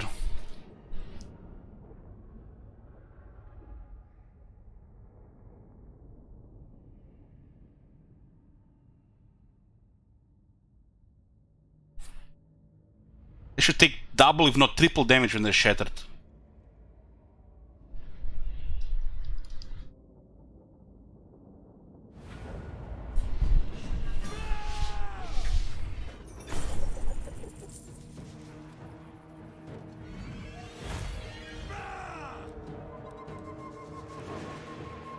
We do have a replenishment buff. Oh, we got 3000 for the quest. And the next one is immediately quest battle. Then with Dark Elves confirmed to Oxyotl what he had suspected all along. The taint of chaos would spread to whomsoever gains possession of the artifact. Now it is in the hands of a Norscan warband, who are likely using it as a war totem to carry into battle with them. Using his mysterious senses, Oxyotl must travel ahead of them as they return to the Dark Elf trading post where the original transaction was made, perhaps to receive another foul trinket. Matters not. Once Oxyotl arrives, an ambush shall be set to bring about the end of this most recent infection of chaos once and for all. So we have to fight these guys here. And they will not have reinforcements. Doesn't say what ranks they are. I guess they have no ranks. Got a giant and 2 Norscan ice trolls. Another early quest battle.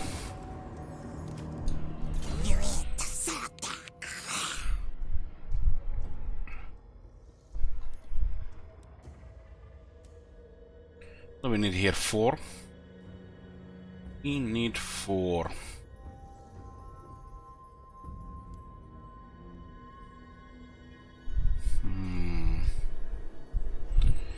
We want to unlock these 2 and this one here.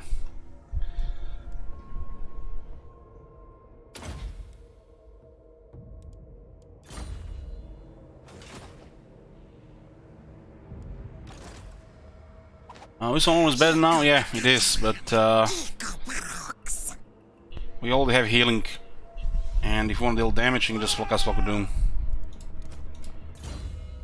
It's 1 unit, then I guess it has an option.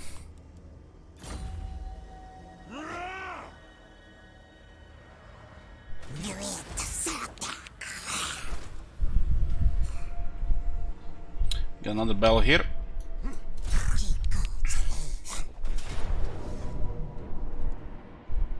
I have a feeling this is gonna be some bullshit damage.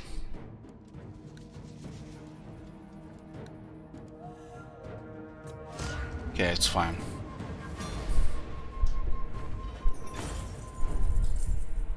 So I haven't gotten forward for replenishment.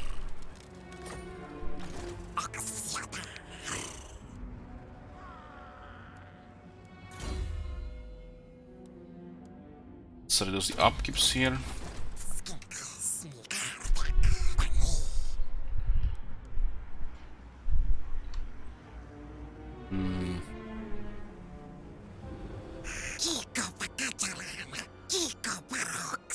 We do want to add more units here.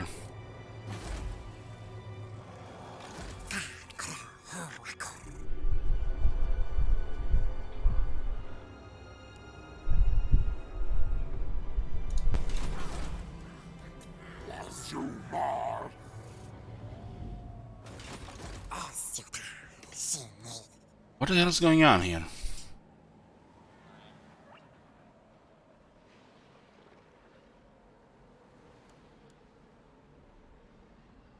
Why does this unit cost 641?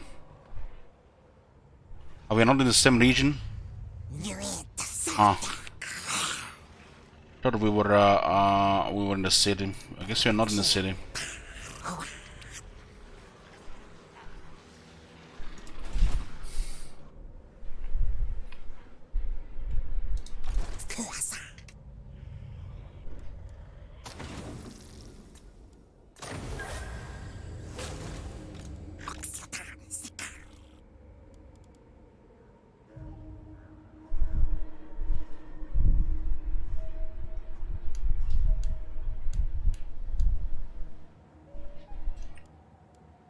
Apparently, this area here was this region here, not Frozen City. So, objective says to get a couple more of these special units, huh?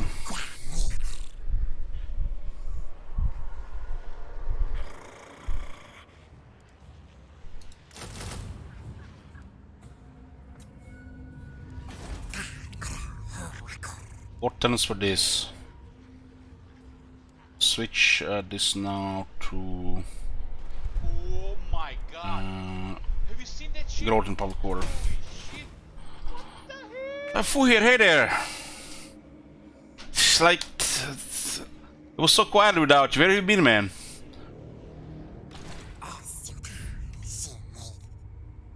This Saurosaurus will be handy if we got to fight outnumbered down here. Always gonna go against the Skaven. And this armies here, especially if they have berserkers and stuff. Berserkers will just bully skinks, especially without the battle skills.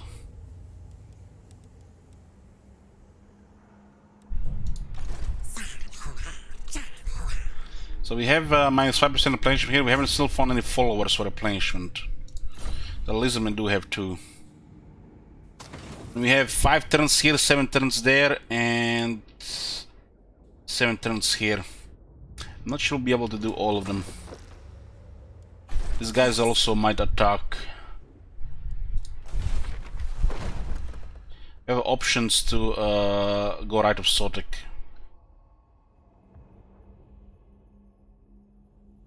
We could just save it for 5 turns, right?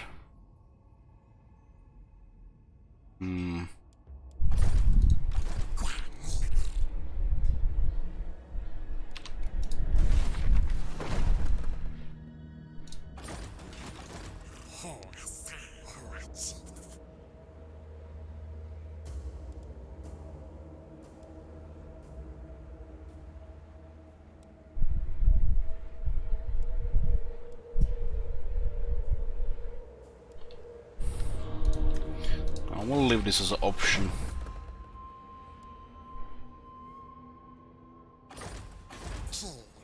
Could have also upgraded most of this by now, instead of waiting for tier 3 here.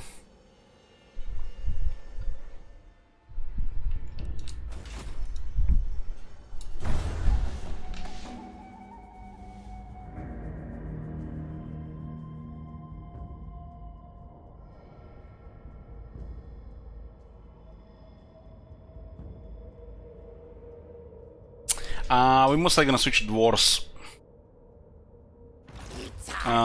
When it's gonna be lunch break, which might be soon. Blood sacrifice relations with a nearby settlement have deteriorated. Their interpretation of the Great Plan may be at odds with the Old One's intentions. Your Slan Mage Priest inform you of a new ritual to recharge the demonic web, but the price is a sacrifice. Would you raid or care to sacrifice them or leave your neighbors be? As time may yet be prove your vision's correct. Neighbors? We have no work neighbors. 14 power for 8 turns. Your attack unexpectedly capture the required prisoners and rip out their hearts. The magical current surge, the Slan Mage Priest smile, the Great Plan advances.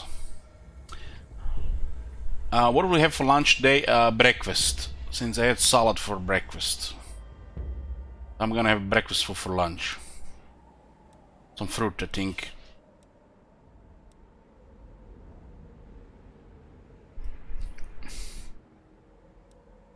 Leave them be. Fuck them.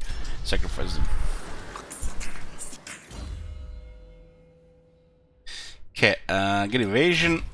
And what do we have here? Rank 7. Get more health.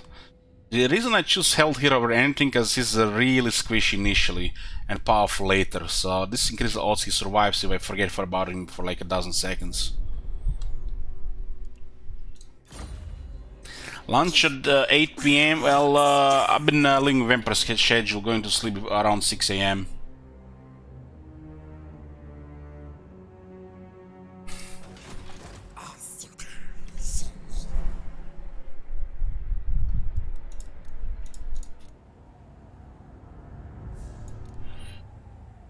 Okay, these guys didn't move, the battle is here. So what do? We go check, gank up on... This guy's still standing here, they're not moving. Who has a more dangerous army? Trog is at 14, looks like there was a battle here. Do we gank up on Trog? 2 Blessed Chameleon Kings. What are those? 2 Blessed Horn ones. God damn, 2 Blessed Horns! What turn is it? Turn 9? This should be illegal. How the fuck are we gonna pay for this shit? Tribesman, got it. This one looks a little bit worrisome. It might be just all Skaven slaves. We gang them up, hide, and we just port back, right?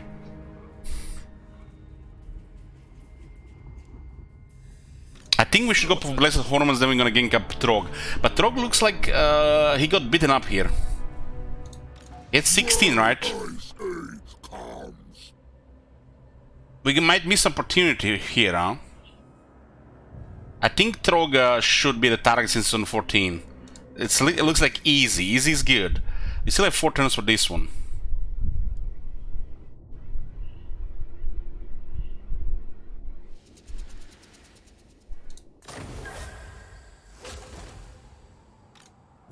Okay, so he disbanded 2 units because he's recruited another lord. Okay, so he didn't get beaten up, he just disbanded stuff.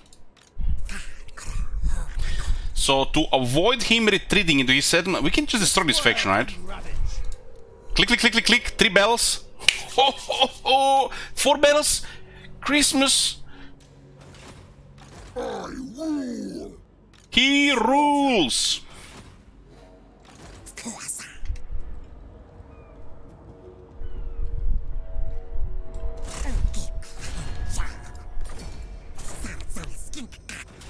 They don't retreat, huh?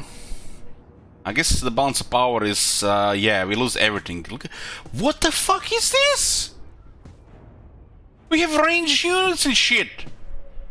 You guys remember when the Reddit goes, yeah, it counts that the ranged units use all their ammunition first. They're OP now to resolve, right? Because there's no other factors and shit, right? They know the best. Reading out of, you know, what CS said like, I don't know, 5 years ago. Because, you know, everything they said, it's right.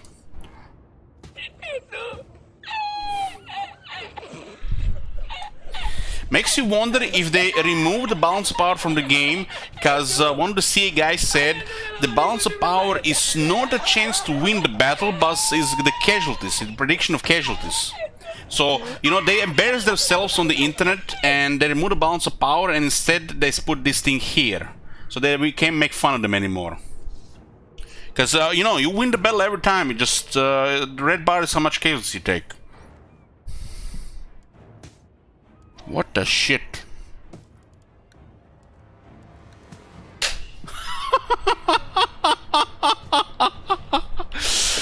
Look at this! I have lightning strike and we lose the battle.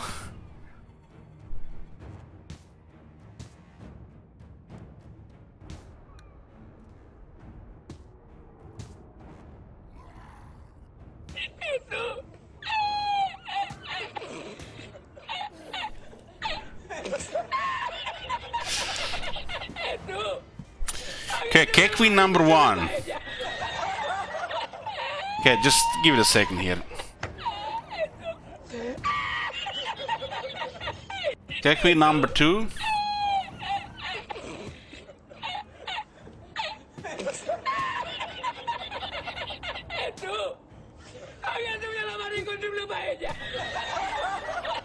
Can't stop queuing K Queen! Number 3.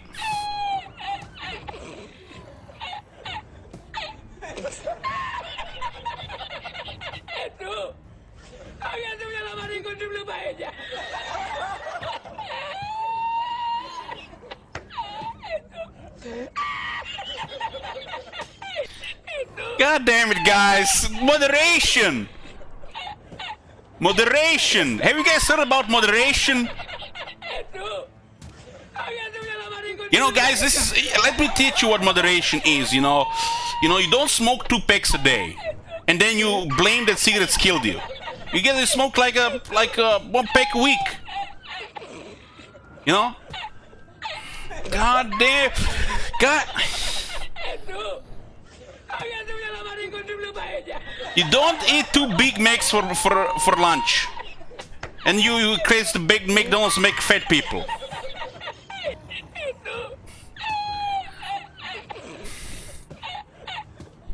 I'm just gonna leave it here and I'm gonna get a drink. I might have some alcohol in the fridge.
Okay, I'm here, guys.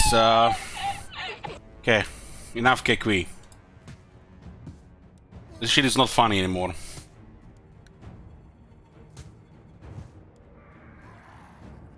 I don't get it, we have ranged units.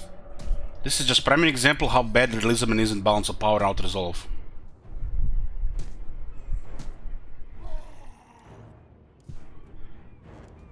You do know you can put a cooldown timer for the channel points and words, right? Yes, yes, but you know, I'm trying to teach, you know, Twitch, you know, some moderation here. You know, they don't always have to be KQ toxic scumbags. You need to put a reins on your chat, otherwise it goes wild. Degenerates, you know. You can moderate shit, put blockades, firewalls and shit here, but you know, you live here every day.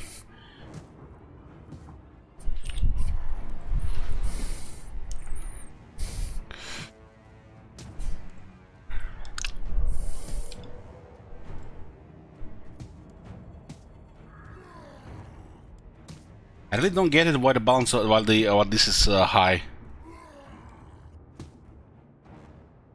Our infantry is better.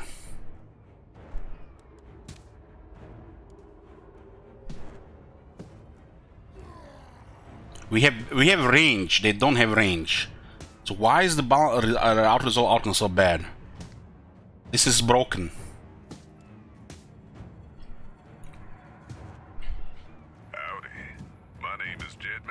Hey, Jed. And I'm a caravan boss for the Happy Trails Caravan Company. If you're hearing this, I have a job offer for you. Happy Trails is organizing an expedition. Moderating something and controlling something for it to be how it suits you, you know, that's something in Twitch. But you don't understand it because you're not a streamer. It's better if the people just behave so you don't have to have these things in the first place. And moderation, that's like mountain to climb. On the other hand, if you're a greenhorn or a city slicker spinning tales about your skills, you can kindly go hang. If we like your gumption, we'll pay you square and treat you fair. Find me, Jed Masterson, at the Northern Passage if you're interested. Luck to you.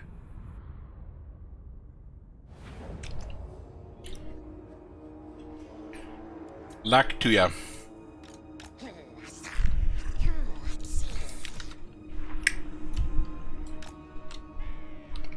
Two trolls. I do have one Norscan Ice Wolves. Well, I'll poke the trolls first.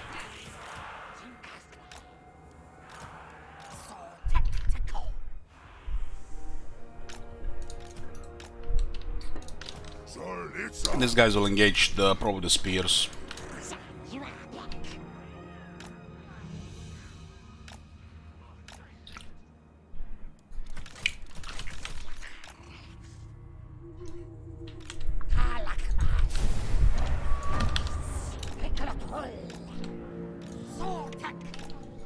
do go after this unit here, because they don't see the stalking units.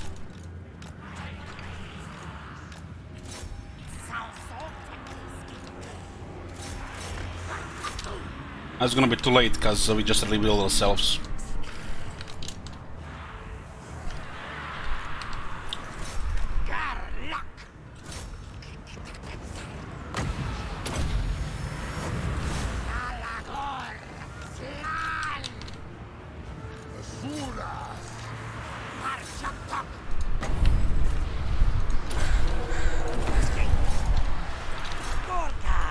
Direct attacks on this is not really ideal to go like this.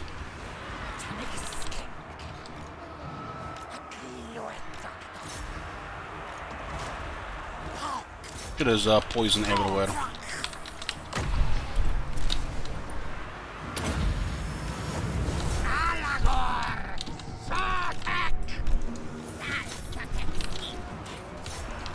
We can pull these guys out.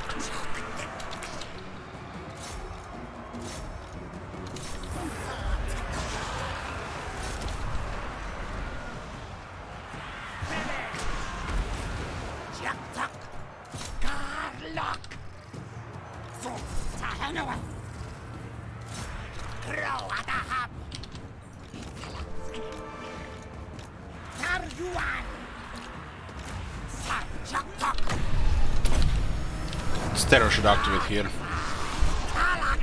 Actually, gain leadership when I hit that. This unit here, maybe. You can hit from behind. It's muscle leadership, close plus the fear. You get leadership from the rampage.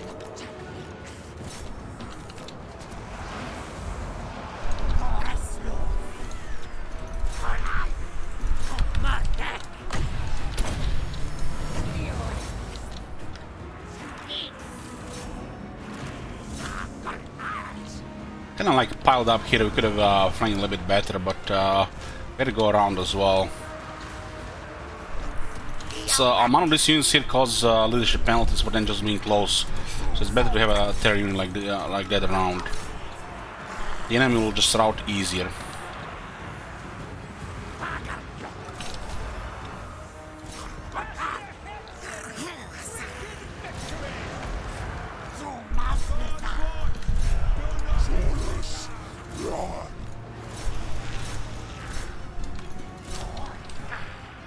You know, stronger and faster units nearby penalty.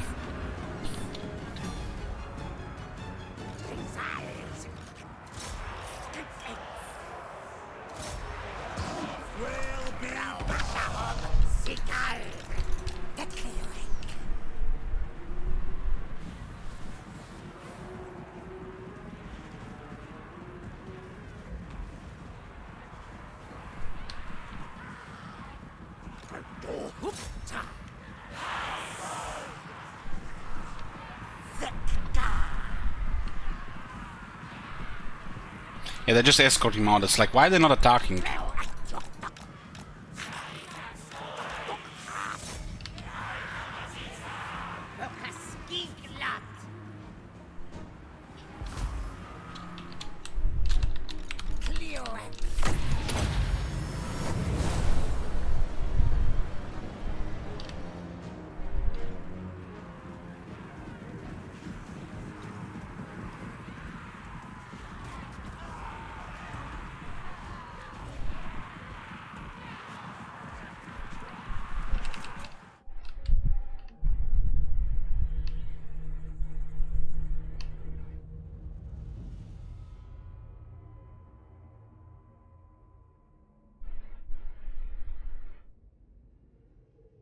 I just like how it just moves. Anything that gets chased just moves through unimpeded.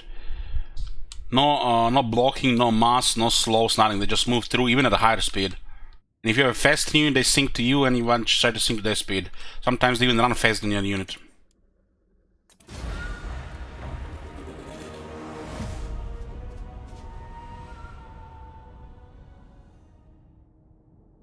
Happened exactly the same thing, Rubio, with Beast Lord, High Beast Lord of the Dark Elves. Exactly what you just seen here.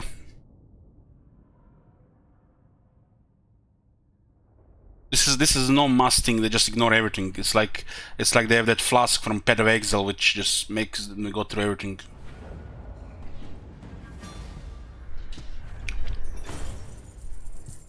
$900 here, and we'll get the plane because there's gonna be more bells.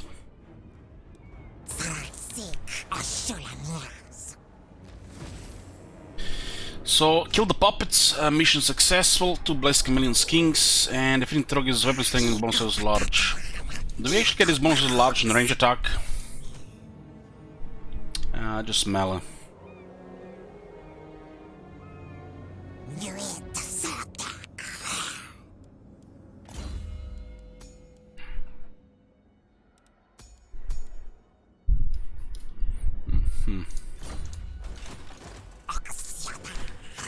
So we have these 4 turns, these 6 turns. This one might be a little bit risky. We'll try to complete all of them.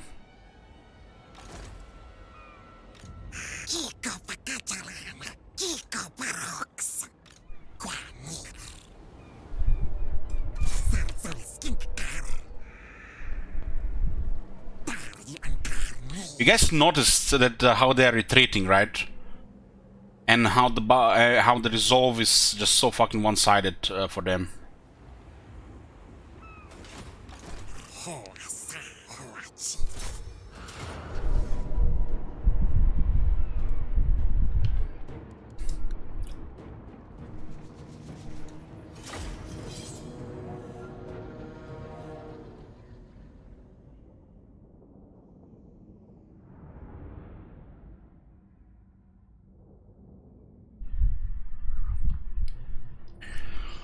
I don't care about Pet of Exile anymore, Archmageddon. Since I got back to WoW Classic, there's not time for another game like that.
Let's see, he said sorry.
Wonder if the nerf to poison was because the poison friendly fire was removed. Could be because of that.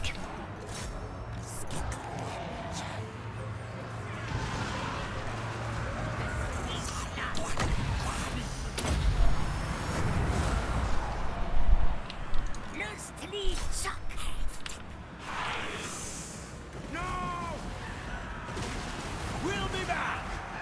This was not meant to be!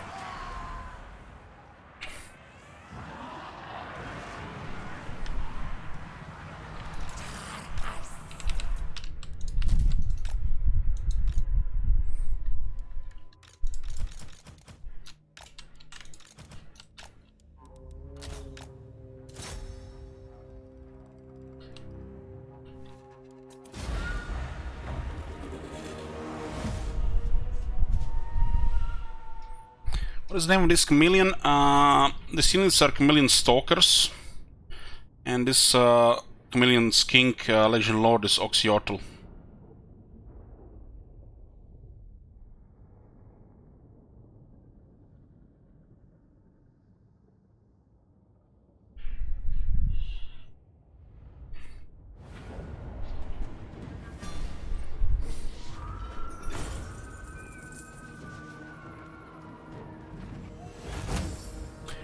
This is the Lizardmen, the new Lizardmen faction.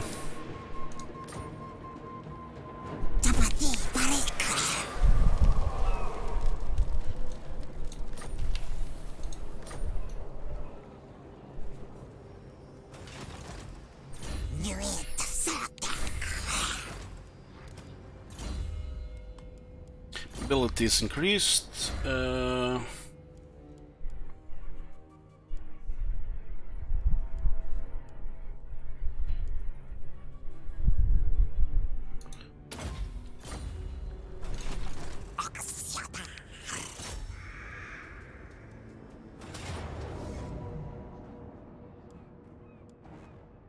You guys see this shit? This army was next to the city that had another more units, and this is the balance of power here. And they retreated in the first place. This shit is no joke. Gotta skirmish them, and they retreated.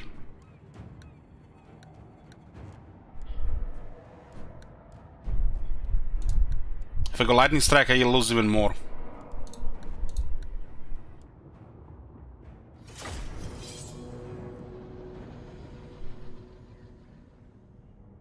How did you end up here in the Chaos Waste? There was a mission here. This faction has a mechanic to travel around the world and do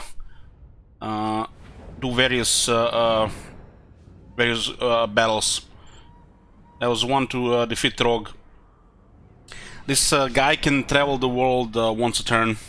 Go back to his city, to a special building, somewhere building this world, or to the visions. Which Trog was one of them.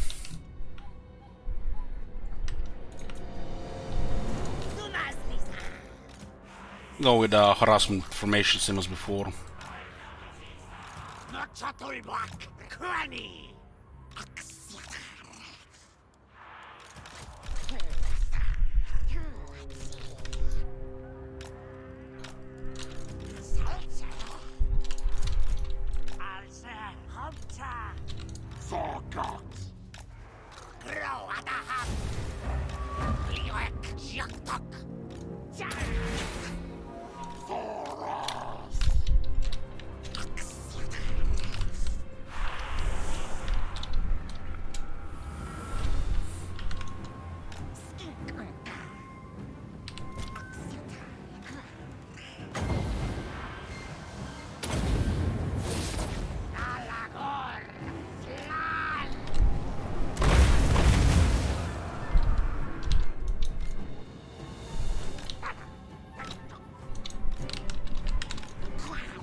It'd be better if we had like 2 more Chameleon Kings.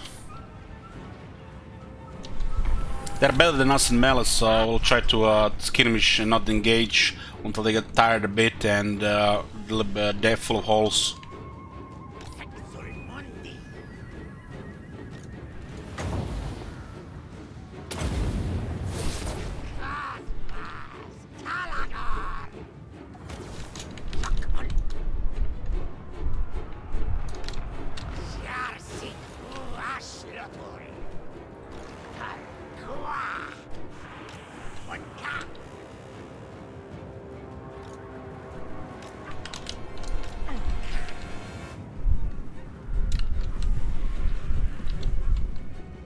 Berserkers have no armor. Makes them vulnerable to darts.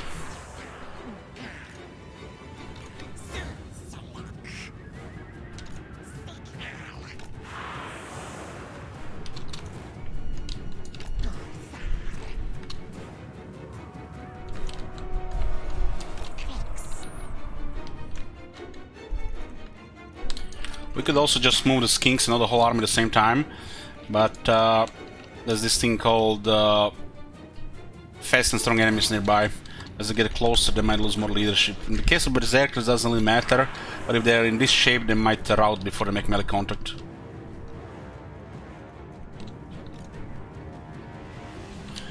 How's the Oxiol in combat? So far, from the scene, it's worse than a Master Assassin. But it's too early to tell, really. It might be as good as Master Assassin when it's built up. So it's a little bit early.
So the melee engagement was a little bit shorter because we managed to kill them a lot in range. But you can see just a short contact here of the berserkers delete stuff. We just did skirmishing a bit. We need more chameleon skinks for this to be effective. And we will probably need to move in circles.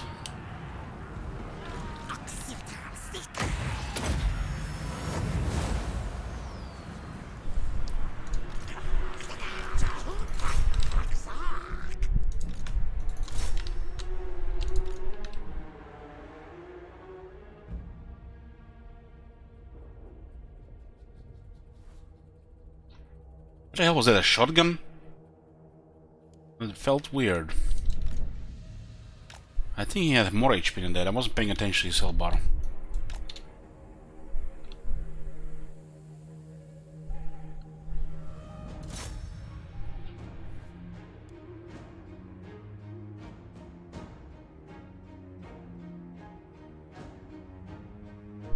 These units, like the Red Crested Skinks, like the Chameleon Stalkers, Echoing Chameleon Skinks, they benefit greatly from experience.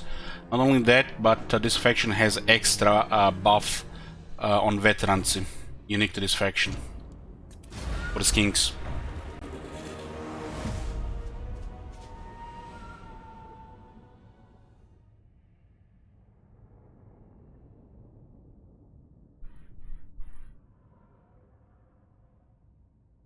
You can see one of the berserkers with 53 kills there. Should have pulled them out sooner.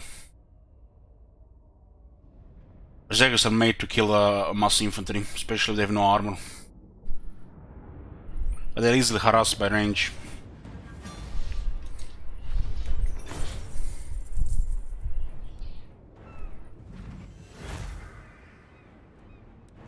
I think getting money here is good. We need to keep up treasury. Our income currently is non-existent, so but treasury might seem good. Maybe like being, hey, let's get 20k in the treasury. We're not spending it because we have no income. It's, you know, like horse style. We got a big treasury but no income. So you be careful how we spend it. I like the mechanic with this faction a lot.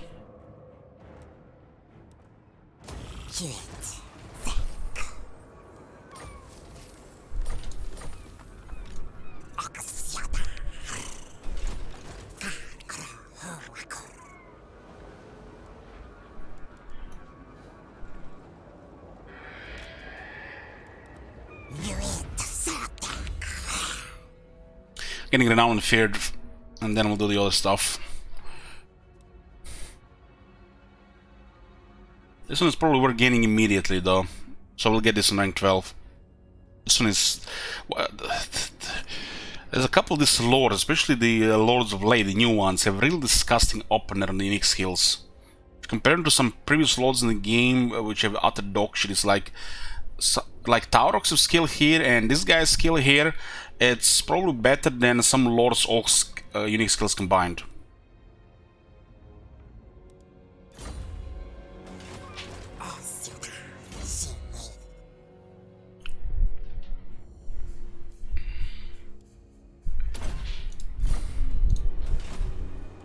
So what's the timer here? 4 and 6. We have to do those. We have to do those. Slan Mage Priest will become available for recruitment. 2k. That's fine.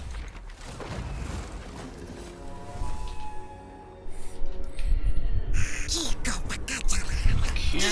Let's see what we got.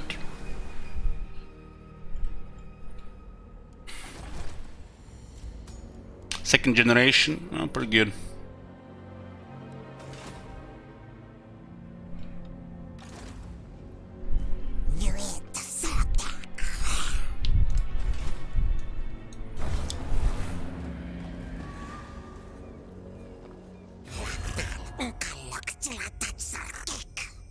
We're not at home, and Krone declares war. That's expected. Our army will shine in early game, because there are no skins later on. But we unlock all the units later on as well.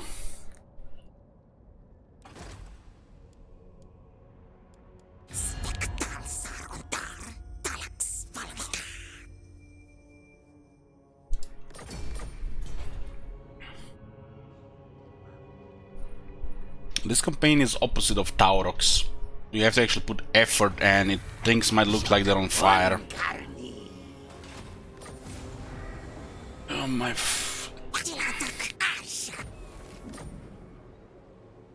Yeah. 3 turns, 5 turns. Are they not moving since they got marked? It looks like they don't move when they get marked. Where's my next quarry? Okay. 5 hours of Ghost of Pahuax, that's okay for the part 1 of this campaign. I'm gonna get food, similar start, and when I get back, we'll be doing Iron Browse Expedition, continue the Dwarves campaign, the new Dwarves. These campaigns will rotate, depending how I feel like it. So we'll go between 3. We are working on short campaign victory for all 3, or 150 turns before coming back to Parsatosa. These are the 4 campaigns we're currently playing. There is Tyrion and Orion planned after this 4. This is one we're continuing just when the stream starts. Probably gonna be 20-25 minutes, 30 tops. See you guys with Dwarves soon.